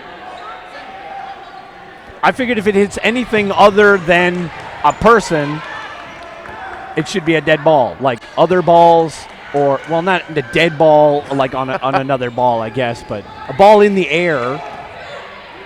I don't know if you've ever heard my hot take. I don't think disarms should be an out in dodgeball. You don't think what? I don't think disarms should be an out in dodgeball. No? Nope. Ooh, and meanwhile, we'll talk about that later. Yeah. Because Jack O'Quinn hit out in the flurry. I don't agree with that. A couple of hits on against Valkyrie there, too. Again, Del Rosario with that rush so quick. Yeah, that is got to be one of the biggest pieces of value she's bringing to this team. High energy player and very quick off the line. Oh, very aggressive from Jess Nice O'Quinn. block. Ooh. Jess Almost hits her right in the butt. She just got under that. Yeah, nearly some Jess on Jess violence. Oh, but this time Croft hit out. That was actually a really good move by Kenley. She was aggressing far, but by the time she went back for the block, she was all the way back. She was probably a little out of position, awkward slide on that block. Shade takes one. Yeah, She's a little upset with herself, but I feel like that was a win. it's a 1-for-1 trading with Rowe. Really tough opponent. They throw 2 on O'Quinn. Looks like a miss. Yeah, I don't think they got her. Jess O'Quinn. Probably Jess O'Quinn's the #1 priority target for Valkyrie here. Super experienced, has a devastating underhand and overhand throw. Oh, jeez. And a catch. We've seen Jess O'Quinn do that on the international stage as well. Just throw, catch. Oh, so casual there. Very casual. Not the best throw from Lynn Kirkpatrick in that situation, and O'Quinn saw it in plenty of time to make that grab. Yeah, I'm sure she saw it, like, thought she wasn't paying attention. Yeah. Was going to try to bait her on that shot, but. Well, it had a little bit of a drop to it, a little bit of a curve, but, you know, sometimes when you're on, you're on. So Reckless up 9-6 now. 4 minutes and 10 seconds on the clock. It's going to be Shauna running here. Notice how on that one, Shauna ran on the whistle, not trying to predict it. So it was whistle, and then she starts going. So that's the difference there. And especially if you have a false start in the half, you don't want to give up another. Oh, yeah. What is it, 2 and you lose a player? That's right. And meanwhile, Kim Chin hit out there. Kimberly Chin has her relatively newly born baby here. So cute. Very cute kid. So cute. Apparently handling the noise quite well. That's what I heard from the father earlier. I don't understand that. When people bring their kids to like a concert and stuff. Oh, Baird hit Good out. hit on Veronica. She probably wanted that catch. She was close to pulling it in. Couple of hits here. Yeah, Rowan O'Quinn knocked out as well. Lemieux back on the court for Reckless. Jenna Mora. probably holding. She is. Ooh, Mora gets tagged despite good lateral motion there. That's good. That's good for Valkyrie. They took out their higher priority targets. Lemieux, known for catching. Jess Pereira, known for all-around game. Good throw there by Shade. Good awareness by Jess to move out of the way of that. Steph Pereira, very smart player, has been at this for quite a few years. Oh, but does Great get awareness a by block. Jess Gray. I guess it was a block. Yep. She's a very honest player. She doesn't. Pereira, though, just getting that ball in place to block. She was really scared by the Jenna fake. It really messed her up. Oh, Jenna goes for her one. She kind of got locked up by Julie's fake there, and then the last second turn for Steph Pereira. Good throw for her. Julie throwing, both at Shade. Oh, and Shade evades it. Oh, Lemieux can't find that. That's close. Lemieux, as you mentioned, is a good catcher. Jess Gray missing high. Literally couldn't get any smaller on that. All 3 balls? No, they only throw 2. Steph Pereira doing a great job of being a small target. In her bio, she describes herself as a pest player. She is quite a pest. That Bounce. one bounced. That's a bounce. Just so everybody's aware. Yeah, we'll all tell you. A lot of yelling from the Reckless side. They're yelling, barking a lot of commands. Maybe barking's not the right word, but great fakes there by Shade. Not making sure Pereira doesn't have a lot of room. Ooh, She's got to be afraid throwing solos at Shade. She can make those catches. Pest from Jess. Gets hit on the leg by Jess Gray. Yeah, that was a well-placed shot by Gray. Getting under the blocker and onto the knee. For Reckless, they're going to need a quick one for Valkyrie to even have a chance at tying it up in overtime. If they can get one within a minute, probably not likely, given the speed of these games. Yep, they're going to try. They take 2 out on Coop. Kenley faking with no ball. Side to side, stay low, says Reckless. Yeah, O'Quinn out and Shin on the other side. Takes over the corner as Rose been hit. And you know what? Maybe they're going to make a fool out of myself because there's now 4 players left. They have 42 seconds to make you foolish. Ooh, but Reckless takes out a couple here. Del Rosario trying to find a path off the court that doesn't interfere. I appreciate that. We've talked about that before. Yes. Do not screen your teammates, otherwise you will be screamed at by me. Flanagan, I think, trying a little too hard for that one. Yeah, they're forcing it. There's 20 seconds left. They needed some hits. Mora also off. Looks like they only got 1, so they need Kenley off first and then Chin. Good And movement by Cooper. Connor, but better throws by Kenley. All right, Baird's going to have to make it heroic. A hit and a catch. Literally can't. At that point, as soon as Veronica throws that, Reckless can just run out the clock at that point. A very valiant effort here by Valkyrie. Great job by Reckless. Again, these 2 teams could have been in the final, so it's a shame it had to happen here. Who do you guys have next on the stream? Well, it looks like we're going to have a break. If they flip this game over here, they're putting this over there. We're not going to see them. All right, so do you know how much of a break we're getting here? Because we do have a break in the schedule. We'll have to find that out. 5 minutes, probably. Which is good because I need to hydrate, eat, stretch, all the things. As always, it was a pleasure. Yeah. Maybe I'll come back for the ladies' finals if you guys need me. Yeah, hope to see you again. Hope you play well. Coming Which up game soon. are you in? Are you playing? Rampage Fury. Again, in the finals, as usual. Yes, that's right. That'll be a good one. As usual, yeah. I mean, we're very familiar with each other, but at this point, it's like we're gassed. Everybody's gassed. I don't even know if they're going to be trying too hard. I mean, nobody wants to lose, but hard to really get up for this like last game. I'm sure you'll find it in you somewhere. Yeah, it's called G Fuel. Do you have a code for us? 20% discount? I wish. Sponsor us. Yeah, G-Fuel. please. Yeah, let's or get some. or goo is the thing. It sounds weird, but it's GU. It's goo. It's basically just a goo. GOO. Can you be but- more specific? Yeah, it's a GOO goo, but it's filled with like caffeine, amino acids, and whatnot. So, It's like tasty coffee. oh, it's not tasty. It's disgusting. I Okay. had something called Tutti Frutti. It was neither tutti nor fruity. It was pretty awful. Gross. Anyways, it was a pleasure. On that note. Yeah, sorry. And we leave you?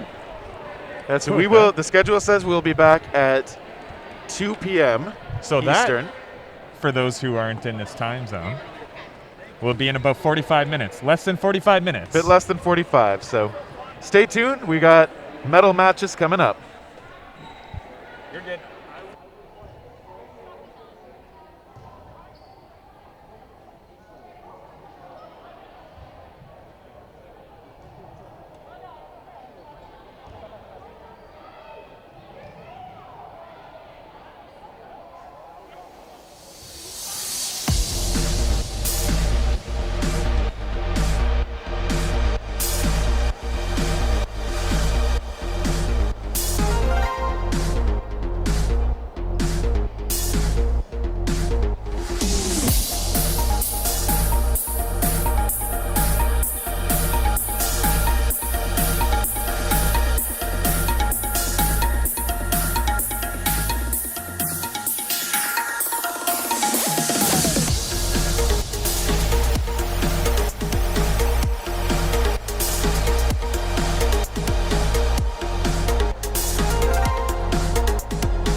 Is now the time to run before we crawl? Maybe it's a time to pause or do nothing at all. Is now the time to say it's not enough? Keep playing the odds, keep testing the gods, but the beauty in waiting is a little more certainty. Keep calm, keep cool, my baby. Tough it out with me. We got the rest of our lives to run wild in the streets. For now, you're gonna sit there patiently.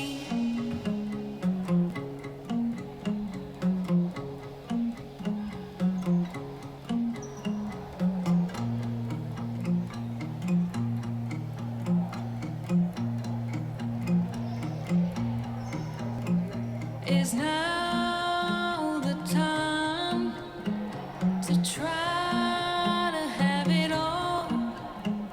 You gotta have probable cause or have a reason to call. Is now the time to try to raise the bar, to take it all the way? Can you love someone from afar? 'Cause what I'm anticipating is a little more certainty. Keep calm, keep cool, my baby. Stare down hell with me. We got the rest of our lives to run wild in the streets.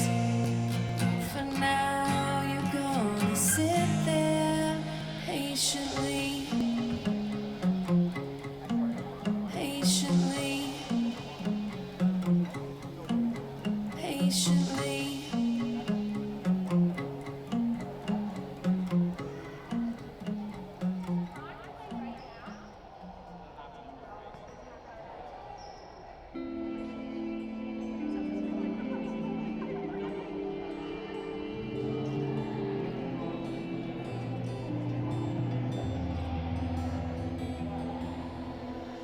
I know I am learning, and I know I'm not alone. I know I've shed a heavy skin, and I know that I have grown. I know I am changing, and I know that I am kind. And I'm praying to escape the shame of a skin no longer mine. But the snakes have taught me well, in the grass and in my dreams, that a creature has to free themselves when they're bursting at the seams. And I've seen these snakes before, and I've watched the way they shed. And the first thing that a snake lets free will always be its head. Free your head. Free your head.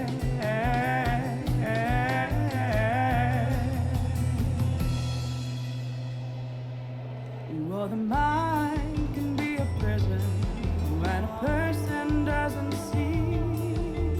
They may only be locked up because they think they don't deserve a key. But when the shame is too damn heavy, in a world that's too damn mean, it can drive a person crazy, trying to boil the waters clean. And the snakes have taught me well, in the grass and in my dreams, that a creature has to free themselves when they're bursting at the seams. And I've seen these snakes before, and I've watched the way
along.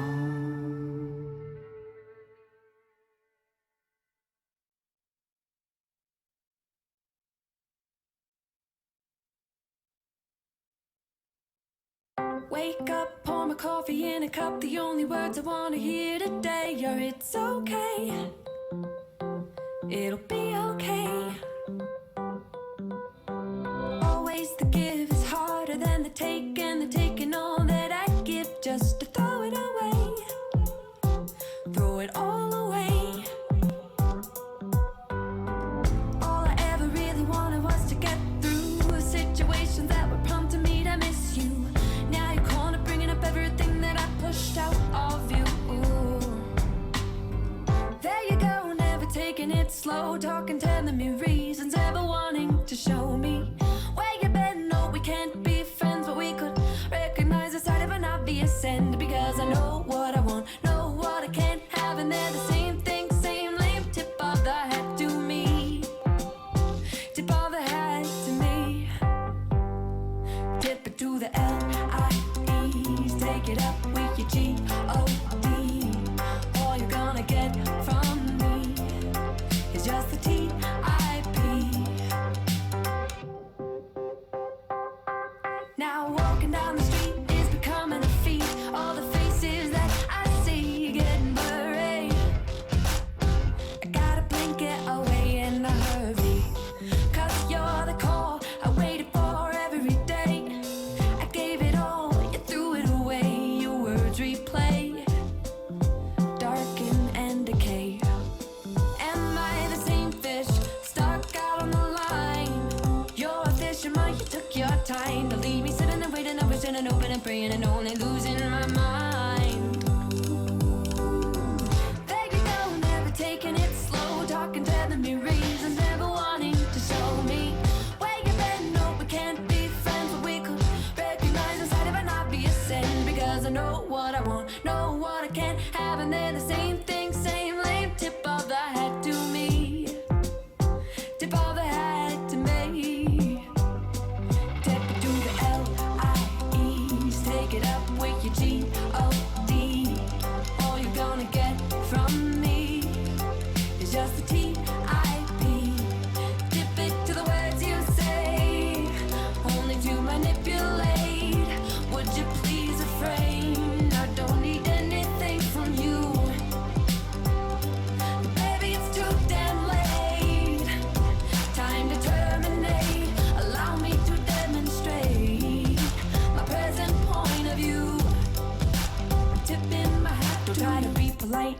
Your next move will be so trite. You rush into the night, grab onto the first thing you can find to reuse or replace it. Up the door to my space, I open it up just to slam it. I'll slam it, don't waste my time. I've heard all of your lines and I'm inclined to say you're not gonna hold sway. And I'll be turning up the 808, drown the sound of your rebound. Cause you're a hoe like that, that's why I'm tipping my hat.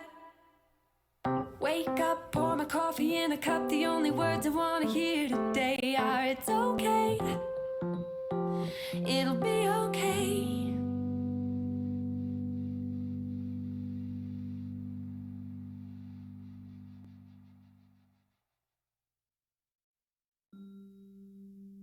I've got thick skin. It makes it hard to begin. Or the love sink into me.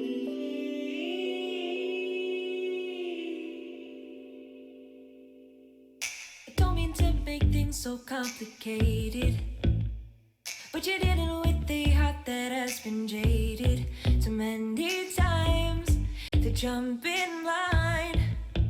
With that stare it ain't fair, and I think you know why. Cause you know you're making me nervous. You're digging deep, you scratch the surface. Hey, you know you're making me nervous, but I'm still trying to see if you're worth it. I'm feeling out of my league, I'm hoping you're not a tease. Cause what you're saying to me makes me nervous. I'm feeling out of my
Come on inside, darling, let me take you in.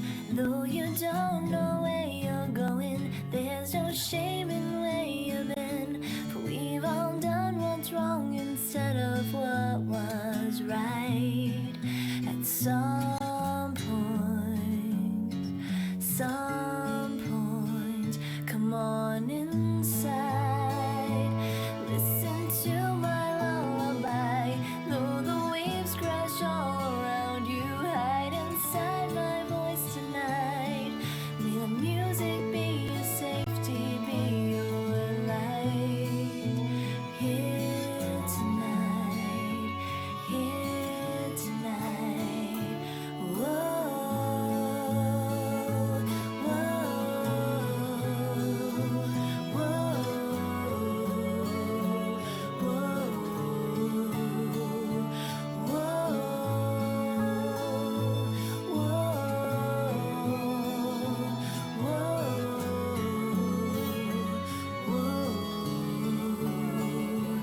and forget your weary expectations, all the things that test your patience, and the struggle that I know you're in. Choose another point of view, take a look at what surrounds and renew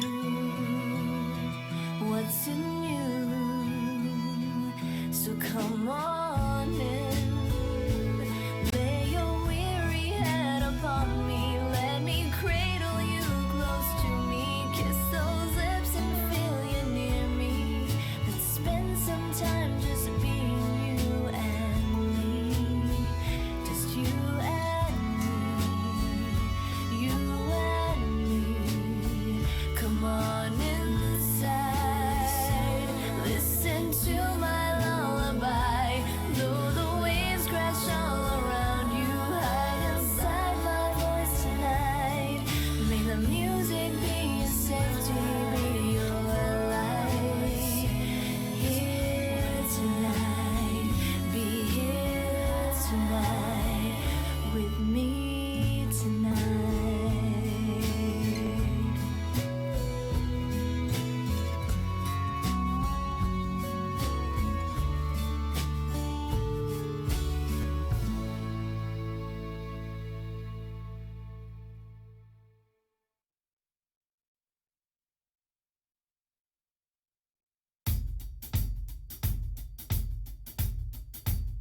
Let's try and go over this again. Boy, you sure aren't making sense. For all of the words coming out of your mouth, you aren't saying anything.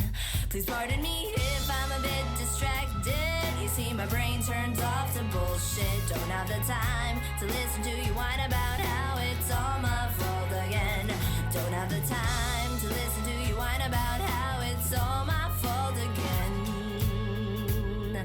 No, it's so amazing, yeah, so amazing. Now you let yourself believe it's true. It's so amazing, simply astounding. You really think it's everybody else but you.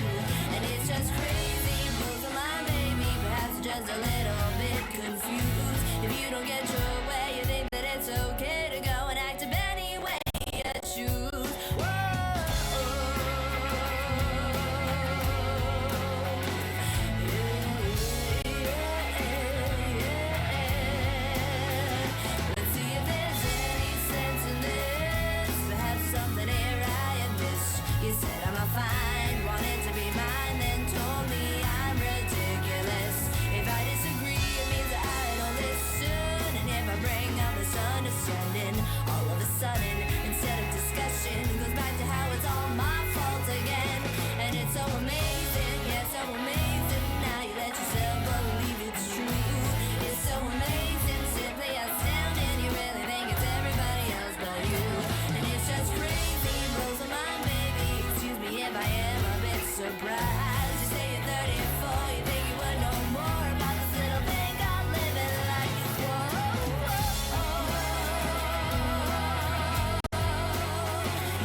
inside that manly build. Whoa, whoa, whoa, whoa, whoa, yeah.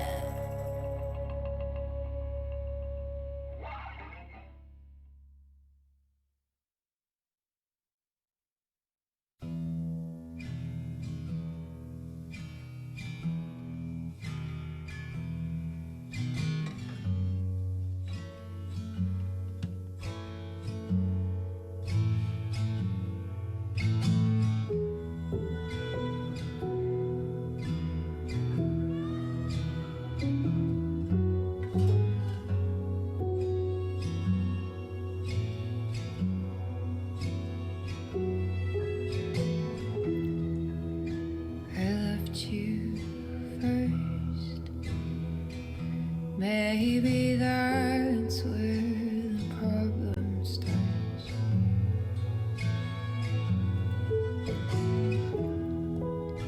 And it still hurts, knowing I was barely in your heart.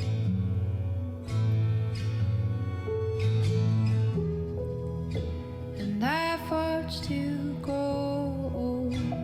I've watched you grow in the distance,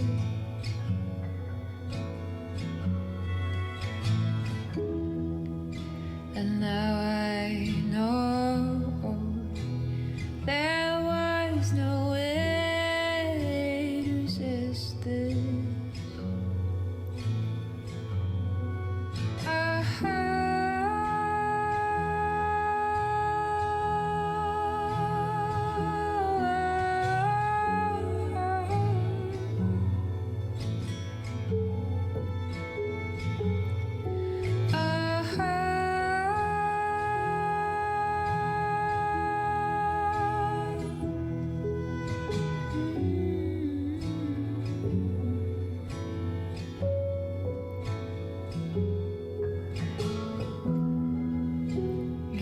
So far,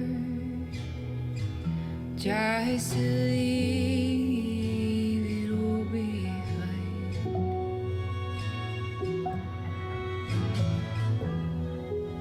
So get in your car and pretend that you were never mine. All this is why I should love you first.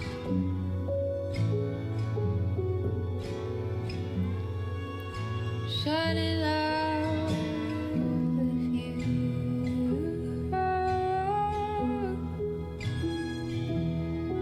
I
and rough. We are dream girls out. You're never gonna touch us. Shiny hard plastic, pretty and big.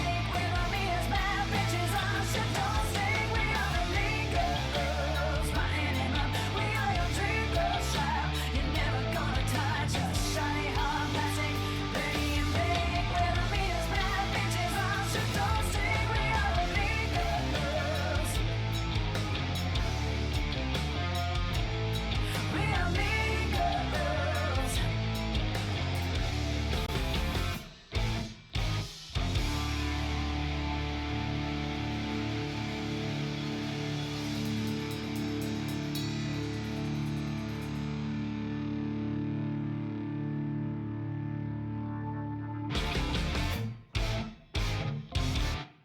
I'm from Michigan.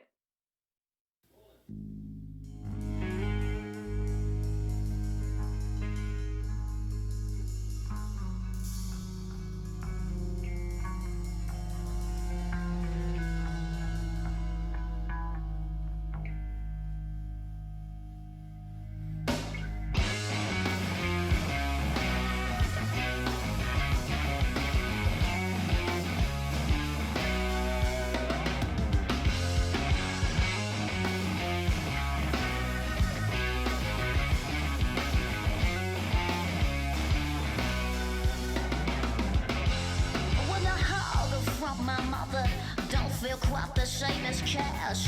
Folded neatly in my wallet, I've been working up a stash.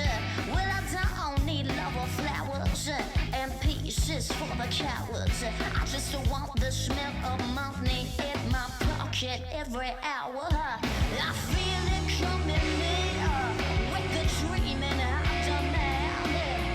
This time next year might be counting all the hands. Look out.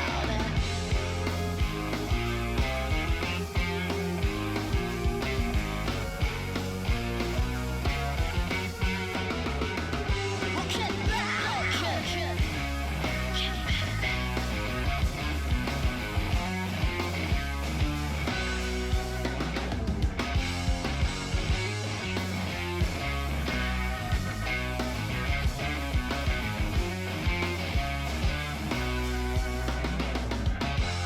Well, I'll kill all for my brothers for a lower price on gas. Yes, I'll do it for the dollar. I'll watch the market crash. Now I'm begging for your power, but you judge me from your tower, and you take the means to buy it from my pocket every hour. Listen, I feel it coming near, with the dream and I demand. You know, this time next year gonna be a gown and all the hands of the gown.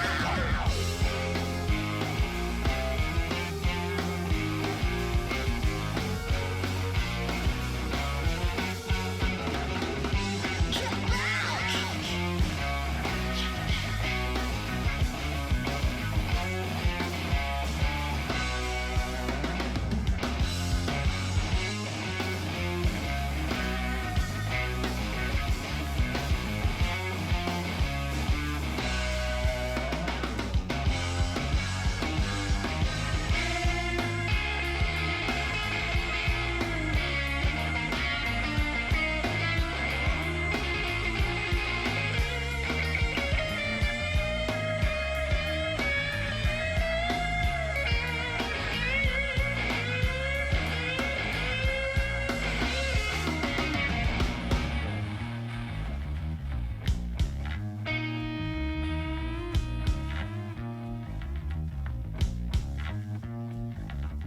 Look out, all you sinners. Watch the holy rolling grinners. Take the food from your plates and claim it as their own for dinner. Said, look out, all you sinners. Watch the holy rolling grinners. Take the food from your plates and claim it as their own for dinner. I told them, get back.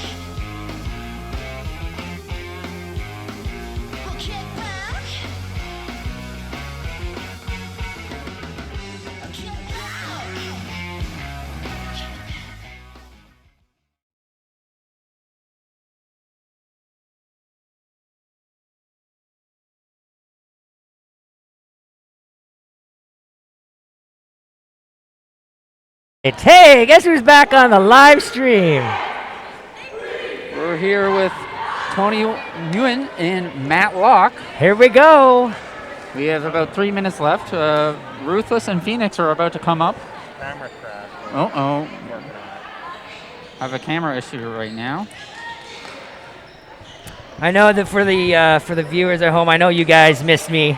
I had some pretty good messages come in, sharing the love, and I appreciate you all. Currently on the stream right now, we have about 147 people on the stream. So, hello to you all. Happy Sunday. And welcome to the Ontario Dodgeball Championships. So coming up, we have Phoenix against Ruthless. They are competing for 5th place, which is the final spot in order to punch their ticket to Nationals, taking place in Edmonton. I don't know the dates, but that's irrelevant. So about 2.5 minutes to go here. All the teams are psyched up, ready to go.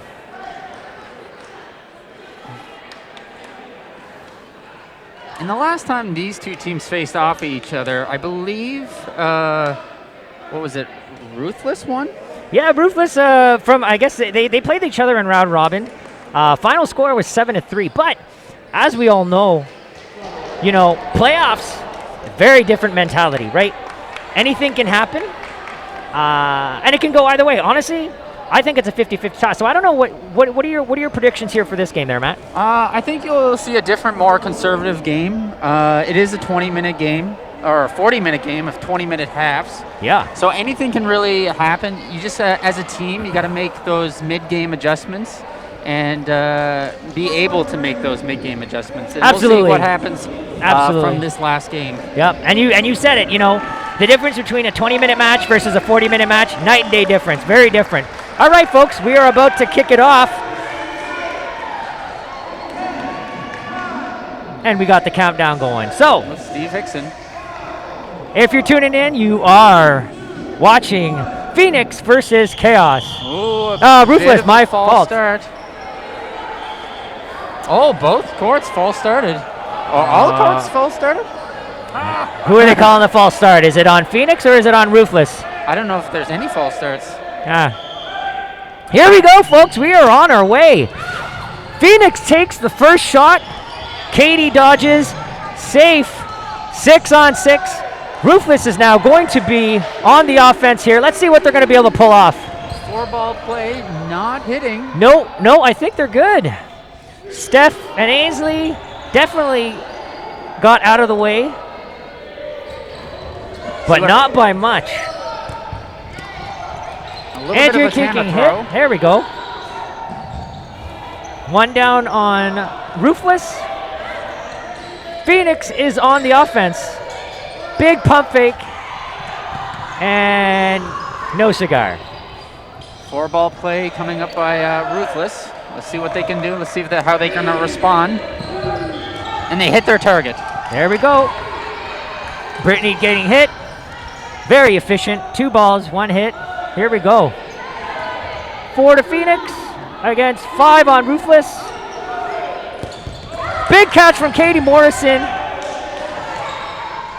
Becca came out. I didn't see what happened there. I don't know if you saw anything there, Matt. No, I was kind of blinded by the ball. There was way too much action going on. Not enough eyes. 3 against 4, though. Nice dodge by Katie Morrison. Sarah with a big throw, just off the mark by about 4 feet. Big block by Sarah. It'll be the advantage on Phoenix right now to throw. And they do. And it does connect with Booth. A 4-on-2 situation for Phoenix. Ooh, and very honest call. Very honest call by Sarah on Phoenix. I didn't think that hit her, but I didn't think so either. Hey. Yep. Honest players. There we go. The end. Oh. And we had this conversation when I was on the stream here with Terry. Never take your eyes off the ball or your opponents. Otherwise, exactly what was going to happen, you get smoked in the head. Yeah, and she lost her headband a little bit on that She one. did. She did. Let's see if Morrison's coming up. Block. Oh, Nice dodge. big, nice counter. Good hit by Katie. And she catches number 16. All right. Well, 19. Katie has swung this around. But do not count Mimi Bouchard off Phoenix. Very, very strong catcher. She is very good at baiting people in. And I mean, I know because she's done it to me all the time. So. All right. Bouchard's up. Nice pop up. Oh, nice pop. and she Bouchard takes takes the the throw. shot. Hits the Oh, ground. just missed. Just missed. And oh, very unauthorized. Very big win for Katie. Uncharacteristic of Mimi, but that's okay. That's only 1 point. And let's look at the next match. And that gives Ruthless a point, 1-0. We're all setting up again. Yeah, we'll get ready for the second point here. And they're off. Dermot rushes, passes back. Both teams being a little bit conservative. Well, we still have 16 and a half minutes, so Yep. I'm assuming they probably want to conserve their energy a little bit. At least that's what I would do. All right. Throw is to Phoenix. 4 balls. Let's see what they can get in out here. And they do tag Booth there. Yes, they do get one. Very big pump fake coming from Phoenix. Pushes Ruthless back. And they're on the offense. Ooh, very close. Head ref counted out that down to 1. Just barely releasing those balls. And another 4-ball play by Phoenix. And they throw. And it gets countered. Oh, and it looks like a 1-for-1. Brittany taking out Sydney here. 5 for Phoenix. 4 on Ruthless. And Bouchard looking for that catch. Oh, and Leanne just getting tagged by Michelle. A great exchange for Ruthless.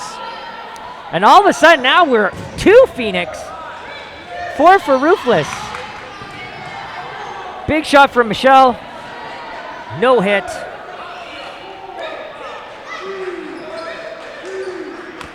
Nice dodge 2 by shots. Falcone.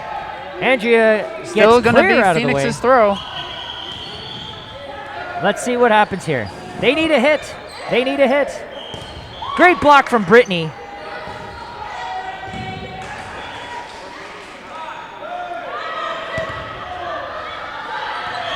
Good shot out of the corner. 1-for-1 exchange. It is now 1-on-1. Ainsley versus Katie Morrison again. It is actually 2-on-1. Oh, Becca stayed on. Oh, look at that. Big throw. And no hit. Early celebration may have not hit her. No. I don't think it did.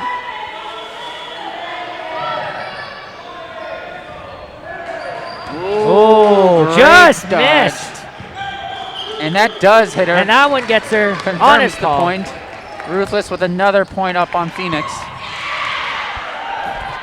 Still 14 minutes left in this half. Score is 2 for Ruthless. Phoenix still has a 0. Very confident. They'll be able to get back on the board here. They got a lot of quality players. Actually, on both teams. And again, both teams are playing a little bit safe off the rush. They have lots of time. Ruthless on the attack. Throw blocked by Chantal. 4 balls for Phoenix. Going into their play call. Let's see what they're going to come out of the gates here. Take a shot. No. Do they? No. Counter by Sydney and a miss. Ruthless now with 4.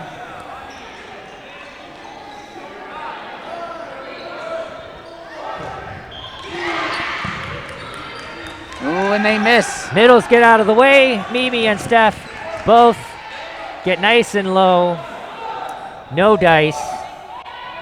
Close, but no cigar. Oh, and they get Doyle there. That's a strong hit for Phoenix. They need Doyle off the court. 4 balls for Ruthless. And big block.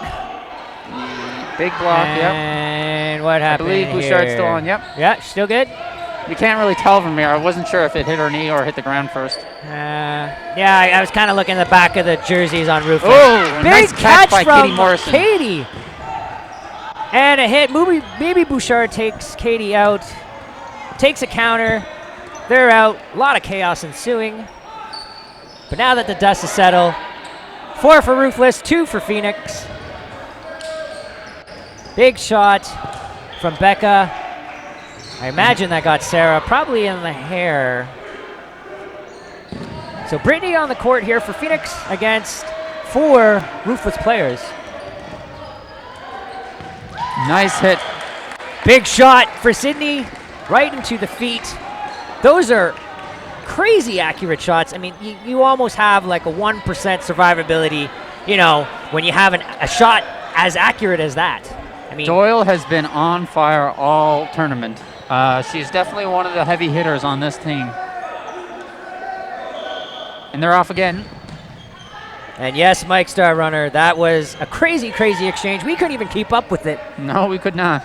But that's what makes this dodgeball match super exciting. Actually, dodgeball in general. The chaotic exchange. What happened here? Ainsley getting hit. Becca also coming off the court. It is 5-on-5. Big shots from the corner. Bit of a gamble. From Bit of a gamble. A 5-ball play coming up. Consider that a warning shot. Exactly. Don't take your eyes off me.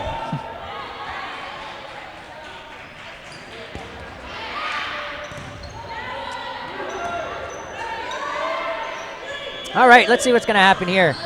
Ooh, and they big catch hit Katie. from the corner, taking Katie Morrison right in the feet.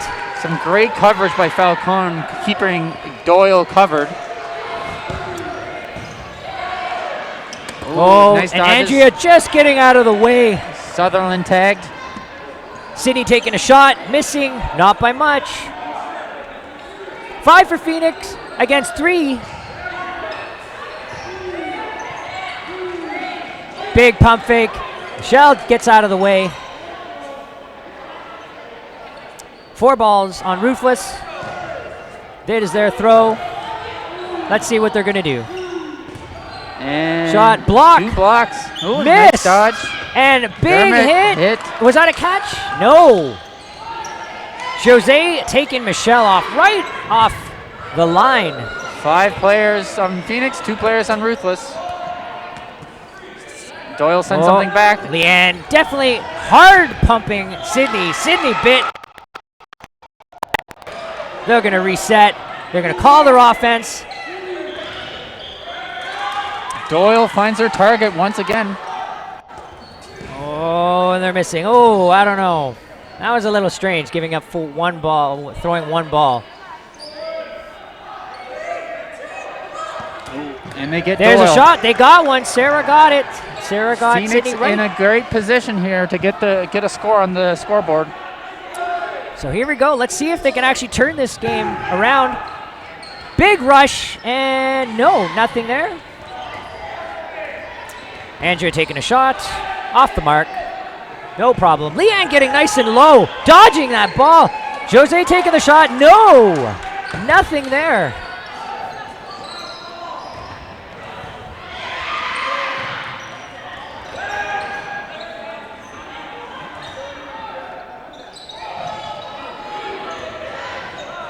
Falcone throws.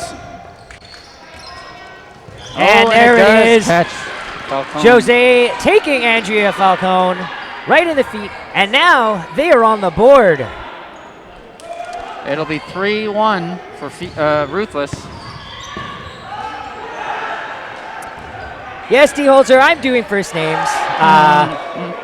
I don't know. Sadly enough, I don't know everyone's last names here, but I'm familiar with about 95% of the people here at the tournament.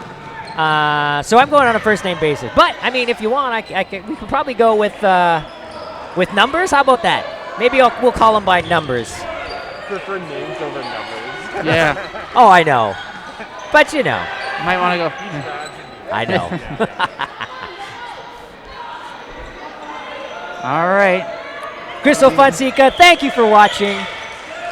Such a big Ottawa advocate. Amazing player, an amazing person. Elsinger gets Thank her you for target. watching. Rooting on Phoenix, the Ottawa team. Ruthless is actually, most of them, I believe, they're hailing out of Hamilton, Ontario, and the surrounding Hamilton area. Probably Grimsby and all that. Big shot out of the middle. Morrison gets And caught they on the got foot. two. Tag two. Morrison asking for ref clarification. Wasn't sure if it hit the ground first, but it indeed tagged her foot. Yeah. So it's even. Four players apiece. Jose getting out. Becca nailing Joe right in the foot. Sydney taking out Ainsley as well. All right. Phoenix on the offense here. Big catch catch. by Booth. Sarah for Phoenix left against 4 Ruthless players. And it brings Katie Morrison back on. And I must say, this is Ruthless. And they definitely They hit their have target. no holding back. Taking that point.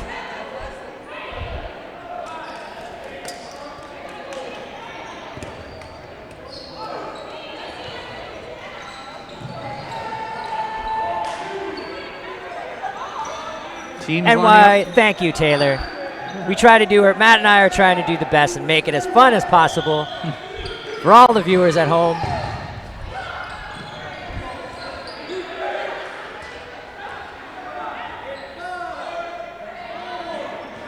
up. And Phoenix. Ooh, Doyle finds her target.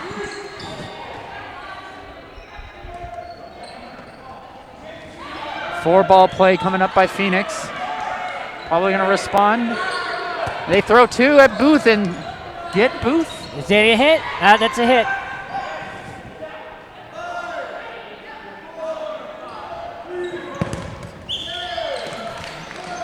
Big shots. Ooh. Oh, must have been a graze. Must have been a graze on on the that legs one. there. Out of the way. Oh, Oh. Leanne not paying attention. Sydney getting her Leanne right in the foot.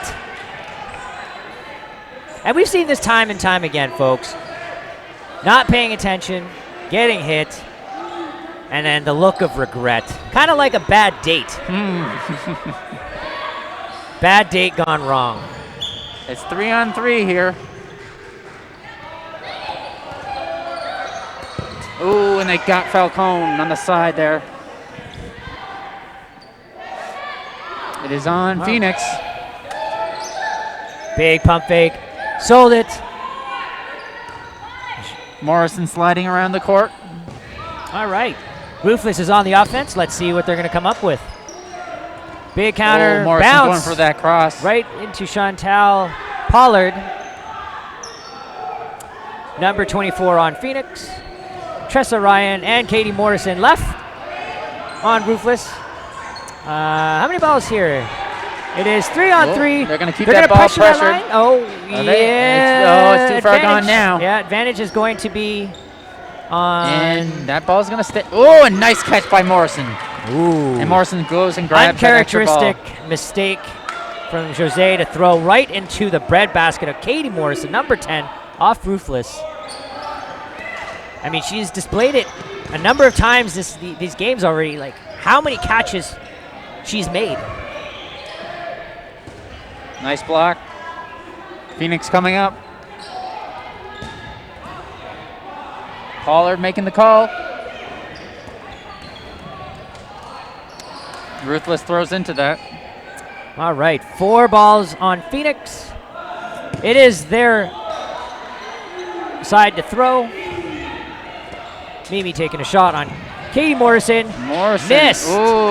And Katie just missing Mimi. Ooh, just Mimi missing. Bouchard laying nice and flat on the ground. Oh, Big Mimi shot Bouchard from gets the Mimi hit. right in the middle. Evens it up. 2-on-2 here. Big block by Mimi. Bouchard, number 2 on Phoenix. It is their offense. Here's a shot. And they catch Ryan. Big hit from Mimi. Taking out Tressa Ryan, number 86 off Ruthless. Here we go. Big pump fake. See where she goes. Big reach from Marison. Phoenix takes the point. That was a great strategy by Phoenix. They kind of wanted to get Katie to move into that catching position and then throw 2 right on her. Absolutely. And I honestly thought they made that play to perfection, finding out which way she was going to slide and then taking that big shot, making her reach, and it's an out. They're lining back up again. Ruthless passes off, and it's Phoenix to strike or throw first. Ruthless has a 4-ball play coming up. Phoenix pressures a little bit. Here we go. Counting down to 3. Ooh, it must have grazed her. Yeah, she definitely reached out for that. I mean, she's probably wanting to take that back. 4 balls on Phoenix here. Big shot, big catch by Andrea Falcone. Number 8 off Ruthless. Takes out the big arm, Chantal Pollard.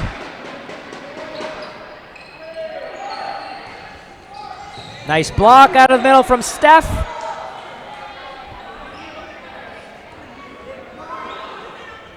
And Doyle throws. Doyle couldn't capitalize Ryan on with that the coverage. catch. Ryan. So Ruthless still has a full squad on the court against 3 Phoenix players. They're on offense, 4 balls. We have about a minute left in this half. Oh, big shot out of the corner from Booth, number 18 from Ruthless, taking out, who was that? Steph out of the middle on Phoenix. 50 seconds left in the game here. Let's see if they can drag this out. Go into sudden death. They managed to get Sydney Doyle out. 2 misses. And Ruthless Nothing there. Some big play on the opposite court there. 4 balls to Phoenix. Not much. Just an amazing catch by Mafia to make it 3-2. Oh.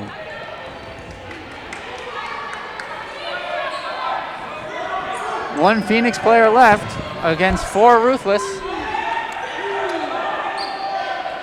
Oh, Becca Exlinger. Are they going to take the shot before the end of it? No, big block. 1 second, is she And throwing? that No. is it. For the first half, we're going to sudden death, no blocking. 3 Ruthless players, Becca Elslinger, Michelle Dermott, Andrea Falcone. We got Booth also on here. Steve's reaction is hilarious. Oh, yep. Very close on that catch. Played a little aggressively. But that's okay. Yep. That is okay. So that is the end of the half. We're looking at score of 5-2. Ruthless. They got no hold back. Some would even say they're ruthless. Some would, I wouldn't. Thank you, CBS. I figured if we're already done playing, so I gotta spend my energy elsewhere. Oh, and we're taking the stream over to a Mafia versus Valkyrie game for bronze medal. Valkyrie 3, Mafia 2. Ooh, I like how we have this setup going to court number 2 here. This is great. So the viewers at home get to experience multiple games going on. But you are correct. This is for the 3 spot. The bronze medal. We're giving out medals, I think. Yep. Okay. And Valkyrie takes it. Yeah, takes out Lauren Dwyer. And here on this match here, we have another Ottawa team. Actually, it's a very mixed team, but definitely Ottawa dominant. Valkyrie has been, Valkyrie a very, very strong women's team for a number of years now. For a few years now. And they are no strangers. Were they first formed in 2019? If I'm not mistaken, I believe so. Yes. Actually, no. I would even say even way before that. Oh, okay. I don't know exactly, but they've definitely been playing. These girls have been playing together for a while. Oh, they've definitely been playing together. I was just wondering about the team name and the team usage of Valkyrie. No, I'm pretty sure they've had it for a while. I would say maybe a good 5 years would be my guess. But again, I could be probably wrong, and maybe it's longer, maybe it's shorter. I'm not sure. All right, well. All right. Valkyrie did take that point off there, by the way. I don't know when we zoomed over, but we are going back to the second half. There's about 1 minute left. 4-2 Valkyrie. Yep.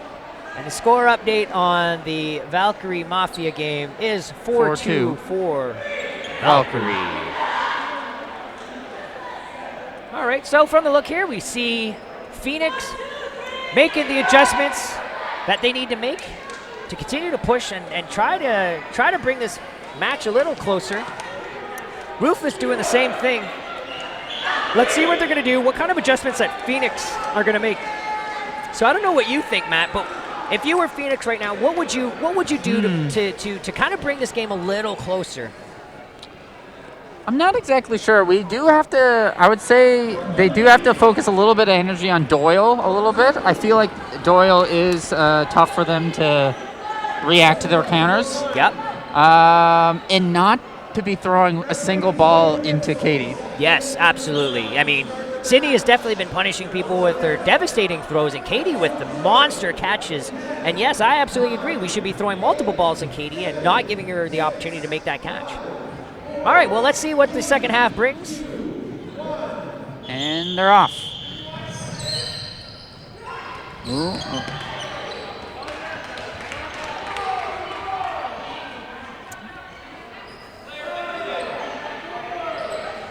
Ooh, and Pollard makes the hit on Elziger.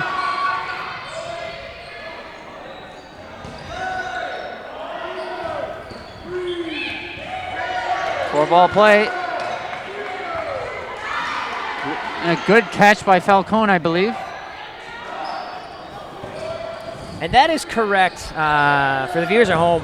The reason why this is an important match, because this is for the final 5th spot for Nationals, which is the reason why it's being streamed. So even though the other one's a medal game, technically to them, it really doesn't matter because they've already punched their ticket in.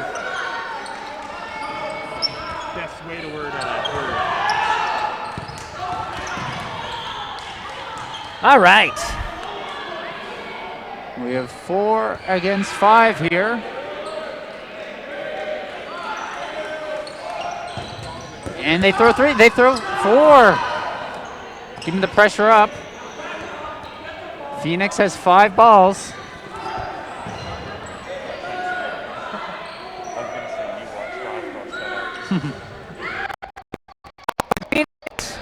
No hits. Big block for Sarah Dunbrook.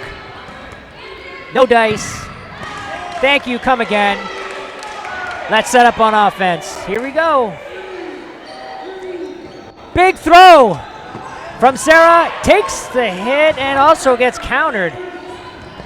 Joelle and Leanne Pinion from Phoenix left on the court against 4 Ruthless. No, 5. I can't count. Big pump fake. Misses on Joe. Takes a shot on, unfortunately, series of events. Wow. Gets countered from the side. I believe it was from Sydney, but also they got a catch there too. Ooh. That throw by Katie just going wildly to the left. I don't even know where she was throwing. Was she throwing at us? I think she was throwing it like a cloth style throw. Yeah, She kind of sidearmed it that way. But let's, we'll just call it, we'll just say that she was trying to hit us because, we're just 2 amazing people sitting in the back. And Katie gets the catch again.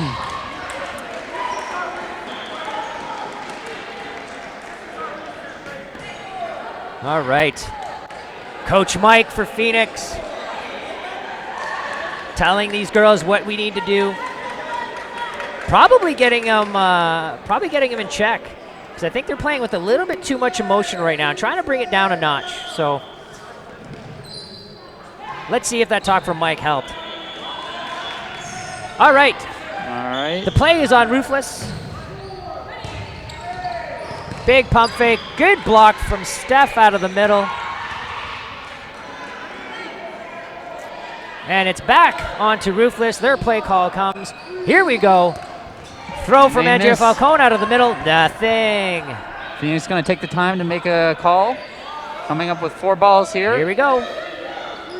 Big pump fake. No one bites. Big shot. Takes. I think she's fine. Nobody. I thought they might have tagged Katie in the foot, but we don't have the angle, great angle from where we're sitting. 2 throws from Ruthless. 2 misses. And Phoenix still has 6 players on the court. Ooh, big shot from Doyle. Steph. Takes Sydney out. Ooh. 4-ball play. And they miss.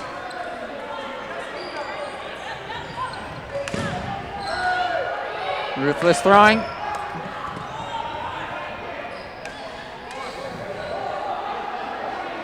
Four again by Phoenix. All right. They need to take a player out. Big pump fake. There was a bite. And both no miss. dice. Michelle All missing 3 Steph. throws miss. 4 balls exchange. 4 huge misses. And that hits number 19. Michelle now taking Jose off the court. It is now an even 5-on-5. Oh. Michelle trying to pump fake that and lost the ball. Big shot. Nothing there. Another shot out of the middle from Andrea Falcone. But Ainsley was not buying that trickery. Get that garbage out of here is probably what was going through her head. Another There's great a big block, pop up. and Mimi Bouchard makes gets the it. catch. There we go. Oh, now there's confusion. I don't think they realized that ball went up and got caught. I believe, if anything, that was probably Michelle's ball that got caught. And now the refs are sorting it out. There we go. It is clear. 5-on-5. 4 balls on Phoenix. And they hit Big Falcone. throws. Takes the target out. Good pressure by Phoenix. There, recovering that ball. Absolutely. Here we go. More players on Phoenix. Makes the play call. Big shot. And oh my goodness. Booth blocks it into Morrison. Unfortunately, that is unfortunate. Tressa Ryan blocking it into her own teammate, Katie Morrison. Ooh, and they get Griffin. Doyle gets Griffin there. 2 shots, takes out Ainsley and Mimi Bouchard on Phoenix here. And just like that, in a blink of an eye, it is now 3-on-3. Great dodge by Doyle. She takes a shot, misses.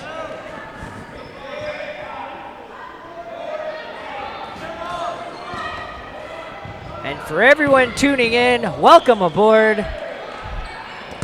Thank you for the subscription.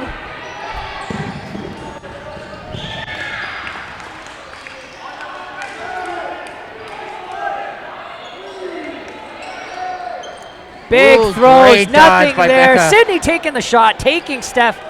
No, Jose out in the middle. It is now 2-on-2. I don't know what happened with the other side of Ruthless. How did that third player get out? A lot just happened. Yeah. I just gifted 10 subscriptions. Don't get confused.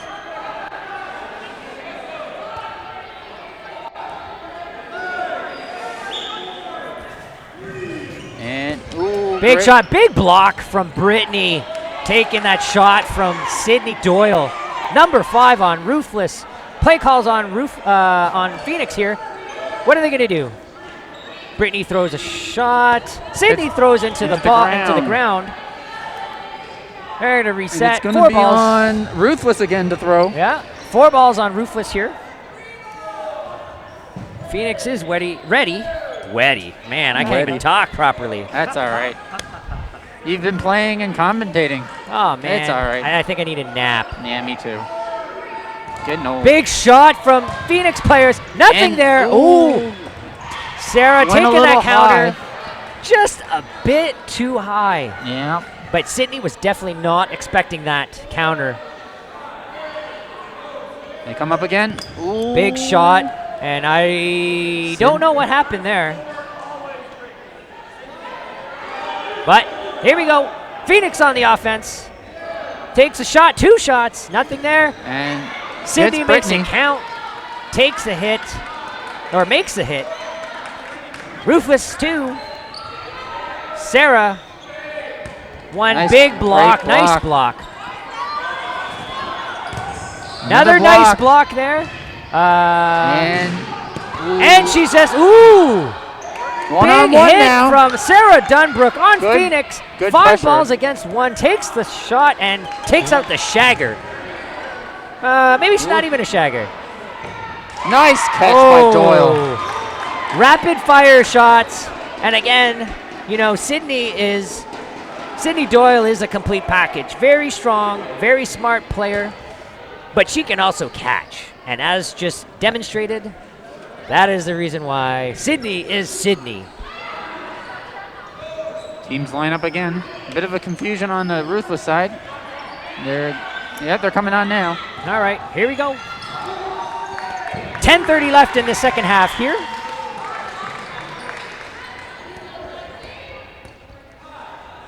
The throw is to Ruthless. Corners on Phoenix. They're pump faking, hopefully trying to disrupt timing here. 1 ball throw, misses Leanne right through the legs. 4-ball play coming up by Phoenix. They're making the call. Oh, I believe that was a catch and then a hit on Sutherland. Yeah, that looks like it. I didn't see the catch. I definitely saw the hit. I think that it may have been a catch. I'm pretty sure it was. Ooh. 1 hit takes out Chantal the corner. Pollard number 24 on Phoenix. Oh. Making some adjustments here. What is happening? Ruthless is on the offense here. Michelle making a call out of the middle. Throws a little high. Misses. Here we go. Phoenix on the offense. 4 balls. They need to take a player out. 2 balls. 2 misses. No change. Ruthless on the offense. Nothing there. 4 balls for Phoenix. Leanne Pinion going head-to-head against Booth on the corner. Psyching each other out with the big pump fakes. Both miss. Nothing's going on. No one's releasing.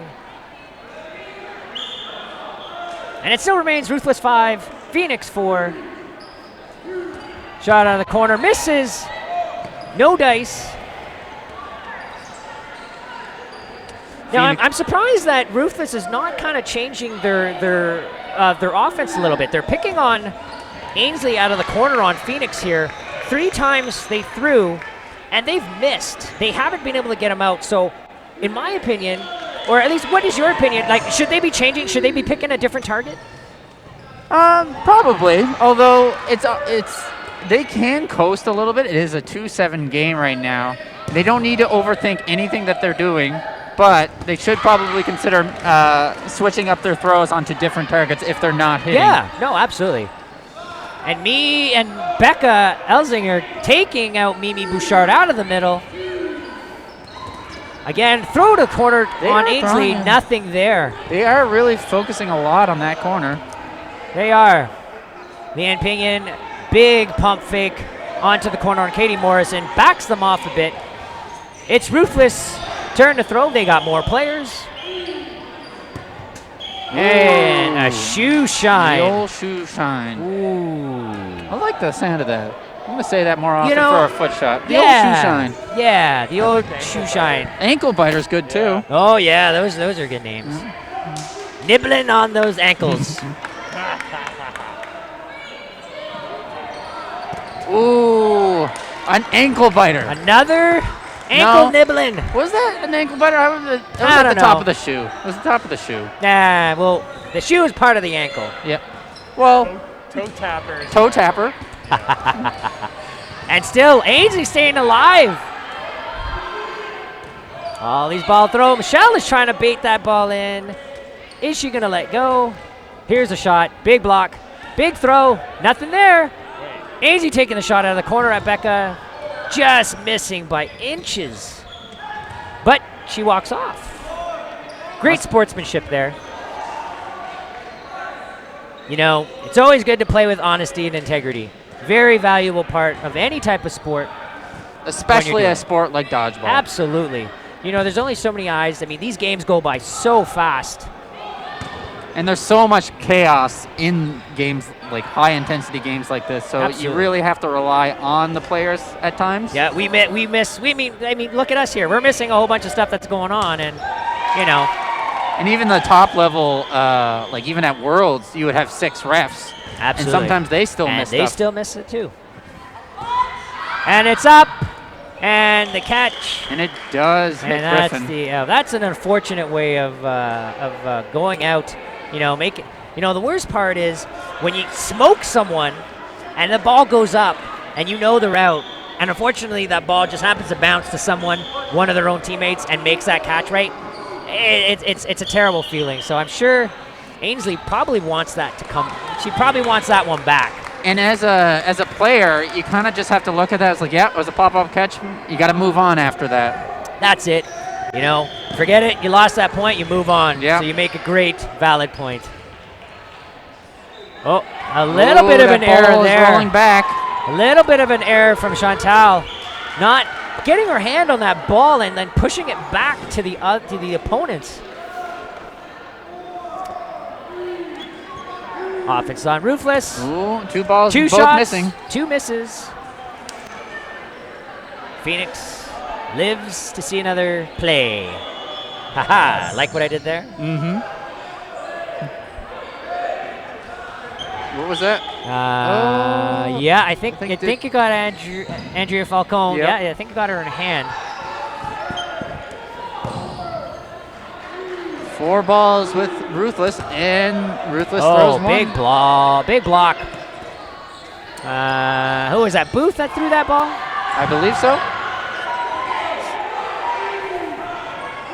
Yeah. Oh, big shot. Oh, Leanne getting out of the way. And Booth. And then Sarah taking the counter, taking out Booth. Goodbye, sit down. Phoenix with 5. Ruthless with 3. Ooh.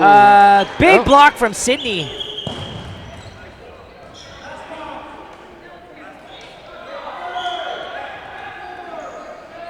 All right, what's going to happen here? 4 balls with Ruthless. It's their throw. And 2 both throws, missing. 2 misses. A counter shot from Sydney. Nothing there. Here we go. Phoenix on the offense here. Shot. Sydney taking a shot. And Sarah not taking that counter. Which is kind of weird. It is a bit weird. They got to really pick up the speed. They do have 3 minutes left, although the score is 8-2. Are we in the second half? I believe so. Ah, look at that. Well, 3 minutes left. Is it enough to come back? Well, probably not. I mean, 6 games in 3 minutes. You got to play pretty Super damn fast. But you know what? We should play every game like it counts and keep rolling.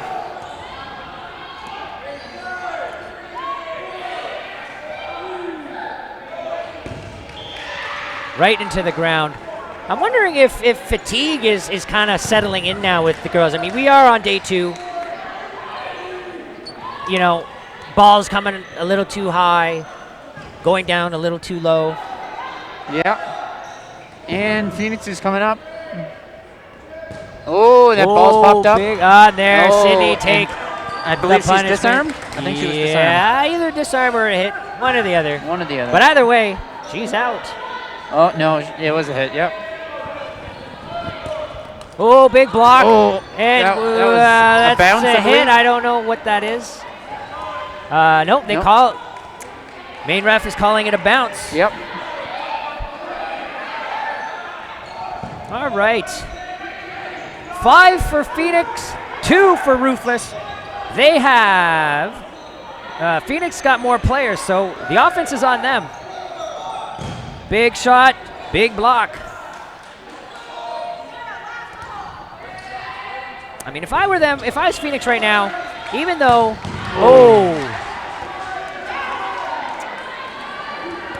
missed catch.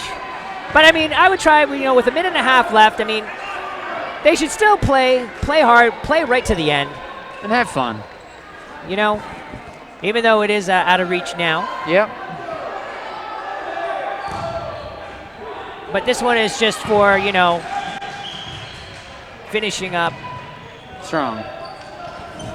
And a nice block. And it's up and nothing. 1-for-1 exchange.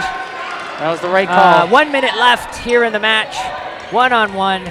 Big pump fake from Sarah. Was able to pull out that ball. 4 on Phoenix. And a block. 3 shots, 1 block. She's still alive. It is on Ruthless. Michelle Dermott taking the shot into the ground. They're rushing. And no. Nice block by Dermott. Survived. 5 balls for Ruthless. 1 ball. 30 seconds left. For Phoenix. Underarm windmill. And she gets tagged. And we will not be going to sudden death. And that is the game.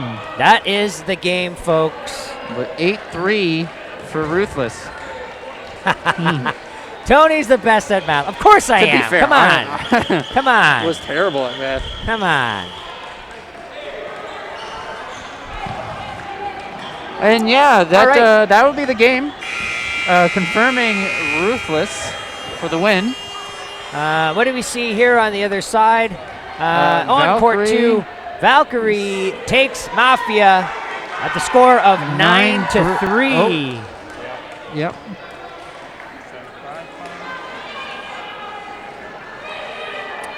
And with that, we're probably going to take a little break before our next game. Yes. Which will be. And for the folks at home, you definitely do not want to miss this upcoming game. The gold medal match for the men's. We have Fury against Rampage. And I believe you're staying on for that one. I am staying. Great. Well, I'm going to have a nice little break. And we have 12 minutes to the next game. So I'll be signing off, and I'll be coming back after the men's gold medal game. All Thanks, right. Tony. See you soon.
All right. We are back. Your mic's not on. Damn it.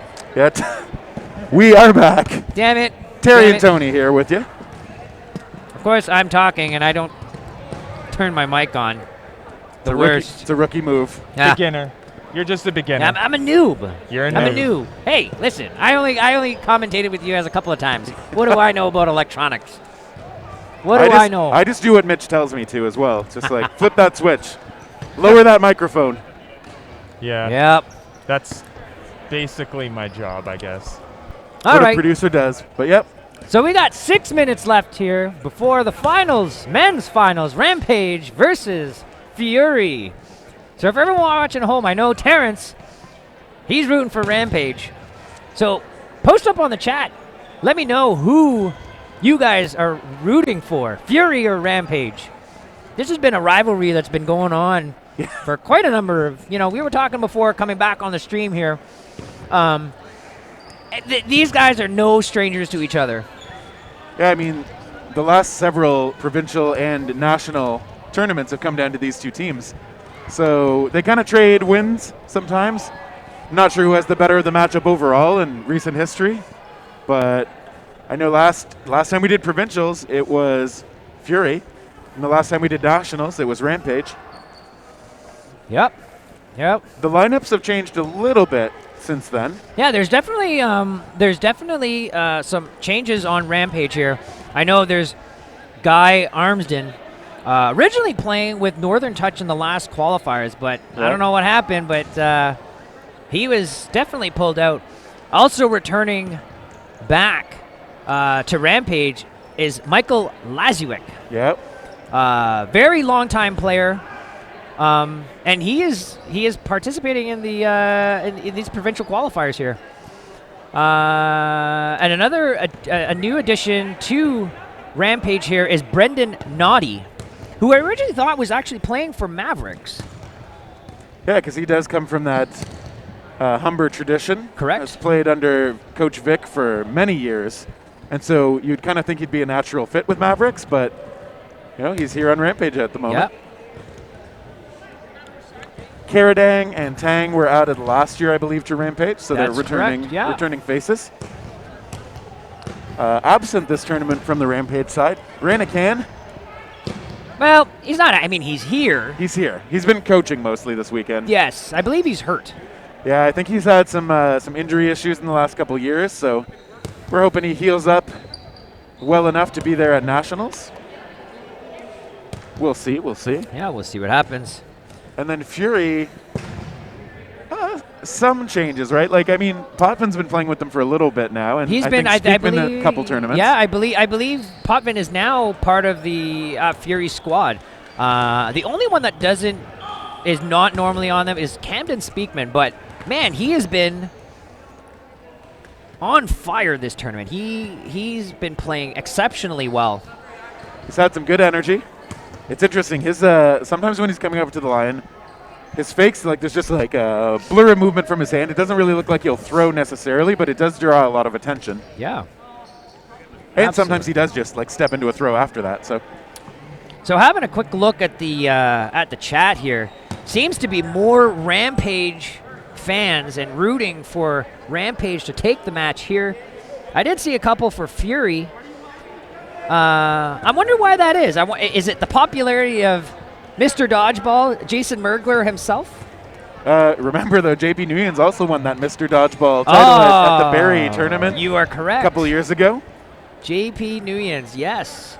Who's also not a stranger, who hasn't been a stranger on the commentary side of things. So, yeah, we've had him in a little bit on the mic this tournament. Someone inexplicably cheering for Jeff Snow. Yeah, I don't know. That person must be drinking. No one roots for Jeff Snow. Forget that guy. Snow.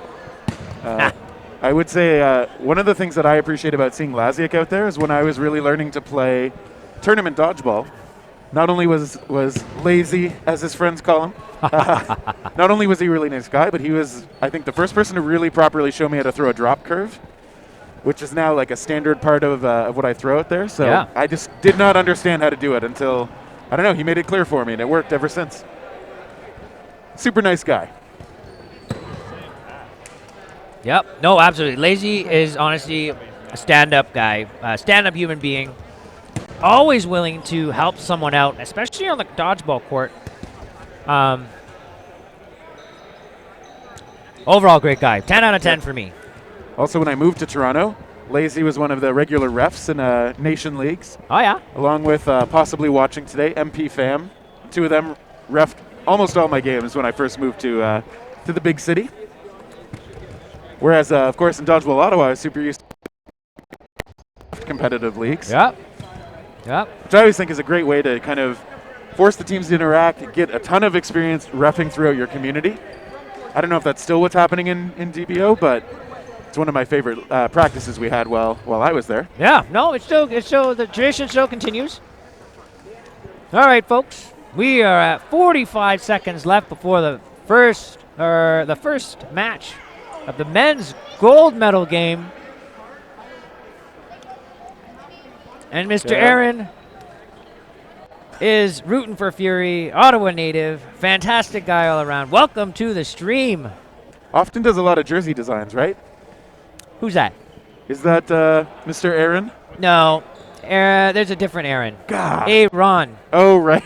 Aaron. Tall Aaron. Yeah. Right. Here we go. Well, hey, everybody gives to the community in one way or another. We got Renthand, another Jeff Snow fan. Come on. Come on. They are out there, much to the chagrin of Jen Ritchie. Anybody but Jeff Snow. Hell, pick the ball. We also have a Moody fan as well. I mean, Moody is, a specimen on his own. He's something. He's got a type of athleticism that we don't see a lot of elsewhere. That push-up dodge he does is one of those things that I think a lot of us don't do. Maybe we're not in a position to do it, but I don't know if I could do it super well. Actually, I have seen you do it. The triple double jump. Yeah. That's what young people do. And don't be mistaken, I ain't young. You just do a good impression.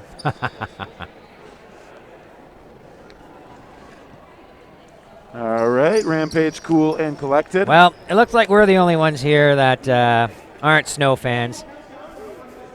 I mean, because everyone else loves Snow. And just for the record, I actually don't hate Snow. I actually love the guy. Jeff Snow, one of the guys who runs Dodgeball Toronto, where I play. Yep. Doing a great job with that league, along with Sizravi. And when he's in town, Mergler. Although Mergler has often been cited out in Manitoba these last several months. Yeah. Some would even say he's a traitor. Why is he here? Why is he here? He's right in front of us. All right, here we go, folks. We are ready for the gold medal match. Men's Rampage versus Fury. Here we go. And right off the rush, a ball to Wood, who takes a shot and gets a hit. And Chris Wood taking Lazy right off the bat. This crazy thing with Fury is that they are incredibly fast. Yeah, Rampage no slouches, but Fury gets that lateral back really cleanly. Gets almost always Wood or Yusuf. They take that shot out real quick. Oh, yeah. They start one player up pretty often. Right off the bat here. 2 players off of Rampage. Snow taking a shot. Not even close. And coming in, it's Nguyen's taking that Nguyen's throw. Ooh, and Guy taking the counter on Jeff Nguyen's. Yeah, that is and he just reached for that. Yeah. He probably wishes he got that back. And Guy hitting the line. Oh, those are the worst. Yeah, he's wearing the Ranican jersey, but that is Guy Armston, as mentioned previously on Northern Touch. Smash Bros before that. Jeff taking out Kevin Wu. Probably just grazed him. Another shot on Moody Yusuf. No dice. 4 balls on Fury. They come to the line. It is big shot from Moody. Ooh, nice Jeff block just too. getting over. Mergs getting tapped. Yeah, Mergler took that counter and got countered upon. And so Rampage down to 2. And yeah, that's some backline for Kenneth Eng. And what happened here? Oh, another backline violation. Just while he was sliding to the side. Ooh. So Very uncharacteristic. And Snow showing off the both arm throws. Oh, and Jeff, and another line violation again. This time by Jeff Snow. What is going on here? Fury's just driving him back, I guess. That or maybe the floor is crooked. Yeah. And of course, in these medal rounds, we have enough officials to have them at the back line. So even the slightest touch is going to be noticed. So you got to be disciplined about those back lines. Yep. Well, the difference with these matches is we actually have 6 refs, two center referees, and then we have 4 line refs, making sure that these violations don't happen. So I really like the shot that Armsden took there, hooking that ball all the way around to the left side on Potvin. Ooh, Speakman hit out as well by Mergler. Merg's taking out Camden Speakman. Sizravi looking to control that space in front. Dumps the ball over to Mergler. Dumps the ball in the good sense this time. Yes. They go Mergler. 2 shots on Mergs, 2 misses. And here we go. Find Mergler's often very good at staying inbounds just in that back corner. Ooh, close call. Will Andrusik is safe though. Oh, Sizravi finds him. William taking his eye off the ball, and Sizravi saying, "Thank you very much. Have a seat." Yeah, Mergler does get hit on that one. Kevin take the shot on that, taking Mergler out. Blasiak sporting jersey number 1, protecting that ball, and Alain hit out. Snow taking Eric Alain out there, yes.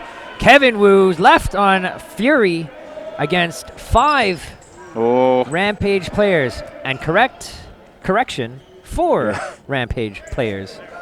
Not that it's any different, because whether it's like 1 or 6, I mean, hell, they're pretty damn strong.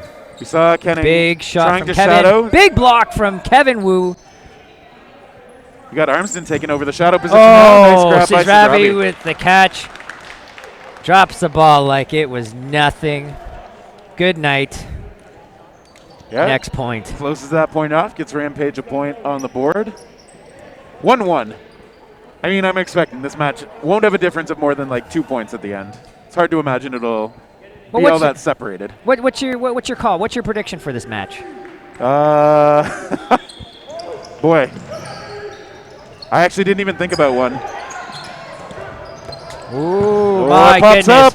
Guy is there in no man's land territory. Chaos ensues. Finally, Fury takes him out. Yeah, but there's still 5 on Rampage and 5 on Fury. Ooh. Tag Camden taking a shot at Lazy. Nguyen's traded out. 4 on 4. Some good back and forth from these teams here. Man, struck. Sizravi taking Eric Alain right in the foot. He's probably wishing that he could get that one back. Snow taking a shot on Moody. Yeah. Nothing there. Speakman a good block. Mergler with that quick release out of the back corner. And some wacky curveballs too. That is true. And they Bryce find Snow. takes Snow out right in the shoulder. Great shot from Bryce Potvin from Fury. Yeah, Merg tried to counter and had to sidestep the attempt from Speakman. Manages to do so though. Here we go. Oh, big shot from Mark Sizravi. Takes out Camden Speakman right in the side. Have a seat. New coach of the men's foam team showing how it's done out of the corner. Hey, this is pretty crazy. I don't think I've ever seen Sizravi play this well in a while. He's recovering from, I can't remember what surgery. Oh. Moody taking a quick shot. That second ball working out really well for him in that situation. Get in the house here. Moody Yusuf on Fury against Mark Sizravi and Jason Mergler from Rampage. Eric Cerudo doing some ball retrieval work back there. Ah, yes. OG Eric Cerudo. Ooh. Mergler almost jumping into that one. Just getting out of the way. Mere inches. But let's see. It's on Yusuf. I mean, we've seen this so many times from Moody Yusuf. Yeah, and Mergler does. Mergler takes out Moody in the side. Big celebration from him. Big Well, and roar. we saw what Yusuf had to worry about there. He had the hit onto Sizravi because Sizravi blocked, popped up off of him. He's going to threaten to try and track it down for the catch. Yusuf's got to try and prevent that because he's the only one out there. And Mergler, of course, knows that that's what Moody's trying to do. Manages to land a shot there. Yep. Heads up play all around. All right. Here we go. Rampage 2, Fury 1. And those rush shots missing. A whole bunch of shots, whole bunch of misses. Still 6 on 6. Both teams got there at about the same time. Showing off the speed. 2 big shots, 2 big misses. Mergler with the counter. Nothing there. Nguyen just casually gets up, dumps that ball over to Andrusik in the corner. You know, I'm going to speak what was definitely going through Nguyen's mind. He's like, ha, you can't tag me, Mergler. You can't tag me. Nana, nana, boo-boo. That's a direct quote from JP Nguyen's brain. And it comes through. Yeah, and gets out of the way. I'm not sure if Fury meant to throw both of those, but the count was getting low. Yep. Oh, and I think there was 2 hits there. Yeah, Nguyen's and Alain out. Fury paying the price for giving up 5 balls. Yep. Very. It's not a common thing that they do. So William with a big shot on Mergler. He's just got a little bit too high. Great arm. I mean, there are a lot of great arms in this match. Kevin Wu's throw, I notice, has gotten stronger and stronger, I feel like, the longer he's been playing. Yeah. He's definitely improved since first coming into the scene. Ooh, and they find Kevin Wu takes Snow out. Snow. Caught Snow sleeping. Heard him go, Yeah, as he headed out. He wishes he can get that one back. And now we see the Fury players creeping up. Wu gets control of that ball, draws out a throw from Sizravi. All right, a bit of ball discipline now for Fury. Here we go. They got 5. Big shots, and Mergs gets tagged. Almost looks like the midsection. Yeah, I wouldn't want to get tagged there because, you know, that hurts a little bit. They did spend 3 balls on it. Kenneth Ang earning some of those back. Wood staying alive on the low block and slide. All right, Fury 3, Rampage 4. Fury has 4 balls, advantage to them. Their throw. Big shot, big hops. Kenneth Ang, one of the more mobile players out there. He drops down, he pops back up. Ooh, nice shot. Very close shot from, who is that, Guy? That's Guy Arms. Yeah, just missing Kevin. He's got a lot of nice curves on his throws like that one. Fury really using all of the shot clock almost every time.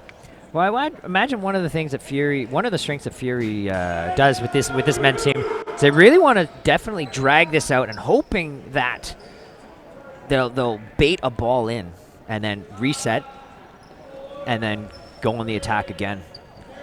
Yeah, I think they're usually. Oh, nice grab Big by shot Armston. Guy taking Chris Wood out of the middle.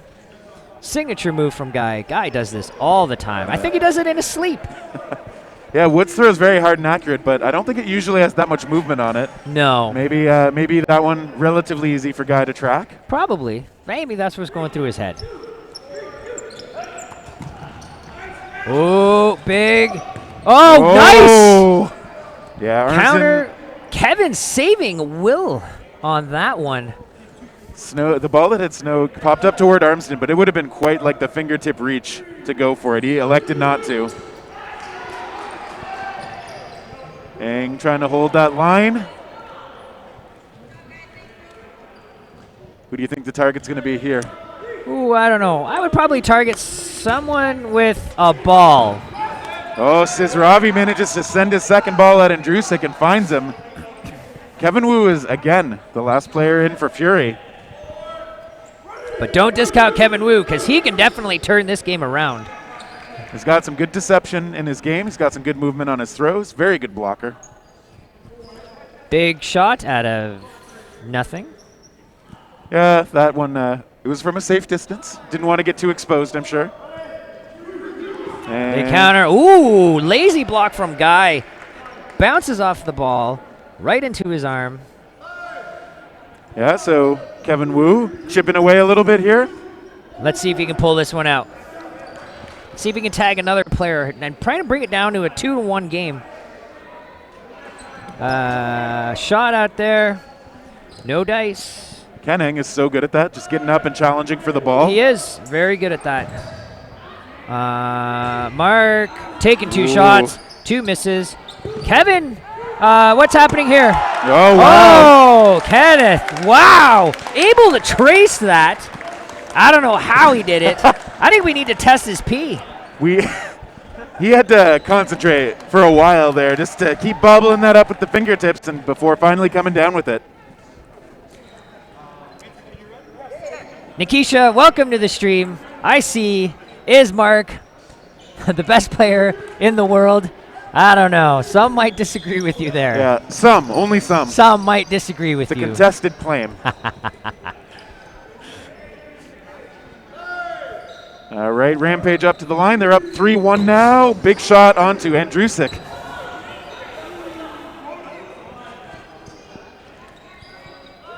Don't often get those clean shots right in the chest right off the start, so. That's true. Oh, there's a grab. Who grabbed that? Was it Guy or Snow? I think that was Guy on the catch. Ah. Snow already had his ball. They go to Potvin. They don't find him this time. Potvin with the jumping crouch there. Fury running low on time. They're going to have to let one of those go. It's Speakman. Big shot. Oh, Mergler, finger Mergs block. getting tagged. I believe he probably got tagged in the finger. Yeah. Very honest call from Mergs. Snow out there on the other side as well. Vincent Tang out there for the first time in this match on the right side for Rampage. Lazy sending a hook shot over toward Nuyens. Easily avoided. Rampage on the offense. I heard a shoelace. And they're calling time. Who is this? Oh. All right. I think it's one of those deception calls where they kind of break up the plays. Like, oh, you know, my zipper's down or my shoelace is untied. Come on. Come on. Just Keep this going. Sneaking out a breather. Keep this going. Oh, it doesn't help Guy over there. He's punished for having an untied shoelace. And what does Fury respond with? Get your shoes out of here. Yeah. We don't need this garbage. Go tie those up on the sideline. Go sit on the side and tie your shoe. Fury with 4. Rampage with 3. They are on the offense. Let's see what they're going to do. They need to take a player out. Oh, nice Big attempt on a block curve. from Jeff Nuyens. Yeah, Nuyens with a good block. Good read on that one. Seeing it coming in all the way. Nuyens, very strong blocker, very high dodgeball IQ. I mean, he's a great player. I mean, he has strong all around. Nuyens. But not this time. Not this time. Gets tagged right in the leg. Yeah, Laziak was ready to challenge him, but wasn't necessary after the cross court found him. Bryce Potvin with a nice block. Evades the incoming double shot. Yusuf making the call from the middle. Oh. Nice shot, tagging Mergler. Speakman taking a shot. Oh, wow. What happened here? I think Laziak lost the trade to Potvin there, so it looks like it's just Kenneth Eng out on the court. Yep. Yusuf out on the side of Fury, though. Oh, big block from Ken. Facing the non-Ottawa members of Fury. Correct. I believe, if anything, they're out of Toronto. Actually. Bryce is Sarnia. Oh, there we go. Thank you for the correction. Camden, I'm actually not 100% where he calls home, but they are playing well. Additions to this Fury squad. And what happened here? Was there another line violation? I think there was. Yeah. Oh, man. It is the unsatisfying way for those points to end, but that is how Fury gets their second point. Man, you know, Rampage need to tighten up. This is not them. I mean, come on, guys. Pick it up. They're playing really well, other than those freebies they're giving out at the back line. So 4 line violations. That's just saying, like, here's a gimme. Yeah. Nah, we don't need that. We'll spot you a couple points. Yeah. And nobody taking it this time. Tang doing a great job scrambling back. Metro Baldan, I agree with you. Right now, MVP candidate is definitely that back line. Yeah. Definitely that back line. Oh, Mergler with the nice quick release. I didn't even think that was going to come out And nearly as hard as it did. And thank you, Kim. For the clarification. Camden is actually from London, Ontario. Ah, yes, thank you. Mergler, I think, blocked that. Yeah, blocked that one into Tang. So Vincent Tang will be over on the sideline. So we still got a full Fury squad against 5 Rampage. Shot from Snow missing. No dice. Eric Alain hopping over that like a bunny rabbit. And a big shot. And a return from Snow, but it's on the other side. It's Wood who's hit Evan out by taking Mergler. a shot. And there's another line violation again from Michael Lasiuk. My goodness. I don't This know. Has back Fury line, had one yet? I don't think they've had one yet. Is it just this back line is It physically must getting be. involved? Hey, you know what? Let's take a look at the second half and see if Fury, maybe there's a magnet. Either that or they're just attracted to us and they just want to come closer. Because we are behind, we are situated behind Rampage right now. So maybe it's our amazingness. Maybe that's what, we'll call it that. Let's call it that. I like the thought. Interesting block by Nuyens. Mergler gets that ball back into the corner. It's Fury's throw. Big shot from Wu out of the middle. Mergler out of the way. Oh, wow. And big shot from Marks' Ravi out of the middle, taking Camden Speakman out. He's getting good power. I don't think he has a problem with his leg. Not enough of a problem. Yeah. Oh, and Eric tagging Mark right out of the middle there. Big exchange. Big shot from Eric Alain taking Snow out right in the chest. Nothing. Sit down, Mr. Snow. Turning that powerlifting background into a power shot. Yeah. Oh, Nuyens gets hit. Guy taking a shot Ball on gets, Jeff Nuyens. Lazy block again. Him. Lazy block. Why do you do that? And I think don't know what happened there. That was really fast. Refs are going to talk it out here. Yeah, Lasiuk signaling a catch. So what may have happened, I know Armstrong dropped at least one ball he was holding. And yeah, I think. Yeah, and so what the refs decide to call is even though Guy made the catch, that second ball that came in, tagged him, hit the ground first before he can establish a clean catch. So the refs, I believe, made the right call. I mean, it was too fast to really kind of see it happen. Bang play. Yep. You know, but I think they made the right call there.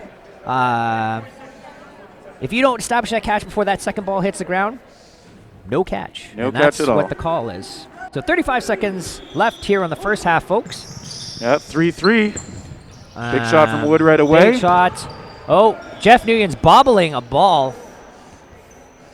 Let's see what the back line does on this one. Well, you know what? If I had to put my money on it, I'm going to say there's at least one more line violation. Oh, Fury gets most of the balls. They still have 15 seconds. Plenty of time to set something up.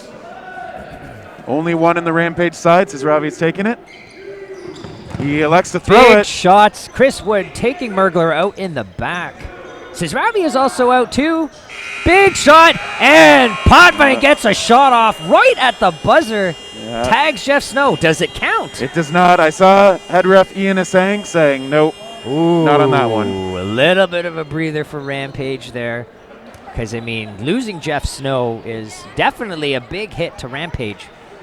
Jeff playing the left corner as, you know, a person that can throw left-handed and right-handed, both at equal velocity.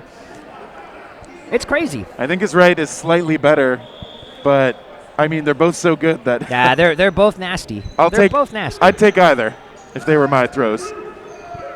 Rampage lets it go. We're in sudden death. Here we go. No blocking allowed. No blocking. Balls can't touch balls. And they don't. Big shot. Ooh, Snow gets clipped. Just getting clipped. Moody with a big missile fire. On target. Had that nice follow throw after he saw where Snow was going. Gets it on the line. And big shot. nice dodges. Alain still in there. He's still there. Guy can't believe Alain got out of the way. But there's a shot. Double tap. Double doink. Oh, Tang coming close to a hit on that one, but he's good. He's good. If it don't touch you, you stay on. Lasiuk still out there, gains control of that There other we ball. Go. And Fury decided to change their mind. I like the move from Lasiuk, though, like just lets that shot go, forces them to respect it, but so he can get up and get another ball. Oh, big shot, and Double tap. Fury takes the point. And here we go. First half is done. Yeah, the Rampage guys at the end there doing the right thing, looking for a catch, bringing in some help. It just didn't actually go that way. Yeah, I mean, you know, it was a good it was a good effort. Definitely a good effort. Want to try to make the catch and see, because it's a huge swing. How do you make that catch? Man, that swing would have been crazy. And obviously, all the players on this in this match capable of like throwing out the other team, but those catches are the big swings. And so we're going to get a side switch. So we're going to take a couple of minutes here. Get some hydration. Yeah, let's do that. Drink some pickle juice. Pickle juice. So for everyone logging in the stream, welcome to Dodgeball TTV. Here where we're live streaming the Ontario Provincial Championships here. This is the men's gold medal game. Rampage versus Fury. And where the score is really tight. It's 4-3. Exactly. Well, actually, the score is 4 for Fury, 3 for Rampage, 4 for the back line. Let's make it exciting. It's been decisive. It's 4-3-4. 4-3-4. And this is the first year we've had a major event in Kingston, I believe. Yeah, here at Queen's University. And thank you very much for hosting us here. And our thanks as well to Tourism Kingston for sponsoring. And our thanks to all the volunteers who put in a lot of effort this week, whether it's reffing, facility stuff, helping us with some stream things like keeping people out of the way. It is all appreciated. Absolutely. We appreciate every single one of you. All right, so we're about to kick off the second half here. Fury in their huddle, deciding what they're going to do in order to increase their lead. And Rampage is going to have to start making maybe some small adjustments here. They're trying to bring them back, get a couple of points, take the advantage, and see if they can take the win. Yeah, Fury was down a little bit early on. They've been able to assert themselves. We'll see if they're able to keep adjusting and keep ahead of Rampage. See if they can keep ahead of this back line now that they're on this side. All right. Everybody taking the time to make some adjustments, and we got some word from Mitch. Yeah, I know Matt's not here right now, but what do you guys bet on the back line? I am going to bet there's at least one. Well, at least one. No, it has to be a specific number. All right, fine. Now I'm going to go with 1. Nice. That back line is ruthless. You heard it here, folks. And off the rush, we get one hit onto Tang, thanks to Yusuf. Moody taking that big hit right in the foot, making sure he does not catch that at all. Yeah, Wood and Yusuf really good at delivering those balls. Ooh, close on Speakman, but this is Ravi missing the mark.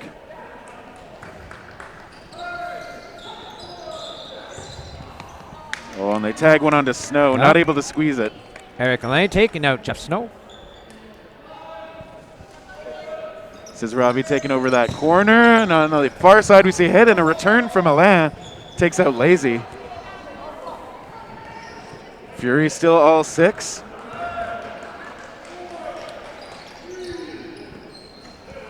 And we see a shot onto Andrusik from Mergler. Will getting tagged.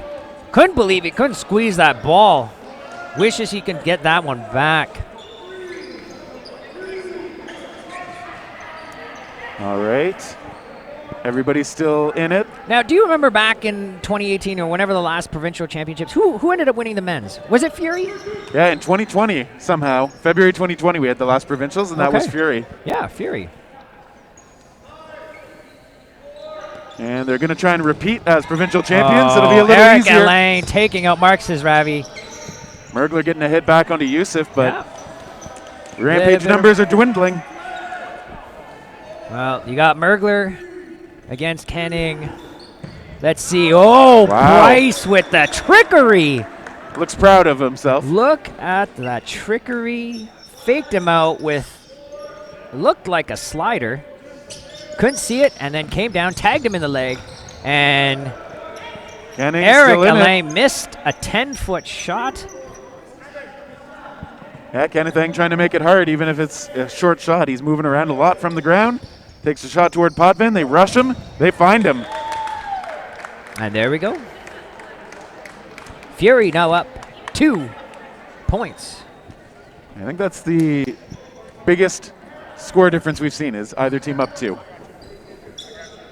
Fury has come on strong. I think they've taken the last 4 in a row. Yeah. I mean, they I believe prior to coming to the gold medal games here, I believe, if I'm not mistaken, they took on the Mavericks to come into the men's finals here. That's right. Fury winning in what was a sudden death 2-on-2 to advance into the gold medal match. Just showing you how close it is between several of these top teams. Nguyen's voice carrying through the arena as he counts down the throw.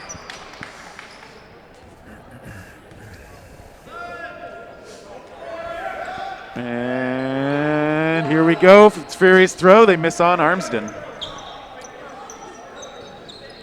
It's funny, Armsden's wearing a jersey with a Captain C on the side, I think, even though he's wearing someone else's jersey this time. I believe that's Cameron Ranakan. It is indeed. And he normally does lead this squad here. Yeah, as mentioned, he is kind of beat up right now, so he's not playing this particular tournament. We see Chris Wood getting over that shot. Nguyen's again making that call out of the middle. Wood's throw goes high. And somehow, both teams still 6 strong. Sisravi keeping Woods in check. Woods keeping Sisravi in check. No balls exchanged. Yeah, we see Snow has moved inside. He's not playing corner at the moment. Ooh, and Armsden big hit. shot from Jeff. Takes out our guy in the leg, I think. Yes. He is in turn taken out, but it is 5-on-5. This is Ravi over there in one corner opposite Mergler. The throw comes from Snow in the middle, though. Yeah. Lazy holding on to Definitely his. got Potvin Bryce to see where he's going. Deda jumps up twice. Snow thinking he was going to go high again and threw high. And what does Bryce do? Goes low. Yeah. Meanwhile, this is Ravi with a nice cross-court shot onto Yusuf. Long range. I think they're swapping out a ball. I wonder if someone's face is imprinted into that ball. Maybe a bit of a rip. Covered with sweat. That is the worst. Yeah. You know, getting a ball in the face and you have someone's sweat imprint in the ball, and then someone throws it and it hits someone else's face. Oh man, that's a lot of a juice exchange. Gross. You always got to do the wipe it quickly on your shorts, spin it in your Oh hand. yeah. Nasty. It's gross. Gross. Those Fury shots not hitting. Yeah, I think the backline ref confirming he didn't hear any hits there. Well, so far no one's touched the back line here. On Fury, 2 shots on Bryce. Potvin takes a hit, takes a seat. 5 on Rampage, 3 on Fury. Let's see what they can do. Time. Big shots, 2 big dodges. Sisravi blocking Snow's way. I don't know what he's thinking. Yeah, it's a bit of a screen. It's not my favorite thing to see out there. Ooh. Definitely not. Big shot from Mergler. Wu gets away. Yeah, Kevin Wu, good awareness there to react in time. Mergler. Let's see what happens. Big shot. Lazy with the catch. Off of Camden Speakman, shaking his head as he's walking off the court. Can't believe he gave that one to him. Ooh, Chris Chris, Wood big blocking. block on Mark Sisravi's shot. Great block from him. 4 balls on Fury has 4 balls here. Offense is on them. Full squad. Oh, that second shot does connect. Whoa, hit out as well. Oh, no, Nope. he's good. He's good. Look at that, getting his blocking ball up in time. Oh, he's rubbing his knees. Probably that's a little bit of a stinger there. He dropped down really quick. Wood with another block. Woods with a big block off Snow. Yeah, Here they're going on the play call here. the knee pads help, but they don't help all the way. Nah. And especially if you've got old knees I mean, no amount of knee pads are going to save you. I did take the advice of Mike Corkum, and now I'm using those heavy-duty snowmobile knee pads Oh, yeah. that he likes. So, Yeah. Mike Corkum, fun player out of Ottawa. I Don't mean, know I if could he's still- probably make a joke about knee pads right now, but Oh, Armsden I guess we'll dropping leave that it. catch. Yeah, we'll leave it there. We'll leave it PG. And All right. Chris Wood. Chris, the only lone boy left, avoids 3 shots. Yeah, staring down several. Wood manages to. All right, let's see what Wood is going to do. Oh, Jeff goes down low. What happened here? And a line violation. Ooh. On the side this time. Does that count, though? Yeah. Does that count? Here I was looking at the back line like a sucker. Ah. Should have been looking at the sideline. Does that count? I mean, I guess a line is a line. But it wasn't the back line. Unlike Fury Rampage getting 4 back line violations. Maybe it's 4 violations on the side for Fury? Question mark? The sideline has entered the chat. All right, I guess Ooh. it's just the back line. They're saying just the back line. All right. All right, fine. Yusuf Fine. bobbling that lateral back so it doesn't get a chance to take off with a throw. Armsden just missing on a land. All right, and just like that, the score is 5-4. It's close. Rampage So closing that gap. Fury Ooh. takes a shot, crosses path, misses Guy Armsden.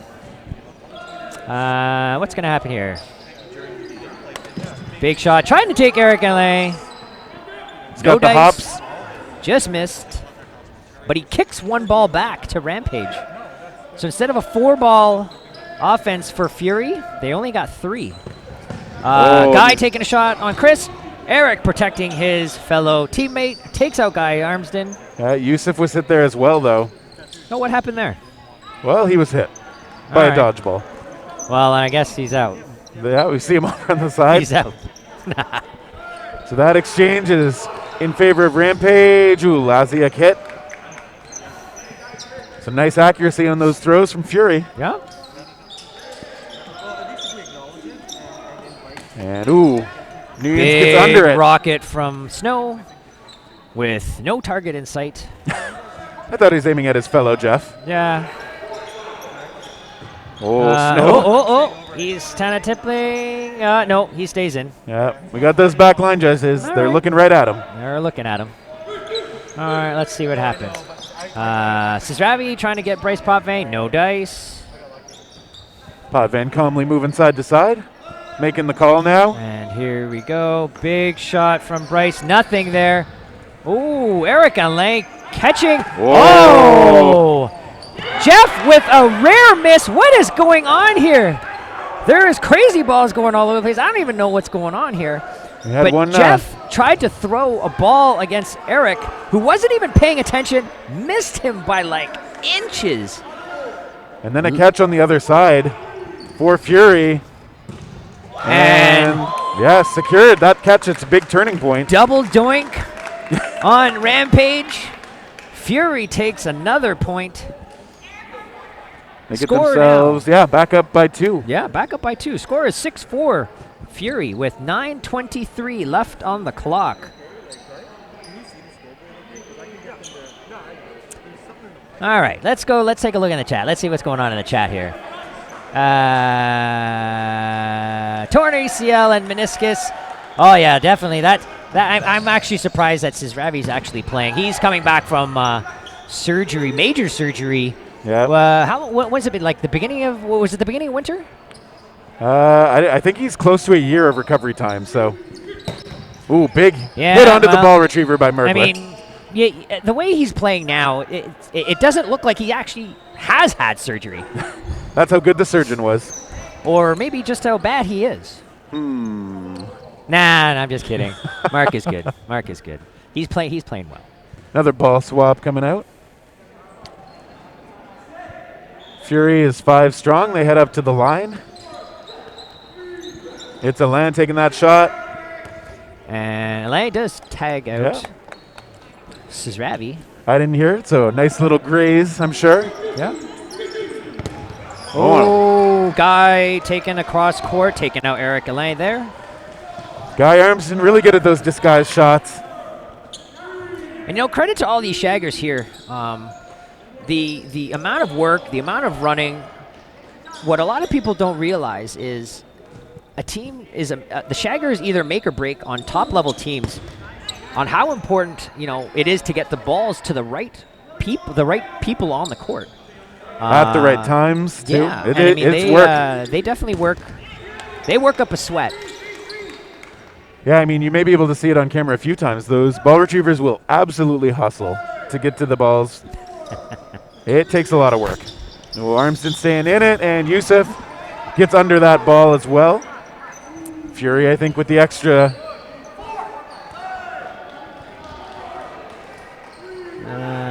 Let's see here. Oh, and they find one onto Armston. Return from Snow missing. Unions does get tagged by Mergler, though. And it's 3-on-3. Laziak collecting that ball. And 3 former members of Crunch. Back when the co-ed tournaments were much more prominent.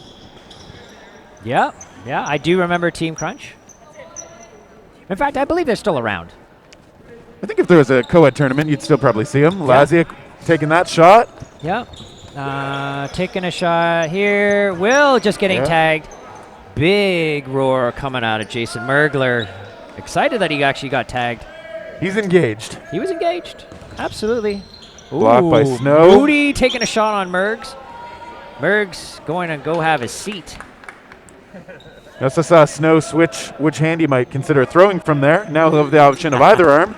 Oh, Bryce getting some height on that jump. Little bit of sauce. Here's a shot. And nothing. Oh, wow. Snow tagging Bryce right in the back with his signature drop shot. Snow kind of hesitated. Maybe made Bryce think he wasn't going to take the shot. Yeah. You can see Snow knocking that ball back. Over to the retrievers. Coming close to Yusuf, but he's still alive. Yep, still alive. Oh, and there's the double trade. tag. Both go out. Rampage takes a point. And we have a close call here. Yeah, it is. Hey, you got a fan here, intense. Terry. TNT 13. You're a great commentator. I'm apparently a little too homerish. Whatever the hell that means. Maybe they think you're pro Fury. Or he thinks I have no hair. Either way, we're only 3, I guess, in that case. And Wood gets tagged. Armston manages to find him in the feet. Rampage is going to be trying to tie it back up. They got over 5 minutes to go. These two teams getting ready.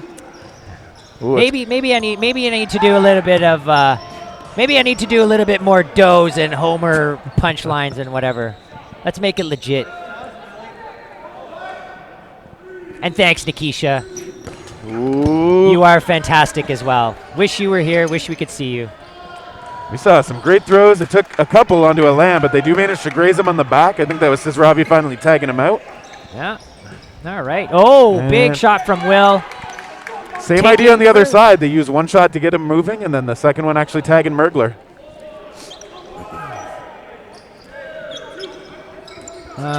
Shot from Cisravi goes nowhere but the ground. Yeah, that one not as strong as the previous one. No. And Fury All right, up to the let's line. see what's going on here. Shot from Speakman. Counter by Michael. No dice. No dice. No nothing. Back to Fury again. Oh, they're going for lazy nothing again. Shot. Andrew Will missing. Oh. Kevin getting retribution and taking Michael Lasiuk out. That is good shot. payback for taking one of his Fury players out. That one was in the hands of Lazy, too. He wanted the catch there. Yeah, he definitely wanted it. Definitely wanted it. But wanting it isn't enough. No. I mean, I want a lot of things. Doesn't mean I get it. Not yet. Oh, big shot. Big shot from Guy. Taking Speakman in the back. And again, this is not unfamiliar stuff. It's Kevin Wu again, the last player from Fury on the court. At least the third time that's happened today. That's right. I got my money on Kevin. Interesting. So you are a homer. Maybe. I had to make it legit. Ooh, Ravi finishing it off, though. A strong point from him. Well, at least you know what. At least I didn't bet on that call. You said your money, but you didn't actually put any money down. It's probably against the rules. Ah. All right, so it has been tied back up. It is tied 6-6. How much time do we have left? We have 2:50 left on the clock. This can't get any more exciting, any more closer than this. Moody taking a shot. What happened there? Did it get a hit? No. Refs are calling a hit. Yes. Kenneth Eng had signaled that it was all blocking ball. Yeah. Refs disagreed. I can't really see. I mean, one of the head ref here is Ian Asang. Ian Asang is part of Dodgeball Ontario. I can't remember what his role is for Dodgeball Ontario. Yeah, I forget too. But he's something. We'll call him something. Mr. Something. Ooh, Andrusic tagged by 2. And I mean, the refs are a lot closer than we are too, so that's another factor. That's true too. That is true too. What do we know? We're not even getting paid the big bucks. Are you getting paid any bucks? I got paid in chicken nuggets. Ooh, that ball popping up off Snow. Way too far ahead, though, for his team to get to it. Ah, yes, Ian, the Director of Sports Development. There we go. That's his official title. Oh, Nguyen's big grab. Big catch from Jeff Nguyen's off Guy Armson. The crowd is loud on that big catch. And Jeff with the big muscle flex. Big muscle flex. Okay, well, he had a flex. Yeah. He's lacking the big muscles. The noodle arms were flexed. The noodle flex. And Ravi does get tagged as he lets that go. Alain with the hit. Here we go. Merglers against 5 of the Fury players. What is going to happen here? Big 2 shots. Merg decides to go into his little yoga cross your leg pose and avoids all the balls. Bit of an upward curve on that shot from Mergler. Alain with a good block, trying to get that ball back. Mergler still with 2. They spread out, they attack. Mergler 2 still shots, and he went into that nice sit down. Man, I watch that thing, and it's just, it hurts me just to watch that.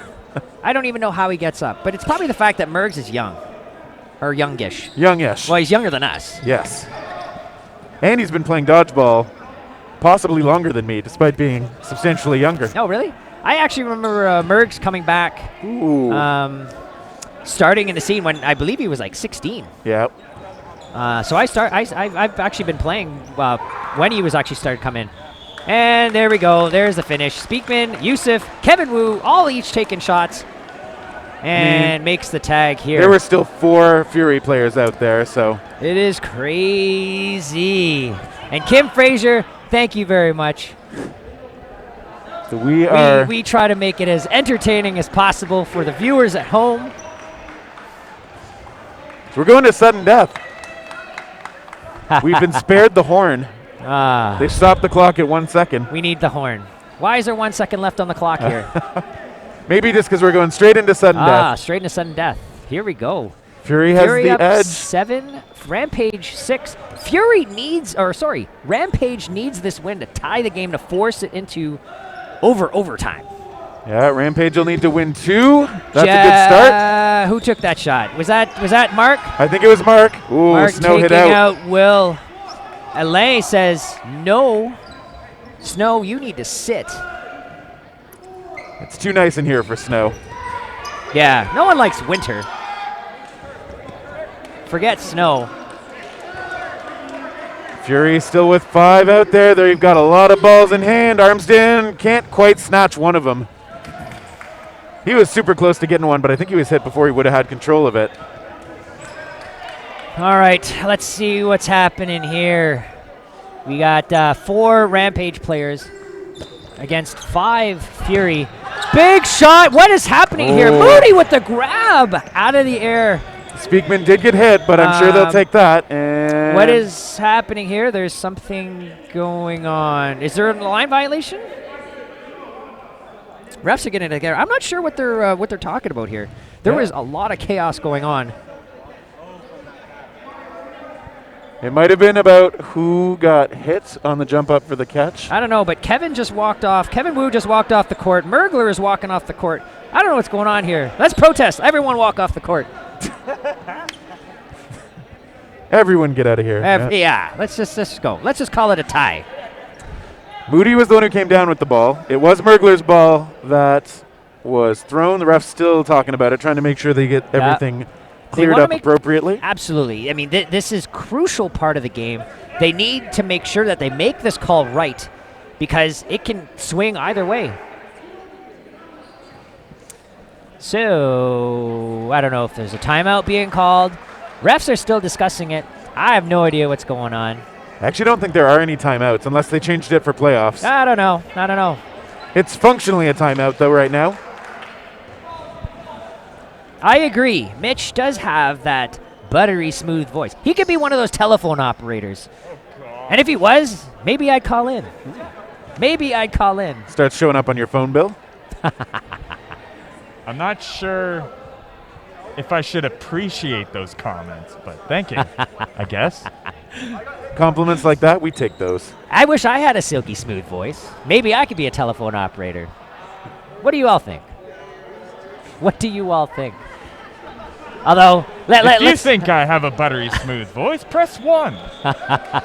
If you think Tony has more buttery voice, yeah. Anyways, all right. Now more of that. All right, so I guess it's all sorted. I don't know what happened here, but it doesn't matter because it's 3 Rampage. Oh, Laziak with the catch. 5 Fury, or at least was. Oh, Lazy makes a big catch, but Eric with the bigger catch and says, no, thank you. Have a seat. And it's now 2 Rampage players against 5 Fury players. Moody done his regular thing, jumping, getting out of the way, successfully doing it. And it is Yusuf Fury with the call. is on the attack. Snow looking Eric for the catch. taking Snow. Will taking out Ken. And guess who wins the match? Yeah, Fury ends up taking it over Rampage. Defending their title as Ontario champions, coming up as the 4th seed. A well-fought match. Honestly, this is a super exciting match to watch and to definitely call. Lots of respect for all the players here that they especially give to each other. They know that this rivalry has been going on for such a long time. But in the end, Fury pulls the win with the final score of 8-6. Netting almost destroyed. Thankfully, had some people react properly to that. All right. Well, there goes that. We have first place being Fury, second place Rampage, third. Who won the third place match? Was that Z Warriors? Z Warriors Mavericks? Is that right? Yeah. Okay. Mavericks 4. Yeah, Mavericks 4. Okay. So there you have it, folks.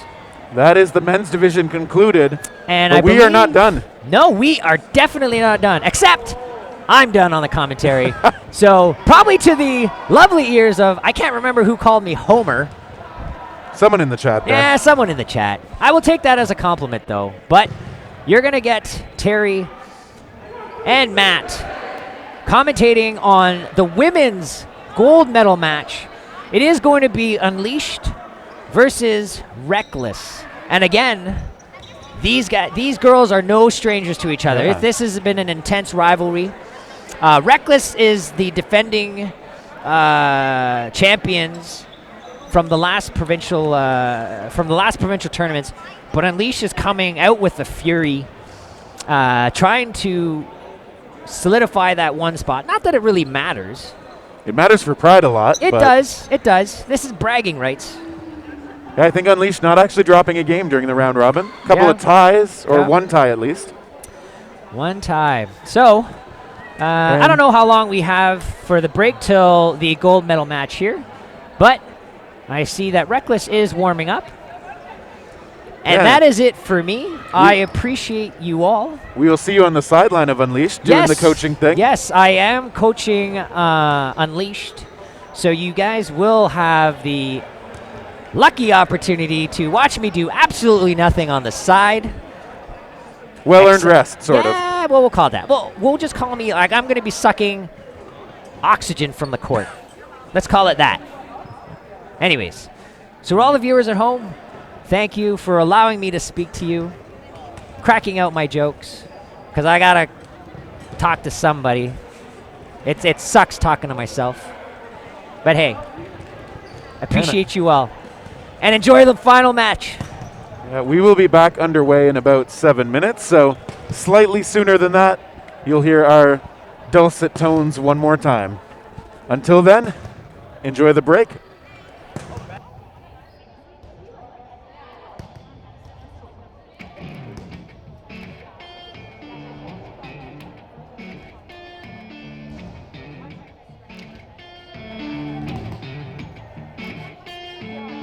It's been a year since I've been here, baby, but you've been oh so far away.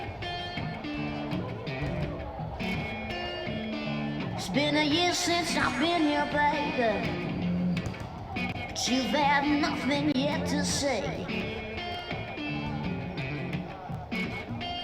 Oh, but when you left me painted blue, I hope you got some on you too. Well, I'm my hair making the wind, baby. I've been swinging back and forth so long. Said I'm my hair making the wind, baby. My cross-eyed love goes on and on. Oh, but when you left me painted blue, well, that's a lookout you're gone to.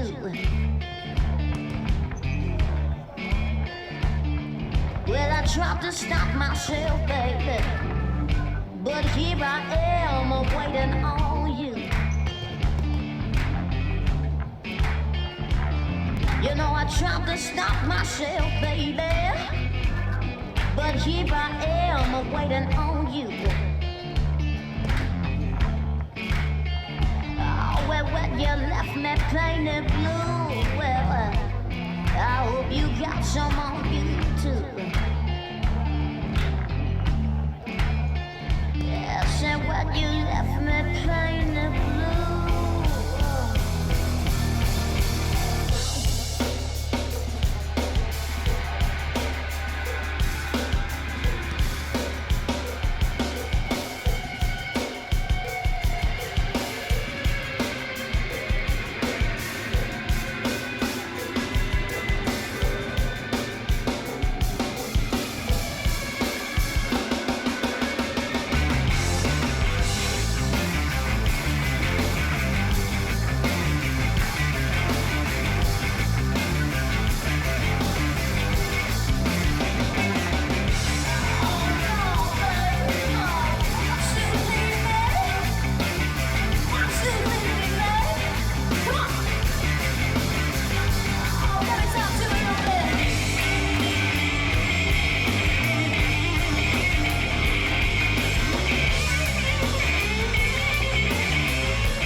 But when you left me painted blue, I hope you got some on you too.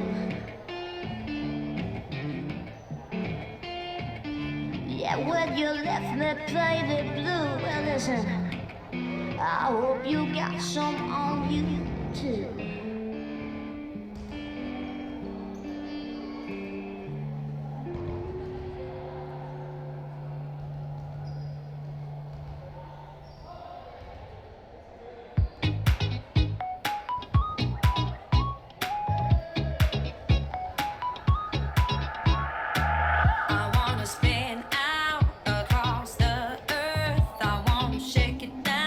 Until my body hurts.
for the women's gold medal match. Terry Thrasher here with Matt Locke once again. Ooh, baby, I'm excited. Gold medal game. Here we go. Yeah, and sorry, just flanked again. I want to shout out producer Mitch Jansen. Thank you for all the work this weekend, Mitch. Expecting me to answer? Yeah. Thanks. Too late.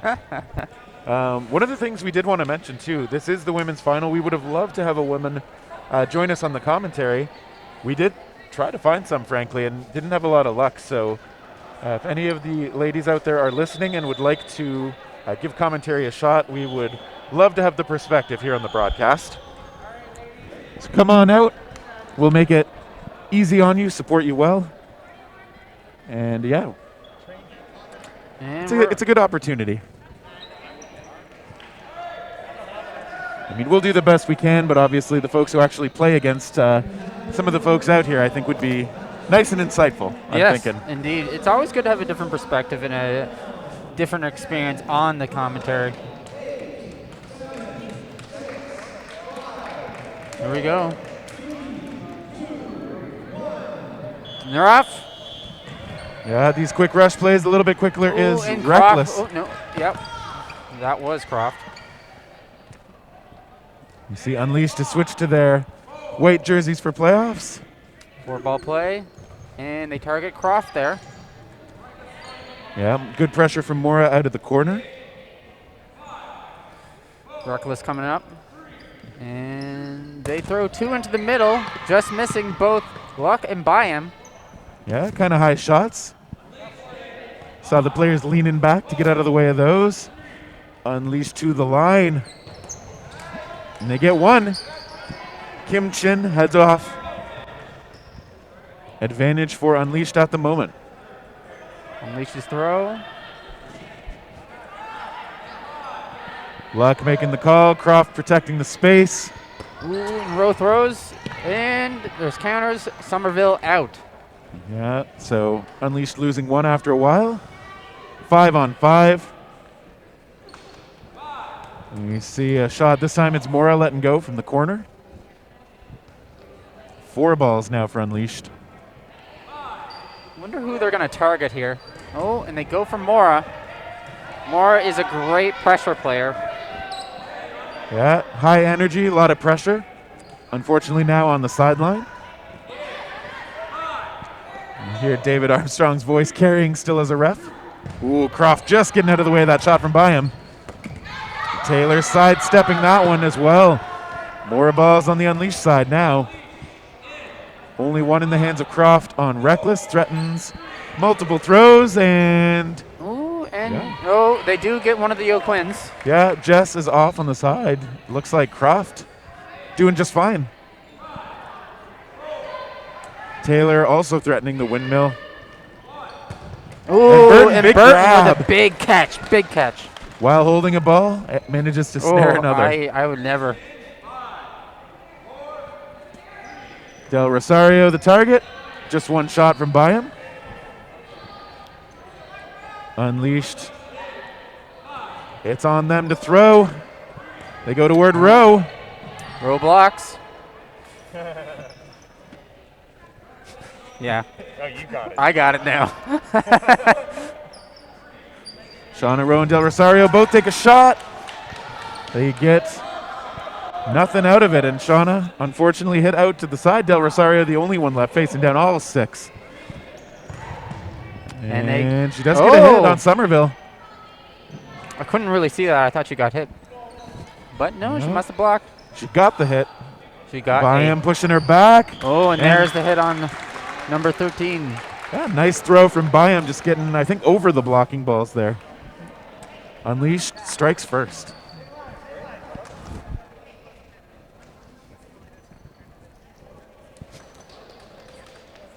All right. Captain Richie running out there for the encouragement for the team.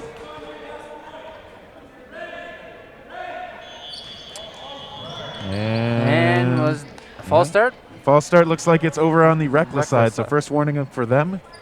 Maybe that was Del Rosario. She was the one who got there first. No false start this time.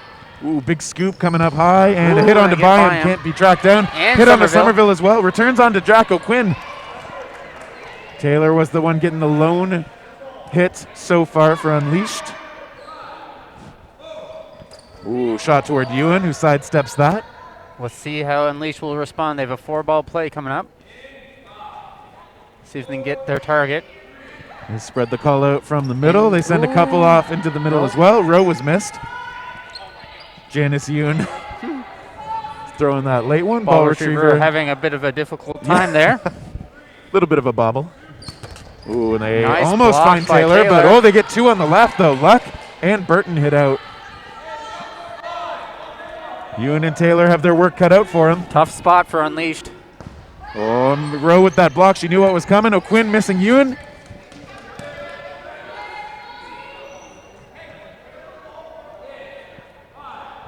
Reckless comes up. They put the pressure Good on. Rowe is row. hit. Taylor is in. Wow. Good move from Taylor. Yeah, that was great. Nice little spin, then throw. Or spin, throw, then spin. She fakes the underhand, and meanwhile, the shot from O'Quinn missing, but Ewan hit out on the other side. Taylor's now by herself against 4 Reckless members. Yeah, missing low.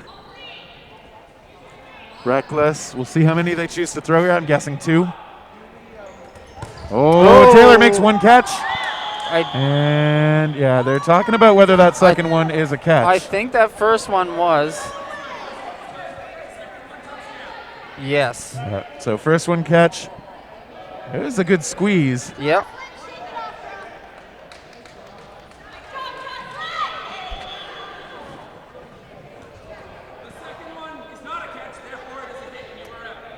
Yeah. So the call there is if the ball did land on the knees and then hit the ground and it's not a catch, then the player is out. That's what the call being made by the ref here. Oh. I think there's a bit of a big discussion here. Yeah. I think we missed it there. Well, so generally, like, you understand the logic here, right? If a ball hits someone, it's not controlled as a catch, and then it hits the ground, then that's an out. Yeah, for So sure. The discussion obviously is whether when it landed or like went down between the knees of Taylor, if it hit the knees and then hit the ground and she didn't have control of it, like if she squeezed her knees and kept it off the ground, that's a catch. But if the ref saw that it hit the ground instead, then that would be an out, just like any other time that the ball hits you and then the ground first without being controlled as a catch. Yeah, and what I saw is that she caught the first one, and I wasn't sure if the second one touched the ground, then scooted into Yeah, the that knees. unfortunately did not have an angle on. No. Yeah. That's what we're talking about. And they're asking for the clock to be stopped. Yeah, We're just checking to see if we can stop the clock. they're going to reset back to 14. So if that ball did hit the ground after Taylor caught it, after Taylor touched it initially, and they're trying to rewind the clock here. No, they're not rewinding the clock. Are they not? Okay. Keeping it going. So Byam is on alone. Brought back on the catch. Croft missing second ball. Thrown. Byam is allowed to secure another one.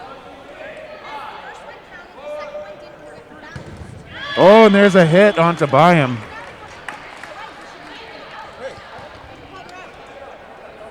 All right, and so it's a reckless point.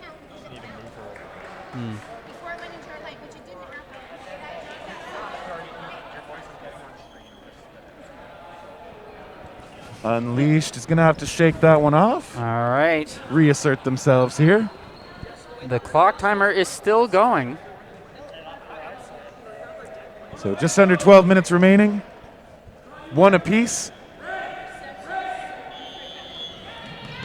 Off the rush, it is O'Quinn taking that shot, blocked by Taylor.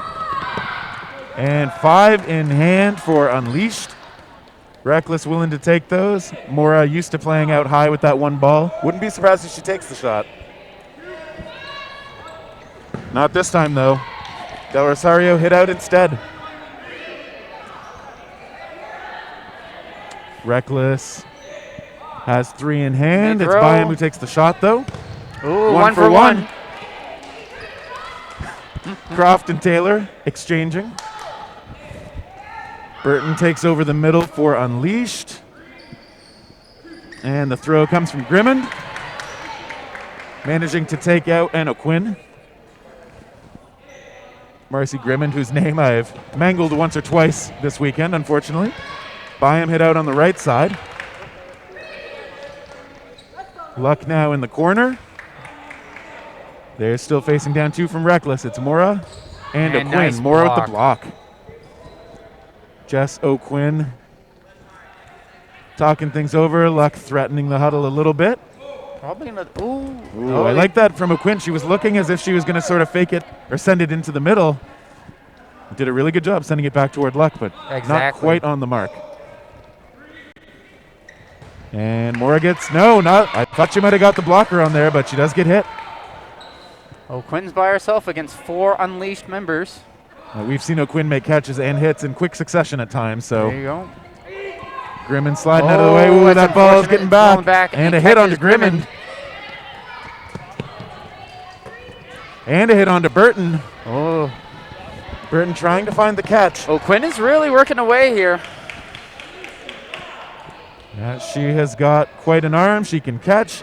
We see the attack from Richie and Luck. And a disarm. Giving Unleashed the lead. That is a big point for them. They take that 2-1 advantage. 9 minutes and 20 seconds left in the first half. It's a long tournament. Everybody's fitness being tested here. As it goes on, obviously the cardio strain, the arm accuracy can suffer. But so far, so good from both of these teams. Obviously, a lot of well-conditioned athletes on both sides. Those sprints get exhausting too, but they make it work on the Reckless side, hitting Luck out.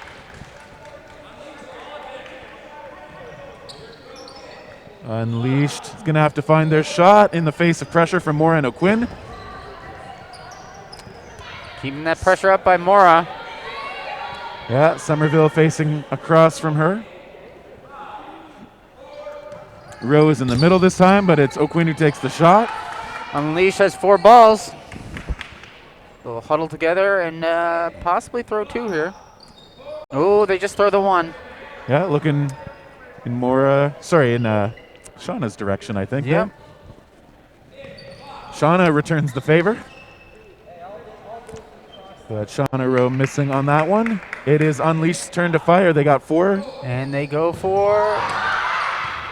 And the catch is good. They managed to get 1. And they get Yoon out. Getting a body back as well. Reckless now with most of the balls. They find Burton. Make an extra sure. Reckless in a great position here with a full roster against 2 Unleashed members. Richie managing to fake with that low sidearm delivery. And then does trade with Croft, but losing Grimmond in the process. Richie alone against some of her former Team Canada teammates. Does get O'Quinn.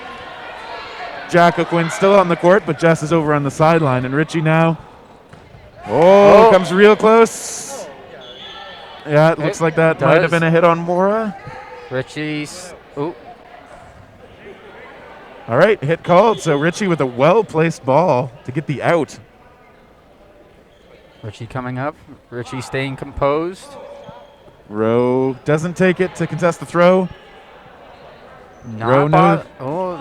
Richie being real ball retriever. There's the cross-court attempt, and they take the shots. Oh, Richie can't find it. I like how Richie was being really patient and very particular of when she was getting that ball. But just the unfortunate pass off from the retriever to Richie, where she then had to move without a ball. Yeah, tough spot to be in. Shauna Rowe also playing it very, very well, trying to keep Richie pinned down, limit her options. Rowe also knows that Richie's such a formidable catcher that if you're going to take that shot, you want to be really sure it's in a good spot. Exactly. And off the rush, it's a shot onto Byam. Well connected by O'Quinn. It is 2-2. 6 minutes in the first half still to come. Taylor with a nice stand-up block.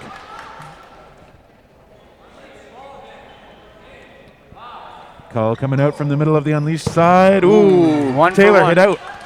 And yeah, Rowe as well. You're right, it's a 1-for-1. I don't think they traded. I think but yeah. I don't think it was those specific players hitting No. each other, but No, but it was 1-for-1. It sounded like it. Yeah. Honestly, I couldn't see it from her perspective. I couldn't see you see where the other throw was coming from. Mora out high, shot toward Croft misses as she hops over it. Croft again, and is returned to pawn. Somerville with the grab. So Somerville made the catch. Croft was hit as well to make sure, but Somerville also a formidable cloth player, where catching is a huge part of the game. Still anyone's point here, 4-4. Byam scooches out of the way of that ball. Emily Byam currently playing out of Toronto. Unleashed throw. Grimmin and Byam let it go. I don't think they found anything there. And about 5 minutes left in this half. Oh, Plenty. Reckless has 4. They got 5. Oh, 5. There you go. Somerville managing to get through those balls. Ooh, that last one finds her though. Grimmond as well is out. Ritchie and Byam got to take down 4 from Reckless if they want this point. Ooh, close. And a return from Jack O'Quinn, also close. Jen Ritchie being a great teammate, covering Byam while she's on the floor. See a lot of that awareness from these veteran players, how to protect each other. Oh, casual almost from Byam. What a sneaky throw by Byam. She's got good enough mechanics to make some of those from positions you would not expect to be thrown on. Yeah. She tries it, she sidesteps it, she sends another, she does get tagged, but she also finds O'Quinn, so now it's a 1-on-2. See Steph Pereira out there along with Jess O'Quinn. Oh, it's close, but Ritchie's still in it.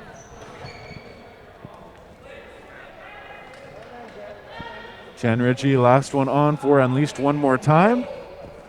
Under 4 minutes in this. Oh, and Jen gets Steph. All right, and this is now a one-on-one versus some captains of Team Canada in the past. This time it's a block from O'Quinn. Throws. Oh, just barely missed by Ritchie. Great throw by Jess O'Quinn. She put that nice and low. That was going to be a very tough catch. She really did. And so Reckless, I think this is their first lead. 3-2 advantage for them. And we have about 3 minutes left in the half. That looks like Josh Eustace offering some coaching to the Reckless side.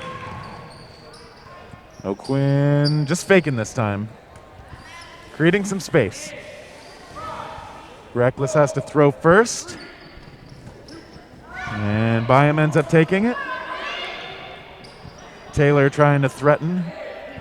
But Reckless is going to make a plan now with 4 in hand. And they target Taylor and they get her. I think they've been targeting Taylor first most of the time. Yep. She can catch, and she's got a couple of great throws. So. Such a versatile player. And they send some over to Del Rosario, who stays in it. Ooh. Byam with a big shot, but does miss on that one. And now Reckless with full ball control. Well, not quite full. Somerville still got one on the left. Yep. They go Byam, they find her. Byam. Somerville And also hit Somerville. out. Reckless is coming back strong in this point. Or they already have the lead, but yeah. Yeah, Reckless has all 6 on the court. We hear the call, 2 minutes remaining.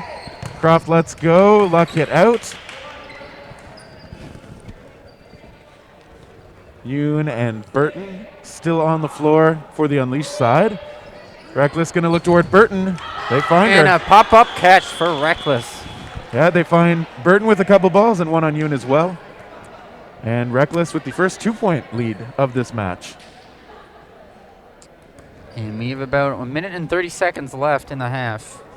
So more than likely, the next point's going to go into sudden death. And I'd have to say the difference in this last point was the ball control. Reckless ending up with 5 balls. That can be a turning point when the arms are as good as they tend to be in a gold medal match. Exactly. And so I'm sure Unleashed talking a little bit about wanting to keep a bit more ball control back.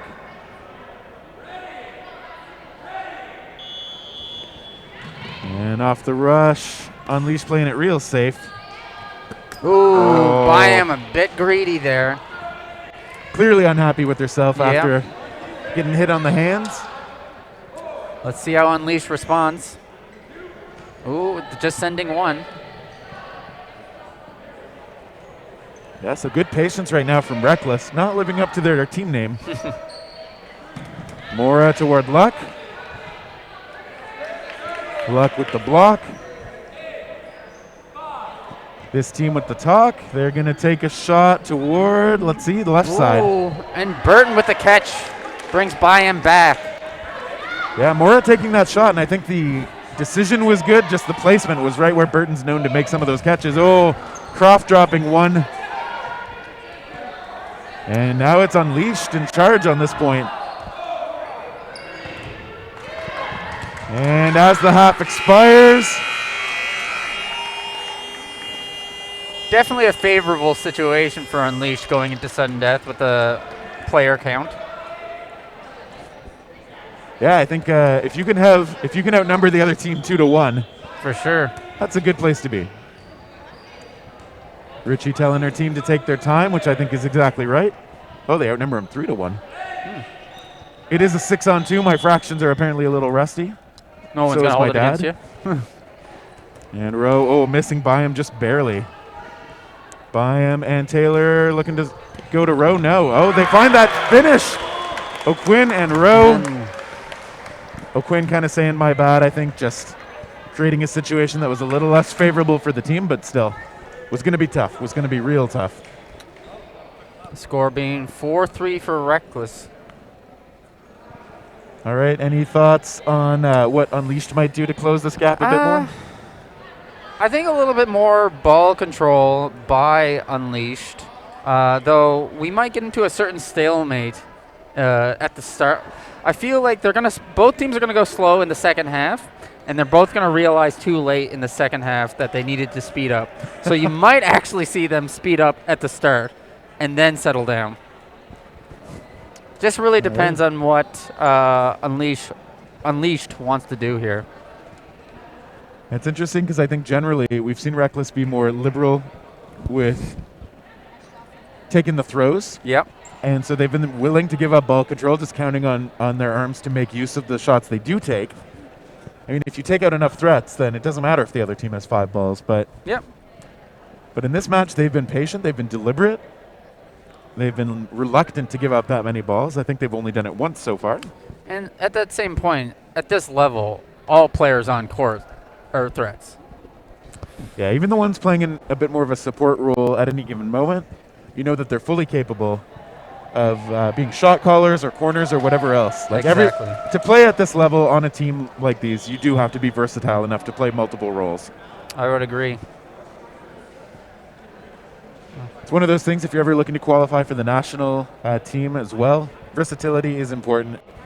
You'd have to be exceptional for them to accept you if you're just like a one-dimensional player. Like every shot you take hits or something. Yeah. Which obviously nobody's going to do that. And looks like they're lining up here.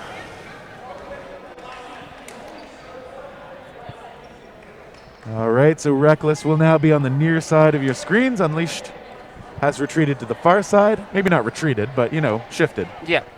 Courageously. Courageously retreating.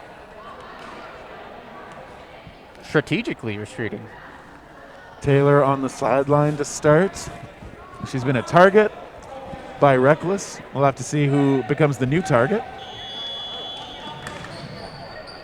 And off the rush. No shot taken. Lemieux on the court for the first time for Reckless in this match. Unleashed coming up with 4. And they throw, and they nice block by Mora.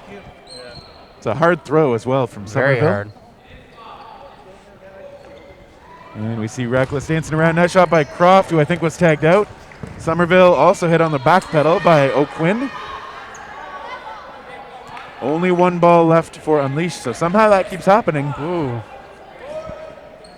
Bodes well for Reckless. Nice block, though, by Grimmond. They're going to need to pressure up. Jen coming up and grabbing it. Grimmond providing a bit of cover. Yep. And, gets Jess O'Quinn. 3 against 4. Marcy's got that quick release on a lot of her throws. Comes out just from her hip a lot of times, too. Ooh. Mora knew to aim for the feet there, but Grimmond just kind of stepping over it. You definitely think Unleashed is going to throw 2 here. And they do. And they threw 3. Excellent elusiveness from Mora. Exactly. Even seeing that third one coming in and getting out of the way in a hurry. Lemieux with the call from the middle. They go to Burton. Yep, nice hit. Kimberly Chin helping to keep the space controlled by Reckless. It's 3 players on 3. Oh, Lemieux with a big catch. Luck's throw was on the money and up high at the shoulders, but Lemieux was ready for it. That catch was loud. Yeah, it was very loud. Very loud. Lemieux hit out now, but she had that moment of glory already to give her team the advantage. Exactly. Veterans Ritchie and Grimmond still out there. And also veterans Morin, Chin, and Rowe on the other side. Grimmond out. 3-on-1. Jen Ritchie again alone against multiple Reckless members. It's Reckless's throw. Ritchie goes a little bit aggressive. Gets preemptive. Goes, no, does not this time. Look for the catch. Reckless put those balls in the right spot, though. And that's what you got to do with Jen. You're going to have to throw multiple. You can't just throw one single one. Even if it's staggered, she will focus on that one and grab it. Yeah, she realizes you're the one letting it go first. She's so good at tracking that and making sure she gets it, but she is Reckless. So good in those situations, even like mixing up a preemptive and maybe not preemptive throw into it just to throw off any kind of group throws. But Reckless obviously fully aware of that, and they're also really good at placing their shots just off each other on the timing and in good spots. It's Rowe this time who does not take the shot. Taylor does take a hit, though. Reckless nursing that 5-3 lead. Oh, Grimmond, I think, was hit out there. Yep. Croft, who's taking over the right corner for Reckless at the moment.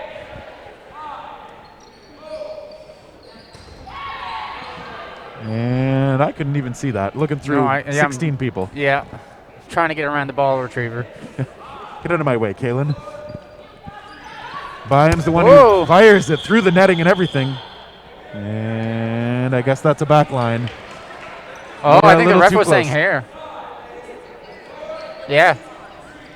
Oh, Byam lets go. Is shot upon. Jess O'Quinn up there at the line. Reckless has 2. Lemieux passes over to Croft.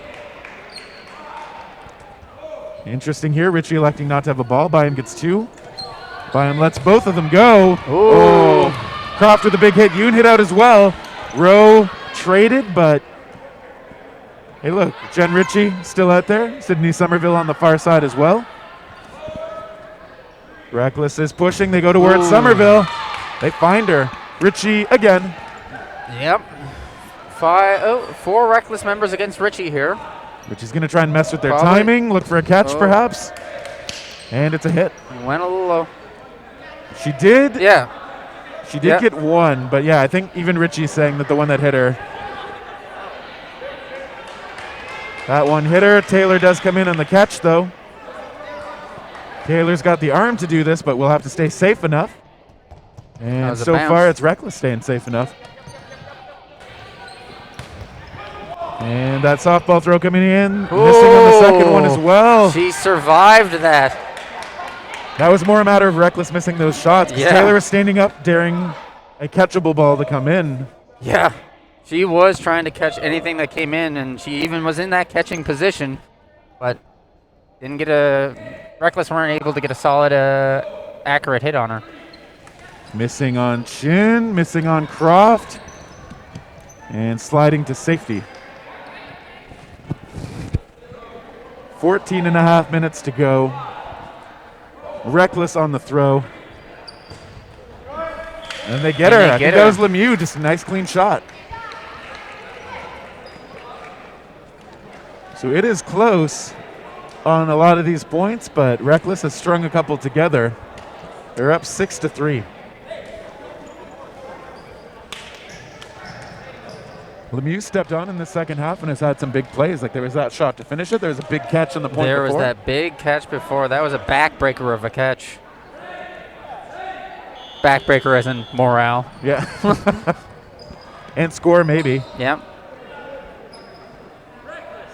But they still got about like 13 minutes and 45 seconds. Yeah, it's only a 3-point difference with quite a bit of time to go, but Taylor has hit out there. I think they're still treating Taylor as the biggest threat, although it does mean if there's a catch, she's the first one to come back. Mora surviving that volley. Big fakes out of the corner as well. Yoon is out for Unleashed, whereas Reckless still sporting 6. Burton a bit of a fake. We see them go toward Byam, who is out. Reckless doing really well, just whittling down their opponents now. Somerville taking over on the left top side of your screen. And they get Rowe. Got to start somewhere. They get an out. Luck with the call. Ooh, they look at Mora. They miss. Mora.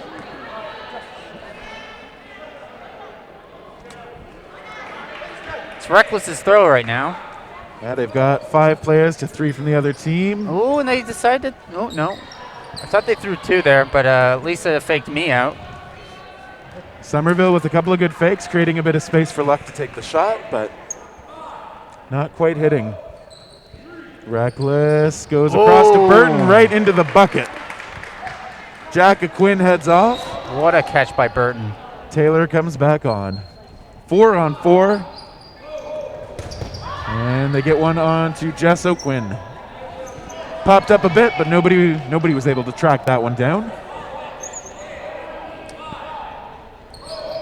Oh, Chin gets hit. Burton as well, though. 2 on 2. Yeah, they got Taylor as well, so it's 2 on 2. That is an exchange favoring Reckless. Somerville's shot missing, and a great hit by Lemieux. Again, great placement on her shots. Luck with a blockable throw there as Mora tracks it really well.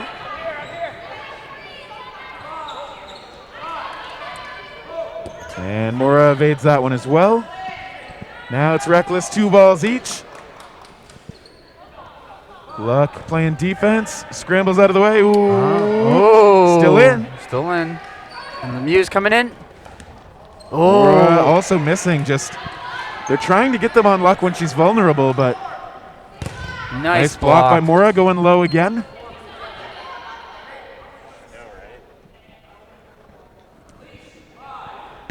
And the shot by Luck. Mora doing a great job to block those, just reading those coming in all the way. Oh, nice dodge by Luck. And they get her. And finally, there's the conversion. Mora getting the better of Luck on that one. Mm-hmm. So we have a little under 11 minutes to go. Reckless extending that lead, 7-3. Reckless's pressure game is just outpacing Unleashed right now, and that's what the crucial part of this game is. Yeah, they've had ball control, they've had pace, they've had a little bit better accuracy too. I think Unleashed has had the advantage on catches overall. Oh, Richie. And That was a loud one right at the line. Yep. O'Quinn hit out as well. And Byam, I think, taken out.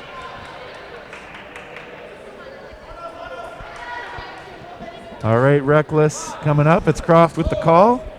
Oh, they find Grimond. Burton taking over the corner. Luck back in the middle. Both Jocelyn's on the floor for Unleashed. Burton just kind of ducks under that one, folding up a little bit. Mora saying just don't look away too long. Burton Great with a dangerous block. shot. Mora's blocking, though, on point.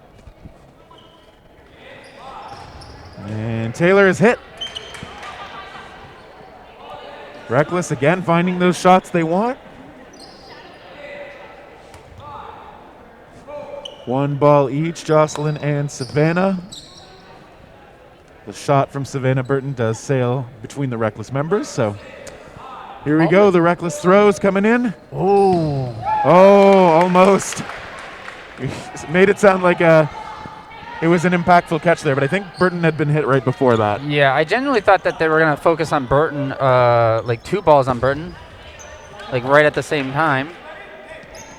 Yeah, maybe doing enough to keep Luck from taking any sort of counter throw, so Burton didn't have protection. Luck the last one out there again. That shot skipping a little short of the target. And Luck now gets hit. Mora doing a lot of work on these last few points. A lot of work by Mora. So 8.5 to go. Still doable for Unleashed, but the hope is fading a little bit, you got to think. They're going to have to really hit their shots, really build some momentum. They have 5 minutes. Sorry, they have 5 points to make up in 8 minutes. 8 minutes, yeah.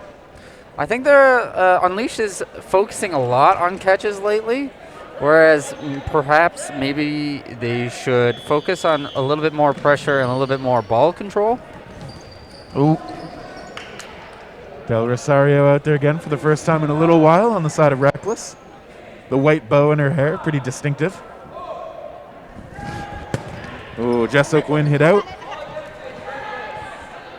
One of the balls skips into Reckless. this commentator area again. It's back in play for Pereira, though. And we get one hit onto Del Rosario. Grimmond as well. Unleashed has that player edge. They've got an extra ball as well.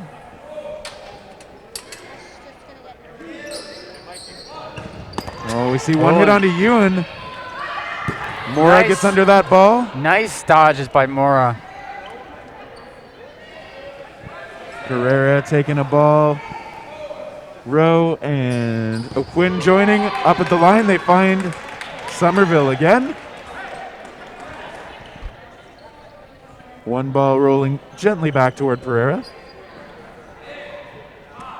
It's Reckless's throw again. And they throw 2 at Burton. Yeah. Burton, another important target for Reckless. We've seen Burton make those catches on the single throws in her direction. She's got a cannon as well. Oh, wow. Right on the hand. Yeah. Mora going low, and they read it or waited it out. Either way, well placed. Luck showing pressure.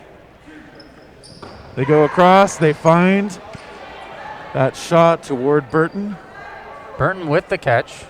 Yeah, just when it's on the torso like that, Burton just manages to vacuum those up. So Grimmin coming back in. They go toward Jack O'Quinn. Hit out on the third ball though, and it's over. Pereira's ball caught as well. Yeah, by Burton. I think that was Burton again. I think that was Burton. Yep. So really, those single throws at Burton, pretty dangerous. And so Unleashed. Sorry, you go. Just when I tell Unleashed to not catch so much, they win a game by catching.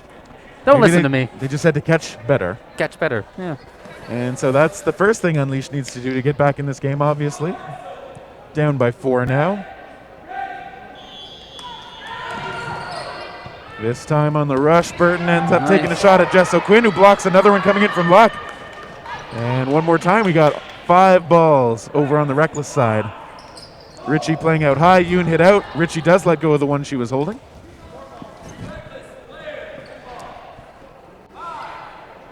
Grimmond and Luck with the pressure from the sides. They go toward Somerville. And now it will be up to Unleashed to make use of the 5 balls that they're now holding.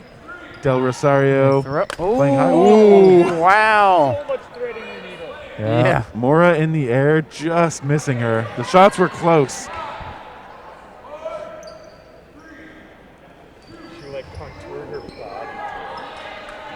And the shot from Reckless missing. They still have all 6 on the court.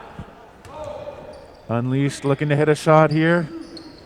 Ooh. Close little sidearm toss from Richie, who gets a surprising amount of power from that low delivery.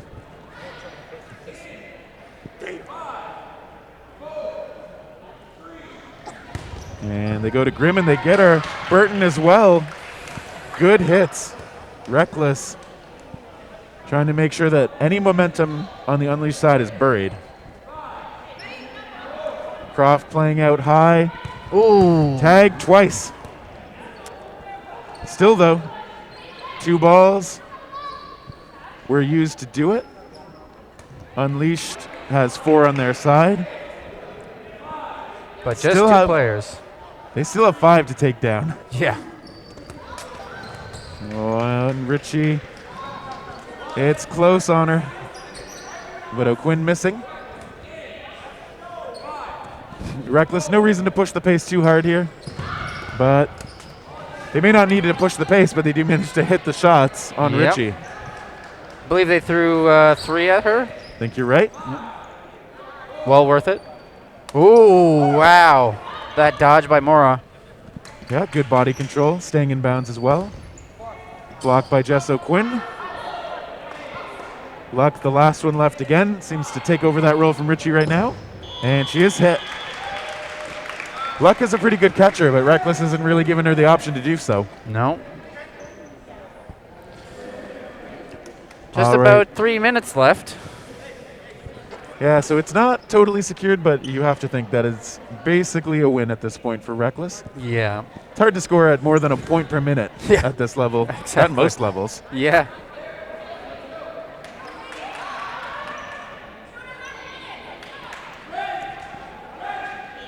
And here we go. Nothing thrown off the rush. You kind of have to think about the time in the first half where the reasoning behind not resetting the clock, because they have reset the clock past before in past championships.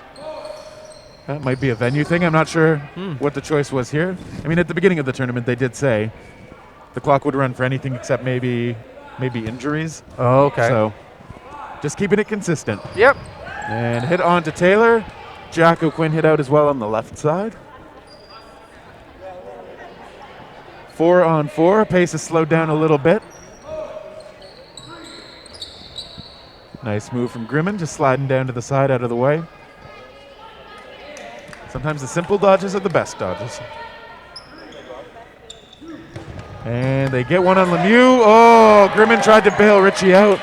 Juggles it a bit, and that is a bad break for Unleashed. But 2 as well out for Reckless. So it's just Del Rosario and Jess O'Quinn facing off against Janice Yoon. Oh, and they find her. Both shots right on the money. Reckless's accuracy today has been on point. You consistent double taps, pretty much. I mean, if you're going to throw 2 and just get that solid hit with both of them, it's a good place to be. Exactly. I've been hearing it all the time in this game. Just like dun-dun. A little bit of feistiness between Jen Ritchie and referee David Armstrong. Oh, that was a false start. Yeah, Del Rosario, calling herself out. That's the first false start of this half, and likely to be the last false start of this half. Somerville missing a little bit high on Jack O'Quinn. 35 seconds to go. Oh, that was juggled and caught.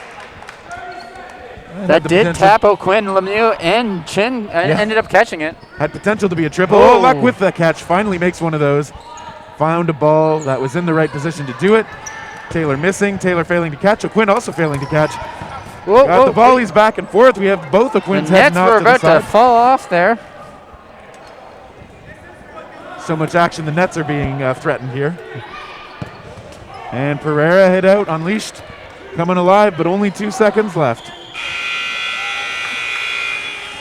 And that makes it official. Reckless are your provincial champions, coming out with a strong victory over Unleashed. 10-4 final score. Loud and clear in favor of Reckless. Pretty hard fought. Yeah, a definitely hard fought game. Yeah, a lot can be said about that game. Maybe a little bit too not catch heavy, but a lot of people were looking for different catches when they didn't necessarily need to. Sometimes that's the wisest decision, and maybe that's your only option, but yeah, it didn't really work out for Unleashed here. Yeah, Unleashed ended up being overmatched. I mean, obviously there are a lot of great catches on both sides in this match, so it's one of those tactics that can work out just fine, but can work out just fine. When Reckless is hitting the shots where they were trying to place them and with the speed that they were putting on it.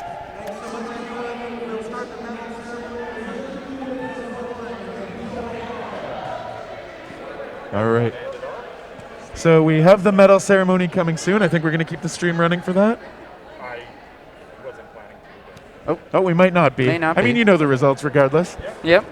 So, as we wrap up, I want to give one last thank you to Matt Locke here, who's been sitting by my side. We've been sharing the commentary burden for most of this tournament. Matt's first time on the mic. Yeah. Hope you feel okay about that. I feel all right. I think I did mediocre at best. And on the other side of me, Mitch Jansen, running the stream as he often does. Thank you once again, Mitch. Thank you once again to all the referees, all the administrative volunteers, facility volunteers, everybody who helped make the Ontario Provincial Championships happen. Queen's University, the venue this year, we appreciate it. Tourism Kingston, our event sponsor. And we had some product sponsors, Natural Calm, Noon Hydration, and Midday Squares. Big thank yous there. And one more time, we would like to acknowledge that Queen's University is situated on the traditional homeland of the Anishinaabe, Haudenosaunee, and the Huron-Wendat. We are grateful to be able to gather and play on these lands. And I think with that, we are going to leave you. This is Terry Thrasher. This is Matlock.